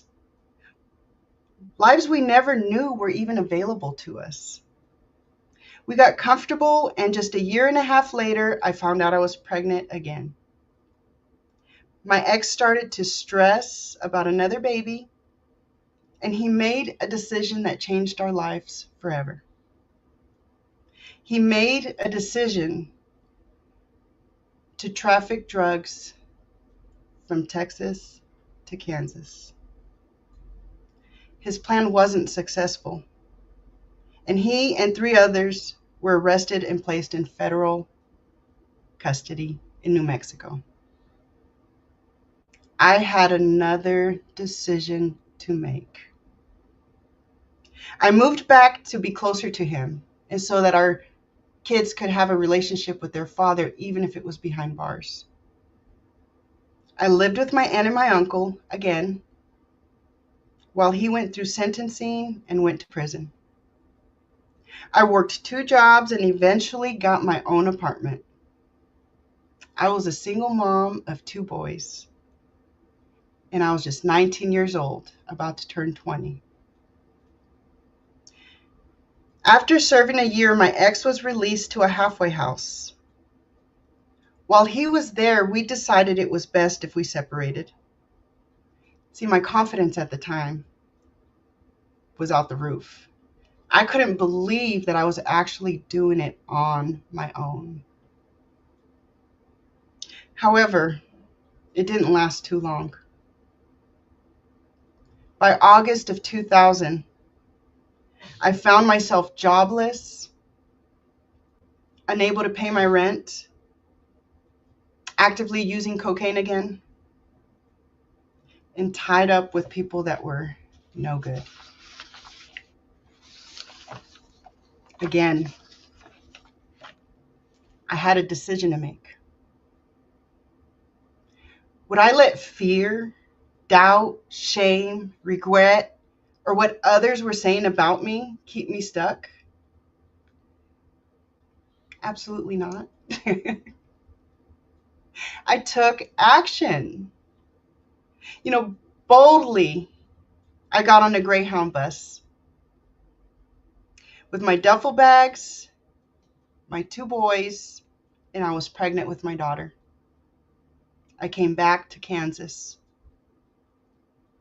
It required a lot of sacrifice, hard work, compromise, forgiveness, trust, and love. But I was willing to do it all. I got a job, got us a home, got transportation. I was back on my feet in just a couple of months. But it was that regardless part that made it all possible. See, I had to learn how to love myself for my been through or my past. I had to learn to love myself through my current circumstances. And I had to learn to love myself and trust myself more than what other people believed or were saying about me. And because of this, I became better and better and better. And I don't plan on stopping anytime soon. So my question to you, are you ready to be the change in your life regardless? And what is the next best step that you can take toward that? Meditation, movement, breathing intentionally, deep breaths in, deep breaths out, and prayer, which again, intentional living, prayer is the practice of simply giving thanks and praise. That means even for the hard things in life, even for the things that hurt or the people that hurt you. Give thanks and praise because it's all with grand divine purpose. I believe that's where you will find all of the answers that you seek so that you can become the best you and learn to love yourself regardless. Thank you. Wow, wow, wow, wow, wow, wow. Love to love yourself regardless. That's how you become better. And that's how you love the person you are becoming. Thank you, Izzy, for bringing that home for us. Thank you for that very transparent and transformational message. So, You know what tell Izzy us does, Terrence, before you go what there? does she do? She holds firm to her truth. She's Yes. come through all that mess and now she holds firm. Mhm. And Yeah. that's what we all need to learn to do, is to stand on what we believe. Yeah. And I think that's another word for intentional. Yes. Do it with intention. Do it with intention, regardless of if it doesn't feel right. Do it with intention, regardless of if it doesn't look right. Do it with intention, regardless of what anyone else thinks about what your choices are. You determine your destiny and you determine your legacy by being intentional, regardless. Yes. And Izzy, And that's you. knowing that what I believe today and stand firm in today is also evolving every day. So releasing the shame, right? And the attachments to all the things that say, if my belief changes, I'm going to That's grow good. deeper in my faith. I'm going to grow deeper in my belief system. So, people will look at that and say they will think it's shaky ground because I won't stand firm and never be willing to change. But, evolution is happening and I'm here. I've surrendered myself to just ride that wave and be surrendered and allow God to really just do what he needs to be done and just use me. Oh, absolutely. Hang on there. We got to show a little commercial that has you in it. Okay. Ready? I'm scared. What's the excuse you've been telling yourself? And what if today you stopped believing it? What would your life look like if no excuses became your new standard? Are you ready to become the version of yourself that doesn't need an excuse to succeed? What's holding you back? And is it real or just an excuse in disguise? Who could you become if you stopped making excuses and started making moves?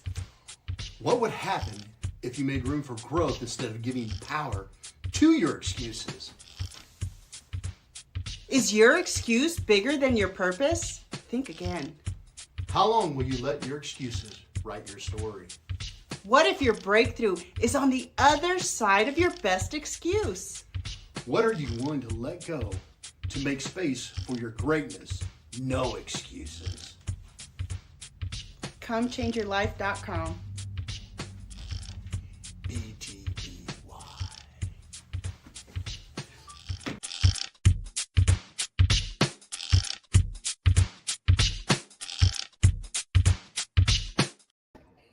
We got another event coming up.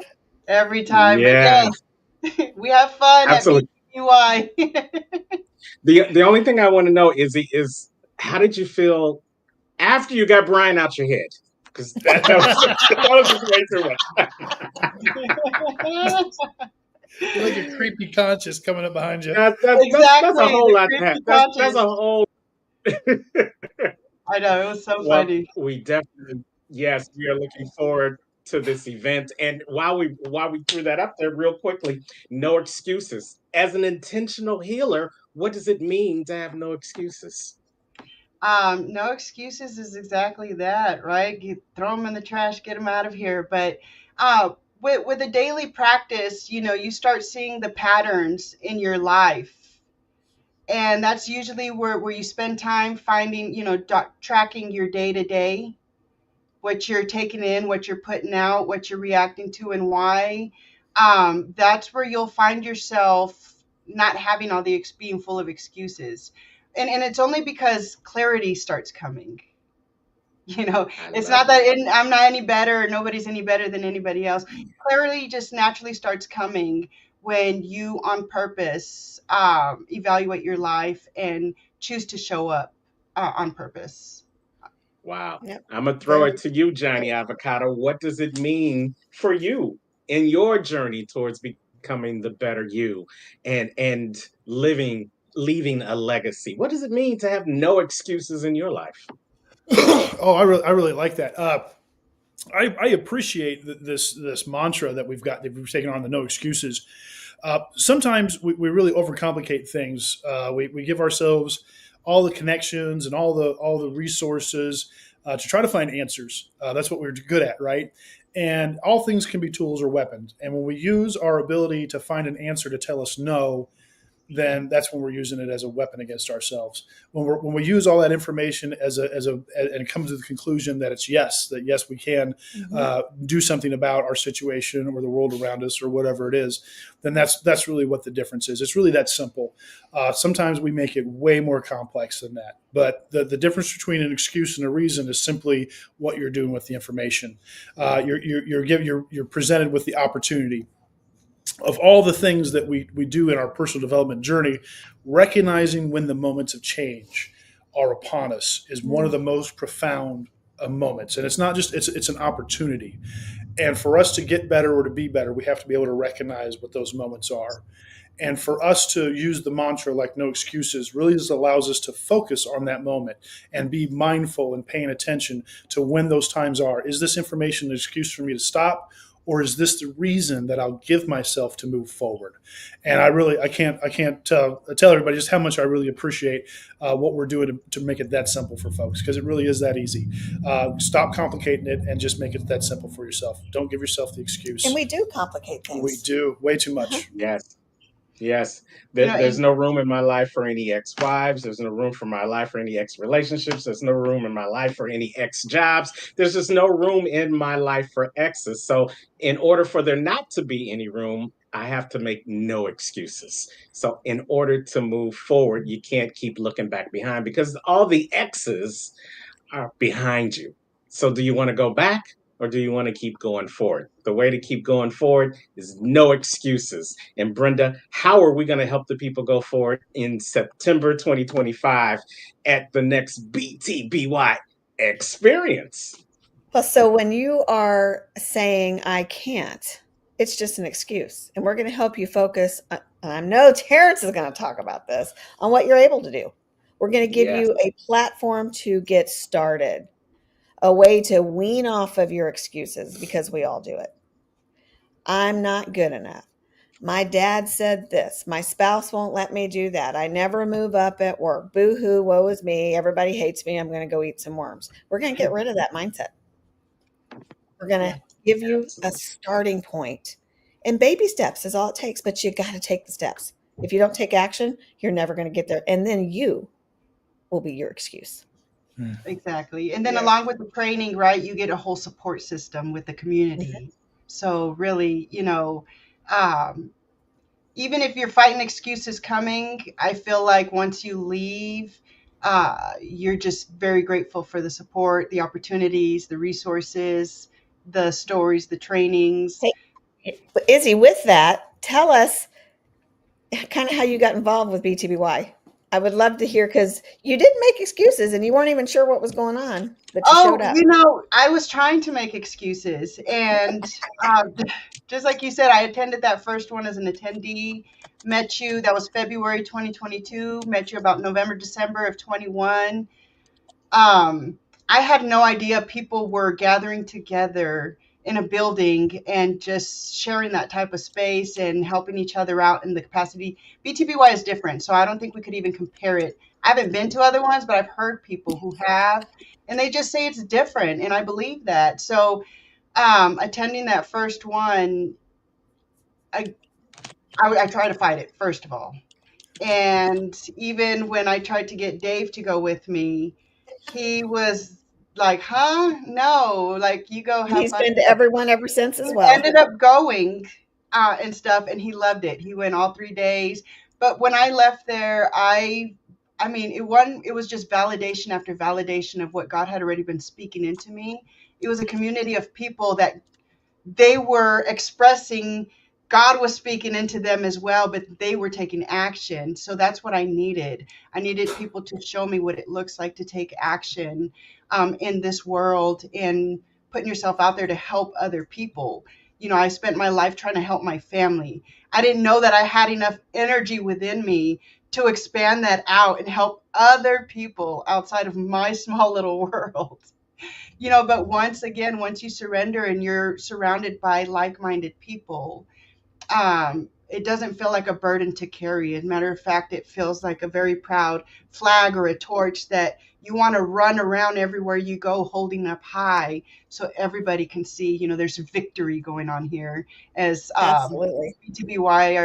BTBY or Charlotte would say, you know, there's victory going on here, and we're celebrating it. So I felt heard, seen. I felt like there was mentorship within the community for me. And it was just a good time. The black tie event, I told you that day, I didn't go to high school. The last grade I completed in public education was 8th grade. So yes, I tried 9th grade a couple times, but never went to a dance or anything like that. So I never wore a pretty dress just to go to an event like that, just dance. And I felt like I felt like I got to experience something that I never even knew I was missing. And you've been to many dances where you can wear a pretty dress too now. Now I love it. I embrace it. You wouldn't catch Yeah. me dead in a dress like that or a lot of things I'm doing now before it wasn't me. So, or I had convinced myself it wasn't me. And I get to be me free now, and I'm loved by all of you guys. And it was just natural, right? I wanted to, when I was invited to be a part of leadership, to be a part of BTBY in other ways. Of course, my answer was yes, because I was like, my long lost family. And now there are no excuses. So if you guys enjoyed what you saw today, if you enjoy having a legacy, if you enjoy transparency, if you enjoy vulnerability, if you enjoy hearing people share their story, if you enjoy people sharing a message that not only resonates with you, but with you and with you, and oh yeah, with you too, then you have no excuse not to have your face in the place. Save the date, September 2025. We'll be giving out more information for the next BTBY experience, becoming the better you. I say it all the time, good, better, best. We can't let it rest until our good becomes our better and our better becomes our best. And when you make your better your best, you create legacy. And there's definitely no excuse in that. I'm going to turn it over to the professor of change, our visionary founder, Brenda Ringwood, with the last words on today's BTBY virtual event. I'm actually going to turn it over to John. Oh, wow. Let me clear my throat here if I'm going to close it for us. One of the things that I really appreciate earlier in the conversation that we were having is about sometimes those chance meetings, and how things come together. And a word that's been pitched around in the office a little bit kind of brings it all together. And it's the no excuses and the reasons, using these two words back and forth. One of the things so many of us want when we're looking to change ourselves or to go on our personal journey is we want control over our life. And just right here with the words reasons and excuses is the place and the opportunity for you to exercise that control. You can surrender that control and use all the reasons why you can't show up as an excuse. And you can give that control up to fate. And you can let gravity drop you to the world wherever you land. Or you can recognize that all of those obstacles are reasons for you to work hard and overcome them so that you can get where you need to be. That's when you take that control and that power over. And of all the things that I know all of us want is to have control over our own destiny, to have power within our own lives. And so the challenge that we have to you at the BTBY is to remove the excuses and take control and find a reason to get yourself and the way to get yourself to the BTBY event in September. I can't wait to see you guys there. And I want to see all of you powerful people showing up on your own as yourselves with no excuses. And when you're at our events, you get to meet us all. We're not just speaking and leaving. Our speakers stay. You get to have conversations with them, sit at the tables with them, break bread with them, maybe even build a relationship that will last past the event. So come changeyourlife.com right now. We have our early bird special. It's only $195. It's pretty cheap. You are getting fantastic stuff for 3 days. Come on now. I see some of you paying more than that for a pair of shoes that you don't really need. But you need the personal development. You need to become the best version of yourself. You owe it to yourself. You will be so happy when you find out who you are and the life that you were meant to live. And then when you can take those steps to do it, it's worth every penny. Absolutely. So as she said it, join us September 2025, early bird special, $195. We've taken away all the reasons and all the excuses why you shouldn't have your face in the place. Join us for the next BTBY experience, and we guarantee you'll love the person you're becoming. For Izzy Camacho Black, for Johnny Avocado, and for Brenda Ringwood, I am Terrence, the Unstoppable Coach Leffridge. We thank you so much for joining us today, and go out and embrace and love the person you're becoming. And wherever you are in the world today, you know what we say. Don't just make it a great day. Make it an unstoppable day. Take care, guys. Bye, guys.